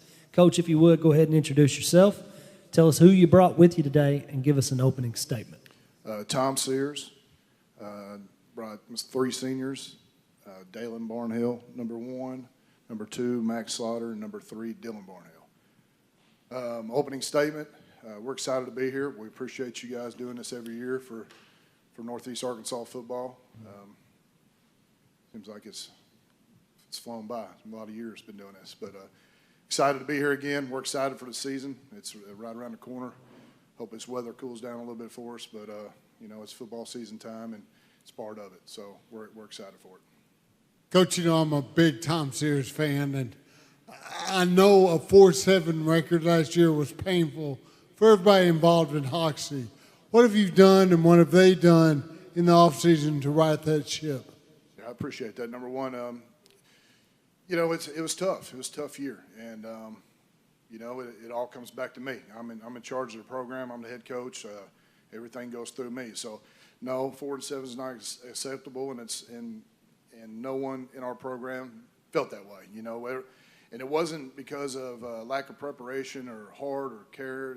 It just it's one of those years that things just didn't happen for us, and little bit of injury bug and stuff. But within our program, we don't make excuses. We know we just got to do better. So we went back to our roots a little bit, digging back into, did some soul searching, and these guys are all about it. Our seniors are a great, tight-knit group that have been together for a long time. They care about each other. Very tough kids, and they all feed off each other. And they have trickled down to all the younger classes, and it's exciting time. I feel like we're back to a group that we've had a little while back. Some of the different teams come to mind of just, on paper you may look, or on seeing a picture of us, you may not think of it, but these guys are going to scrap and get after it every Friday night, I promise you. Dylan, I'm assuming you're going to be the quarterback? Yes, sir. Oh, I'm sorry. Hey, I know. No, that go threw me backwards. No, Dylan, that's right. I just can't read. Talk to me about what you've done in the off season and what you try to do. What you have done for the Mustang football team to better the ship in 25. I just think in work on my craft and making everybody around me a better player and getting bigger, faster, stronger in the weight room, just like any other team is doing, but we're just going to do it better. Better your craft. Define that. Working on my QB skills and learning to read the defense and how Coach Tom wants me to do it. All right. Is it Dalen? Dalen. I'm sorry. I can't read. Talk to us about your role on the football team, both position and off the field. We have a very close group of seniors. We all do. We all hang out with each other after football. We've grown closer during all that time. And, just trying to get better, stronger, faster, and, just helping us even after football, going out on the field, throwing routes, just having fun at the same time. Mike, I can pronounce your name. Fullback, tight end. Tell us about your position on offense. Well, I play linebacker and fullback. Oh, on offense? Yeah. Oh, okay. Yeah, I play fullback. Throw a little tight end in there, don't you? Yeah, I can play a little bit tight end. Okay. Offense, defense, which do you prefer? Both. I like that answer. Works here for Coach Sears. Coach, talk to us about your offense as far as alignment and what you look to do schematically offensively. Yeah, we've always tried to be very multiple. We try to, number one, set the standard with the run game, and then we try to put the defense in as bad a position as we can as far as the option game, the screen game, and the downfield throws. But it all starts with our big guys up front. We've always been very fortunate at Hoxie to have some really good offensive linemen, some big offensive linemen. We're a little bit different in regard this year to us, is it just from a picture or from looking at us, but we're a lot more agile and faster and quicker, but still we got some guys that are really strong. So just adapting what those guys do well to what these guys do well. And it's every year we're not stuck into we're going to do the same thing just because we're going to do the same thing. We try to figure out each group what's going to make us better, what's going to get us over the hump, and what put these guys in position to win. Question for both Dalen and Dylan. They say that you make a lot of brothers throughout your football career, but what's it like sharing the field with your actual brother? Thinking as a QB and wide receiver duo, I think it's just great to have, not only a brother on the football field, but an actual brother. Makes the game a lot more fun and just lets you share those moments together and then make even better ones. It's also a lot of trust. Out of football, we are always together. All the time, we work together. We do everything together. Coach, throw it back to you. Let's flip sides of the ball. Talk about defensively. You're in what could be, a lot of the teams in your conference are very athletic. How do you combat that defensively? Yeah, great question. It's tough. Number one, got some great coaches in our conference that had their guys well prepared. So we work very hard with our guys of tackling those guys in space, which we've got to do a better job of this year, of getting to the football and breaking down and making plays and making tackles. And a lot of that is angles and keying with your partners and having a great desire to get the football. Guys around the ball. Alignment defensively. We're based out of a 50. but then we'll move around and try to be multiple a little bit, and going to try to bring it a little bit more this year and put some pressure on folks. So that's something we're excited about too. Guys, I'll ask y'all one question. It's a question of the day. It's a question of every time we do these things. One game on the schedule. One game. I know you want to play them all. Give me one. What's one you're really looking forward to? It's got to be Walnut Ridge. I mean, obviously Walnut Ridge, you know, but I'm ready for the first game against Melbourne, set the tone for the season. Walnut Ridge. We want to play them every year, and we want to beat them. It's just something about high school rivalry games, man. Cross town. That ain't even cross town. That's just like backyard. That's truly backyard rivalry. So, well, guys, hey, thank y'all for being here today. Coach, thanks for bringing them. Good luck. I have no doubt you guys are going to be tough. So we appreciate it. We enjoy watching y'all. Thank you. Appreciate it. We're going to take a commercial break. When we come back, we'll have the Winn Yellow Jackets on the stage. You're watching the 2025 NEA Sports Media Day.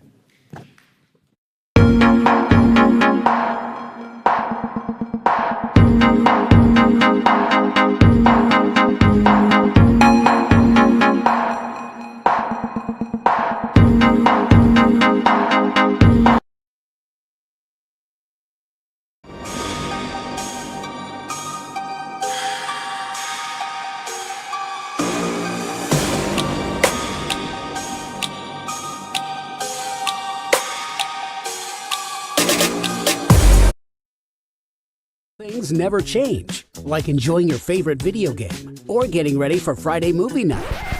But some things do, and for the better, like fast, reliable, affordable fiber internet from Empower Broadband. Whether it's working from home, homework for the kids, or just a fun family movie night, we need a lot of bandwidth, and Empower provides that for us. Call our local customer service team today to get started. With Empower Broadband, you'll enjoy life up to speed. Welcome back to the 2025 NEA Sports Media Day. On the stage now, we have the Winn Yellow Jackets. Coach, if you would, go ahead and introduce yourself. Tell us who you brought with you today and give us an opening statement. Clay Toddy. We have Drake Harris. We have Cooper Thompson. We have Corbin O'Hara. And they have all been starting for us off and on for 3 years. And we love our kids. I guess the statement that I make always is that before the tornado there were 64 of them, 8th and 9th graders. So you fast forward now, those guys should be juniors and seniors. There's 19 left, and these three stayed and fought and loyal to their school. And, I'm very proud of them and excited to get to coach them another year. Coach, you mentioned the devastating tornado a couple years ago. Not to make a lot of that, but that's far enough in the past now. You can't rebuild off that. You got to get your football team ready to play, meaning you can't have that mindset. What have y'all done in the offseason to get ready for this year? Well, like I mentioned with the depth, your sophomores have to step up, and so we really came a long ways in the weight program. I think 2 years ago we had 10 guys that could power clean 200. Now we've got 29. So we've made a lot of improvement there because we know those younger guys, because our numbers are so low with our 11 and 12 graders, those young guys have got to play. So we worked on leadership a lot. These guys have got to lead, set the example of, the standard. When you're a place like Winn, you don't ever want to lower the standard. Those are probably the main priorities: the strength, the leadership, accountability, and doing what it takes to win. Drake, and then Cooper, and then Corbin passes it down. But start with you, Drake. Talk about the position you play and your contribution and your mindset as a leader both on and off the field. I play safety and wide receiver. And off and on the field. Off the field, I try to be a little bit of a leader, make sure everybody's getting to practice, all that type of stuff, and making sure they're working hard. And then on the field, probably just trying my best, going out there and giving it my all for the sophomores and my senior group. Cooper, same question. What position, what do you play on the field? What have you done in the offseason, both on and off the field, to better the Yellow Jacket football team? Yes, sir. My 10th and 11th grade year, I played tight end. And I've stepped up to starting linebacker this year for my senior year. I'm backup running back, and I'm backup tight end. But really, just on the field, I'm trying to get all these sophomores to step up because, it's our one last ride, hoping to build brotherhood so they do it for us. And off the field, man, I just got my boys back. Like, anything they need, I'm there for them. Just trying to build a brotherhood with everybody. Corbin, throw it to you. Talk to us about, number one, on the field positioning, where you play both offensively and defensively, and what your goals are both individually as a team for the 25 Yellow Jackets. I play corner and wide receiver, and my goal as a team is to make it past the first round of playoffs. We fell short last year, and off the field, I try to help my team as much as possible. And if they need any help at any point in time, I'll be there. Coach Toddy, throw it back to you. Talk to the viewers about the Yellow Jacket offense, schematically, alignment, but start behind center at quarterback. What's that situation this year? Well, we're split back. We'll split back veer. We run the option. We have shotgun package, and we'll tailor that to our personnel. Quarterback. Grant O'Gwinn played some there in the playoffs. Evan McConnell's a senior that we're excited about. Evan got mono, I guess, at week 6 last year. Probably between those two as far as that starting position there at quarterback. But, we're going to offensive line. We've got some starters back there, 3 or 4 seniors that started for 3 years for us. And then we've got a lot of sophomores there that we're playing as well. Talk to us about personnel on the offensive line. On the offensive line, we've got James Archer's 3-year starter. Cooper has been a 3-year starter at tight end, trying to rest him a little bit. MJ Hodges switched in there and played for us last year, so we want him to take that tight end position. We've got Wes Fuller. We've got Gage Rice. All of those are 3-year starters.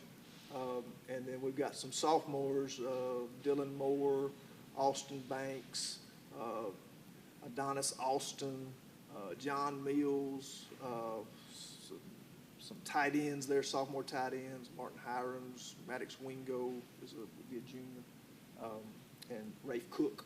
So those are some guys, that have had good off seasons. Those sophomores have been lifting for 2 years now, and you can start to see the difference there in their strength. Predominantly running the football, traditional Winn football? Yes, sir. Yes, sir. We want to establish the run. We want to play action. We'll take advantage of what we can do with our personnel for sure. Drake, throw it to you first.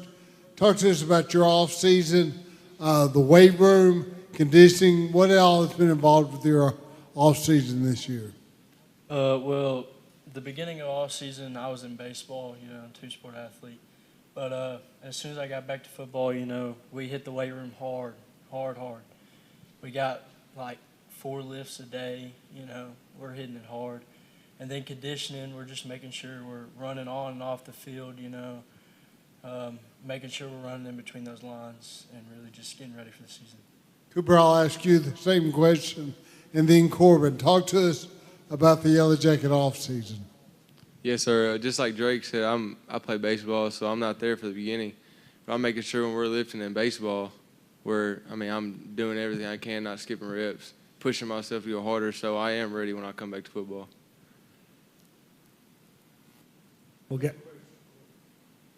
Just like them, I'm a 2-sport athlete, and once we get into football, he pushes us hard, trying to make us as best as we can in the weight room and while we're on the field.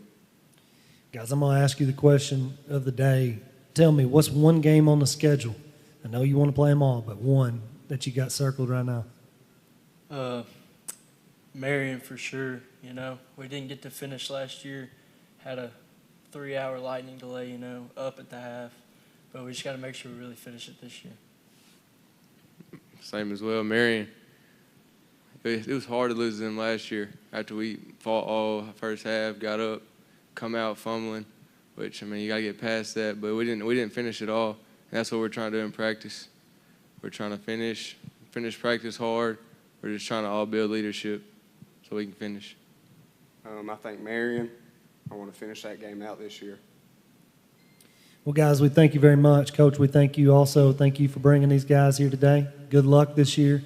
Expect nothing. You know, Winn is a very established program, so I'm sure you guys you're going to battle every week. So thank y'all. Next on the stage, we will have the Westside Warriors volleyball team. After we come back from this commercial break, you're watching the 2025 NEA Sports Media Day. Our journey began way back in 1891 with a group of folks who believed that this community deserved a local bank. Well, it's been over 130 years, and we're still the only true community bank in Northeast Arkansas. Our core beliefs in supporting the places that we call home hasn't changed, and it never will. We care about you. We care about our communities, because every journey matters.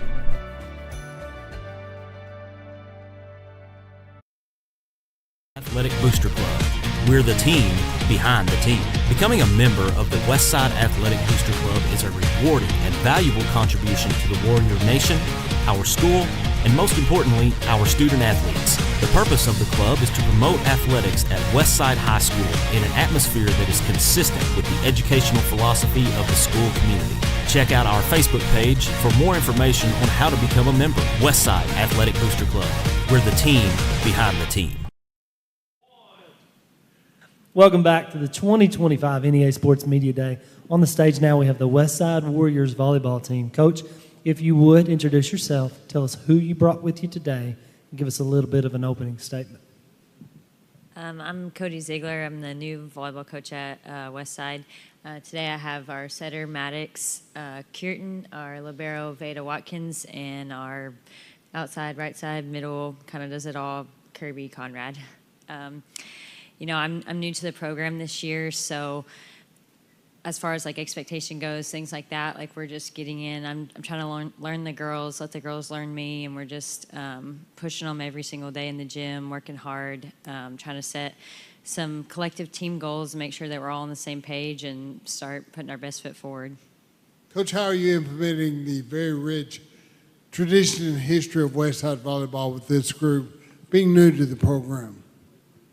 I'm really excited to be a part of the new tradition. I mean, they've got a great foundation. They're very smart players. They've already, you know, it's not about coming in and teaching them the ins and outs of the game and all, like the overall aspect of it. It's about coming in and teaching them to get comfortable with the new style of play and kind of just pushing them to be a little bit better than they were and tweak little things here and there. But I mean, the tradition's already there. They're already, you know, they know how to win. They're competitive kids. They're good kids. So now it's just kind of moving in a different direction with it. Coach, if you would, kind of talk a little bit about your coaching background and what drew you to Westside. So the last 7 years, I've been at Winn, and I actually live here in Jonesboro, and I was driving over an hour every day, and so kind of really the pull towards Westside was, it's 10 minutes up the road from where I'm at. You know, and I know that they do have a good program. I was really excited when the position was open. They kind of asked me the same thing, like, why'd you choose to come here, you know, and it just, whenever I came and talked with the administration, it just kind of seemed like a good fit. It was a very homey feeling. It kind of felt right. And so I was excited to be given the opportunity to come in and work with them. Maddox, it's still Westside volleyball, but with the new coach, what's the biggest difference between this year and last year? I just think like a lot about our mentality and like how we come into practice every day. I mean, we have this thing called level 5 play, and so we try to, like she said, put our best foot forward on every play, and every ball is touchable. So I think the mentality a lot and just pushing ourselves to be better every day. Where do you fit in? What is your position on the volleyball court? I'm a setter, and as many would say, that's kind of like the quarterback on the volleyball court. So I dictate the offense, and I have to lead the team and not have to. I love doing it, so yeah, but I would say that's pretty much my role. Veda, I'm going to throw the same questions at you. The change from this year to last year, if there is one, and then your role both on and off the court for the Lady Warrior volleyball team. So this year, I feel like we have got more of a bond going. This summer, we've played some really good ball, and we've come together to do better. And all these girls, we have fun and we play and we work hard and get better every single day. And I can already tell that that is happening, and it's really fun. Herbie, along those same lines, talk to us about the off season and the summer getting ready for this year. I think we've prepared a lot harder than we would have in the past. We have a lot of hard practices, but it's going to make us better, and I think we're going to be a really good season. Coach, you're new to the game, but you're still been around volleyball, and you've been part of the program long enough to know some of the rivalries, some of the toughest games. Talk to us about your schedule, both non-conference and conference, any tournaments involved. So non-conference, I've just tried to put the most competitive people on our schedule. I couldn't get everybody that I wanted in the non-conference, but we're playing Greene County Tech, Paragould, just some bigger schools like that. And I think going into those games, really we have nothing to lose. It's just gonna make us better. As far as conference goes, you said throw out some big names. I think everybody in our conference knows Brooklyn's probably the top name that you're seeing there, but I think kind of what we've decided as a group this year is we're not really looking towards any single opponent. We're not looking towards anybody singling them out. We're just trying to take it one game at a time this year and kind of work on being 1% better every day. So. Question for all three players again. We'll start with Maddox. What's one individual goal you've set for yourself this year? Maybe that's like a statistic or a leadership goal or something like that. I think, like I said, I'm supposed to be the leader on the floor, so I think just getting to know the underclassmen and being able to work with them well and put the ball where everyone needs it every single play, that's definitely my goal this year. I would say that my goal is mainly that every ball is gettable, and since I'm the libero, that is a great mindset to have, and just to have that, you give all the effort you can to go get every single ball and to get it up so that you can get a good pass set and hit it. Last year, I was probably one of the leading hitters, and I just want to do that again this year. Girls, obviously, everybody wants to play. The games, or you practice for the games, you do all that. So outside of that, what is your favorite part about volleyball? Is it the travel, to the games, the bus rides? Is it the practice? Is it, just being around everybody? What is it, that you're going to remember the most? I would say, probably the girls, because obviously the people are what make it, and the life lessons that I've learned over the years are ones that I wouldn't trade for anything, and without volleyball, I wouldn't know the people I know or know the things I know, so. I would definitely also have to say the people, and I love playing in the games. They're fun, they're exciting, and we just have a great time together and spend time together, and we all love each other, so we're really excited. I also agree. I think it's just the bond that we have, and all my team members, I love them. It's really nice to have them. Okay, I'm going to ask my question, and Coach, you kind of ruined this question just a little bit when you said what you said a while ago, and I understand that. I do. I get it. And as a coach, that's what you have to preach. But girls, tell me, there has to be a game, maybe just maybe 1% more that you really look forward to playing. And what game is that on the schedule this year? Well, I'm going to be boring, but I would say the first game, because that's just where it all starts. And if we want to get to where we want to be at the end of the season, then it's going to take every single one. But I would say conference play for sure, because one of our goals this season is that conference championship. I have 3 that I've looked at the schedule and I'm kind of excited to play. The first game, of course, is Harrisburg, and I'm excited to play that game because in the past we've kind of struggled with them, so it's always a good game. The second game would be Winn, because they were state runners-up, and we just would love to have that competition, and it's a fun game. And the third game, I would say, is GCT, because we played them in camp and went back and forth with them, so I think that we can really push ourselves, and it'll be a fun, competitive game. I'm probably going to have to say Winn, because they got us out in the regional tournament last year. And I think they're just good competition, and it'll be a really good game when we play them. That Winn game has a little bit more on the line now, too, huh? Well, thank you, ladies. Thank you very much. Thank you, Coach, for bringing them out. Good luck to y'all this year. We wish you nothing but the best.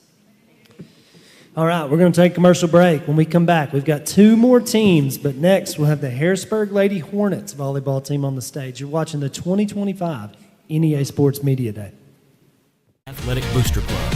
We're the team behind the team. Becoming a member of the Westside Athletic Booster Club is a rewarding and valuable contribution to the Warrior Nation, our school, and most importantly, our student athletes. The purpose of the club is to promote athletics at Westside High School in an atmosphere that is consistent with the educational philosophy of the school community. Check out our Facebook page for more information on how to become a member. Westside Athletic Booster Club. We're the team behind the team.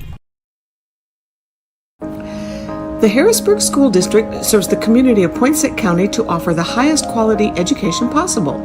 From 3 little log huts in Poinsett County in 1868, the school system has undergone many changes. The district goals are to increase student achievement and to ensure the schools are trusted as a safe place for students, staff, and the community. The Harrisburg School District proudly supports the Harrisburg Hornets in all of their athletic endeavors.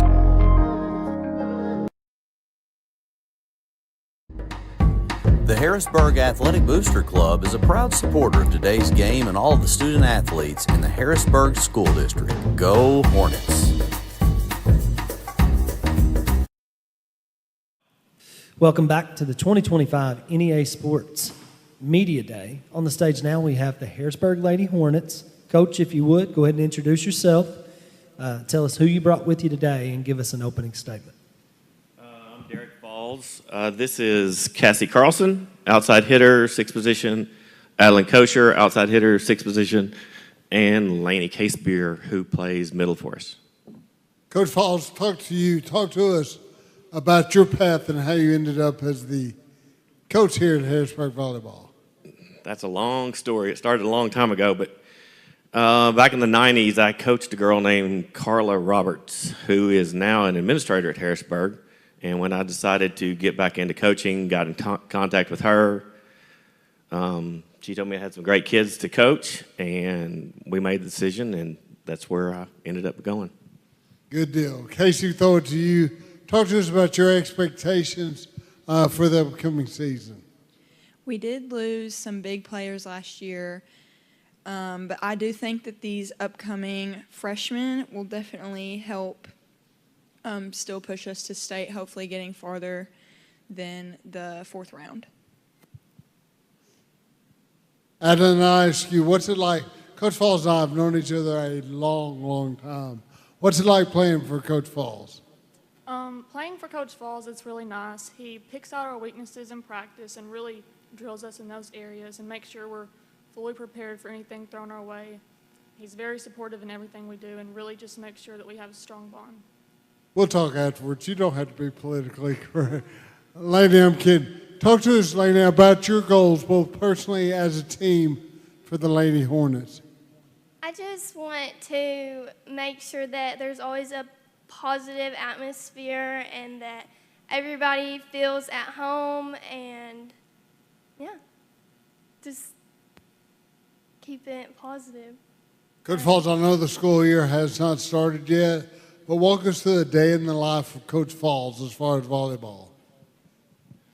Well, being at a small school, we kind of wear a lot of hats. So typically junior high practice starts sometime around 6:30 or 7. Then we go till 8:30, classes until 2:30, and then practice until either practice till 5:30 or 4:30. Or games till 9:30. You know, it makes for a long day during end season, but it's well worth it. Coach Falls, y'all had a great season last year, 27-2. Cassie mentioned that y'all lost a few key players, but you can still build off of success. How do y'all plan to do that? Just individual successes, making each individual player a little bit better. We can't replace players. We don't have the bodies just to bring someone in, but we can make someone a little bit better. If we can make 7 or 8 people a little bit better, we'll be able to overcome the losses of 2 really good players that we lost. Coach, I'll continue to question you. When did you come aboard and how's off season look for y'all? Okay, I've been there. When did I come aboard? I came around June of 24. The off season's been really good. We've practiced. We don't take days off. We practice pretty much every day. Gone to about 4 camps. We'll go to another one tomorrow. So we've had a really full summer. Be glad to start honing in next week on getting the regular season started. Cassie, I'll ask you along the same lines. Talk to me about your off season. And I know y'all have a pretty good weight room. Do y'all implement that in your off season program? We haven't been as consistent in the weight room. However, during practices, we have been pushed to our limits this year. Like Adeline said earlier, he does find our weaknesses. We don't really go off of things, that we're good at. So say we have our strongest hitters playing more defense. We have our defensive specialists, finding more higher volleyball IQ, I guess, if that makes sense. Coach Falls, I'll throw it back to you. Talk to us about your depth and the rotation you have, both hitters, setters, servers, et cetera, et cetera. We should have really good depth this year. Being a 3A school, we don't have a lot of extra bodies sitting around. We're pretty much playing all of our depth. We'll play 9 or 10 a night. And as far as hitters, we filled all the positions really well. Setters are sophomores and 1 junior, and they're coming along really nice. So generally speaking, our outside hitters are going to be great. Our middle hitters are going to be great. And our right side blockers are going to be better than most. So, girls, I'm going to ask you all, kind of tell me, obviously everybody likes to play the game. I kind of asked this earlier, but everyone likes to play the game. What's something outside of that, though? Maybe it's practices. Maybe it's just being in the locker room. Maybe it's road trips. Maybe it's, all these different things. What's something that you truly enjoy outside of just, obviously you enjoy it all, I'm sure, but something you're really going to remember, something that, you really enjoy outside of just playing the games? I really enjoy my teammates' company. I find really good friends in all of them, and I think that outside of volleyball, this also makes your team much stronger than if you don't have a deeper connection with your teammates. I would agree, but my favorite part is definitely just being in the gym with everyone. It's always so uplifting, so much energy going on. Everybody's positive. We really just it's like a big family, and just being with everybody every day and helping each other be better people. It's really good. I feel the same way. Just having connections helps play better on the court, and it's always funny being around all the girls because there's always something to laugh about and there's always something we're joking about, and I think it just makes us play better being together all the time. Coach Falls, back to you. Talk to us about your schedule, both non-conference, conference, and any possible tournaments that y'all be in. Well, we upgraded considerably. We'll play, I think, Westside once, Winn twice, out of conference. It seems like there's someone I'm leaving out. And then we'll also go to tournaments at Mount St. Mary's, LRCA, and Paris, Arkansas, which between those 3, that's probably 3 of the top 5 or 6 tournaments in the state. So we may get our heads beat in, but we're going to get better. And we're going to learn to compete at that level because that's where we're going to ultimately need to be. Ladies, I'm going to ask you one more question before we finish up here. One game. I know you want to play all of them, but one game. What's one game on the schedule that you're really looking forward to more than maybe others? I'm so excited to play Winn. I have a cousin who plays in Winn, and I want nothing more than to absolutely rock them. I'm most excited to play Westside. I used to go to school at Westside, and I've played JO with a few of the girls, so really, really excited to see how that plays out. We've done pretty good the past few years, so I hope to keep the streak going. More conference-wise, probably CRA, but after we play all the other games, I'm ready to play in the state finals. Thanksgiving and Christmas will look a lot better this year if you beat Winn, huh? Yeah, okay. Well, thank you very much, ladies. Thank you, Coach, for bringing them out today. Great job. Good luck this year. We have one more team. We're going to take one more commercial break, and we will have the Trumann Lady Wildcats on the stage. You're watching the 2025 NEA Sports Media Day. The Harrisburg Athletic Booster Club is a proud supporter of today's game and all of the student athletes in the Harrisburg School District. Go Hornets!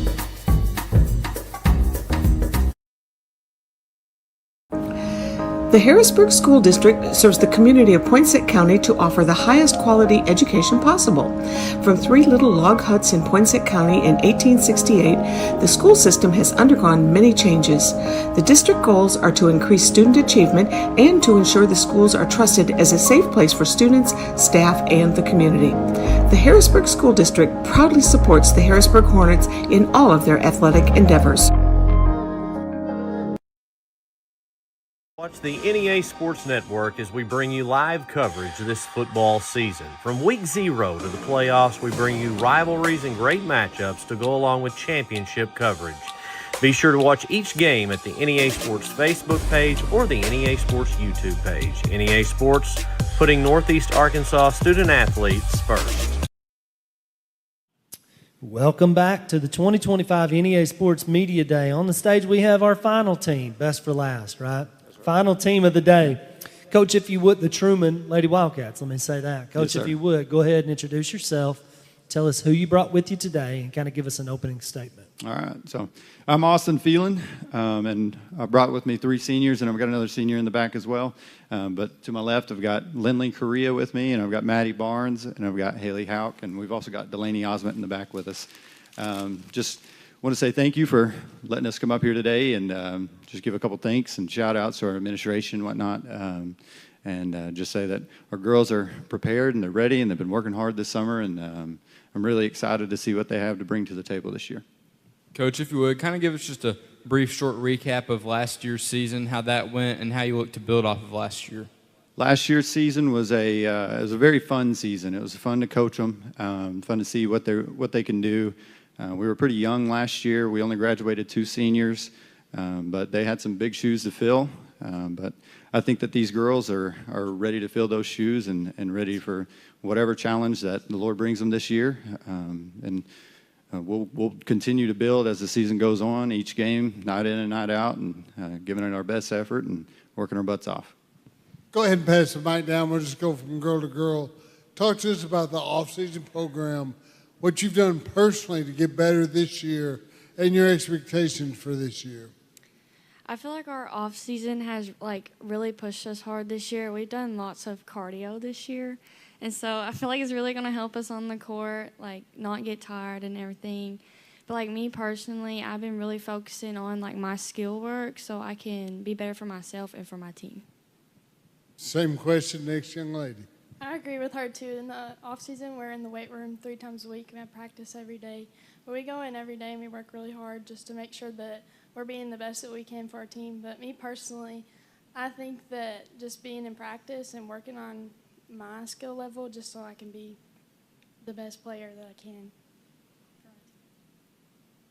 I agree with both of them. I think Coach Phelan's really pushed us hard in the off season with the workouts and pointing out what we need to fix in practice every day. Coach Phelan, you obviously advocate the weight room. Talk to us about specifically what you do in the weight room and what you're trying to accomplish. Right. So our main focus in the weight room is going to be explosiveness, trying to get these girls to be able to leap with everything that they've got and have a fast arm swing, and then cater to specific needs, whether that's maybe speed or a leaping ability or something like that. We're going to make sure that we target those. And we've really been hitting the cardio like they were saying earlier, making sure that we're not going to tuck her out this year because we're going to work our butts off 100%. But I've got to be able to have 100% throughout the entire game and not 100% at the beginning of the game and then only 80% at the end. So we're preparing that way so that we can have every bit of our effort throughout all the sets that we need. Ladies, I'll ask you, what all has been involved with the cardio workout in the off season? We've ran lots of ladders this year, running 1, 3, 5, 7s, and this last week we ran a 9, and I will say those will build your stamina because we are tired at the end of it, but I feel like it will be worth it when the season comes. Can you elaborate the other two ladies?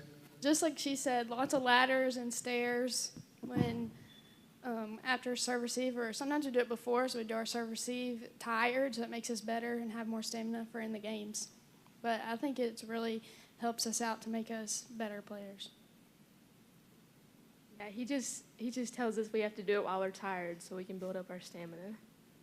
Coach, all three girls answered that with a beautiful smile on their face. So you've implemented that. Talk to us about the rotation and depth. Obviously, these three will play a key component on your team. Right. So last year we had two big seniors, had a libero and a starting middle that moved out of the rotation for us last year, and we'll greatly miss them. But I fully expect these girls to fill those shoes as fast as possible. I'm returning a lot of starters from last year as well, and looking to build on top of those and find our correct fit as we start moving closer into conference, using these camps and stuff like that in order to find that fit for these girls and to find where they're comfortable at. Coach, schedule, preseason, pre-conference, conference, tournaments, what all is involved with this, your schedule? So this year we're looking at trying to get as many games in as we can so that we can prepare for the conference tournament, the regional tournament at the end. As well as traveling across the Lone Oak and getting in a Jonesboro tournament as well, just to kind of branch out and see different parts that we may not normally get to see in our non-conference games or in our conference games, but open us up to more teams that we may face either in the state tournament or something like that later on, but ultimately to prepare us for the end season, because we know that we'd much rather be the best team that we can be at the very end of the season rather than at the end. The hierarchy of the conference preseason predictions, where do y'all fit into that? Last year, we finished 5th in the conference, but this year I think we can sneak into the top 4. We've got really tough conference that we're playing in here with a lot of the top teams in the state, But I guarantee you, night in and night out, these girls aren't going to be scared of anybody. They're going to come with everything that they've got, and doesn't matter who's on the other side of the court, they're going to give me everything they've got, 110% and even more sometimes, which I'm really proud of. Kind of riding on the back or prefacing Coach Weaver's last question, who do you look for in the conference to be the favorite? Who has the target on their back in the conference?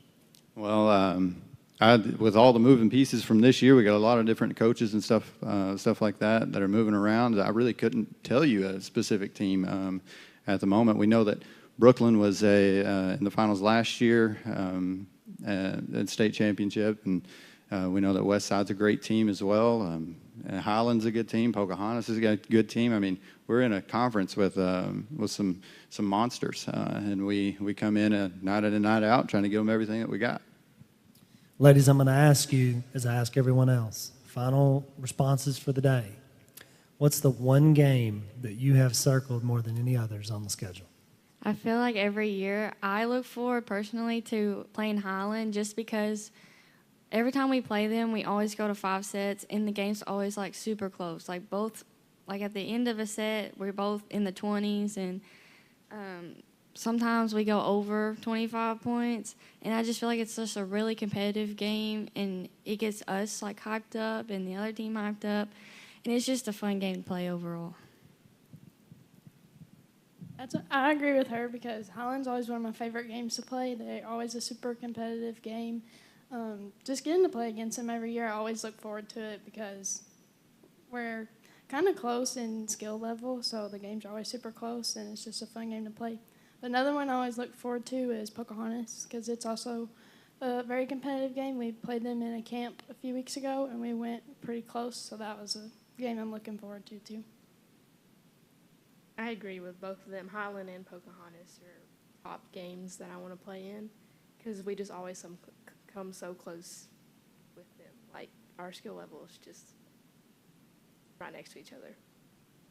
Well, ladies, thank you very much. Coach, thank you very much. Thanks for bringing them out today. Good luck this year. Go Wildcats. Yes, sir. I appreciate you. Thank you. That's going to conclude our day, our 2025 Media Day here for football and volleyball. I want to thank everyone for tuning in today and watching, listening, and giving a lot of recognition to our local student athletes. We appreciate it very much. Be sure to check out NEA Sports Facebook page for the release of the football schedule. I think it's been kind of throughout the day today. It's been on the air, so go ahead and check that out again and make sure you tune in and watch these athletes this fall as they compete. So thank you to all the crew. We appreciate everything that's done. Tyson Leblong and Steve Clayton. We couldn't do it without you, buddy. We really appreciate you. I'm the Dr. Garrett Weaver. So long, everybody. Glen Sane, Empower, NEA Sports, Temple Baptist Church, and KJNB are gearing up to bring you the 2025 Northeast Arkansas Football and Volleyball Media Day, Wednesday, July 30th. Join us as we dive in and preview the upcoming season with players and coaches live. It's an event you don't want to miss. Wednesday, July 30th, go to KJNBTV.com to watch the 2025 Northeast Arkansas Football and Volleyball Media Day event live. KJNB, this is home. Are you ready? Glen Sane, Empower, NEA Sports, Temple Baptist Church, and KJNB are gearing up to bring you the 2025 Northeast Arkansas Football and Volleyball Media Day, Wednesday, July 30th. Join us as we dive in and preview the upcoming season with players and coaches live. It's an event you don't want to miss. Wednesday, July 30th, go to KJNBTV.com to watch the 2025 Northeast Arkansas Football and Volleyball Media Day event live. KJNB.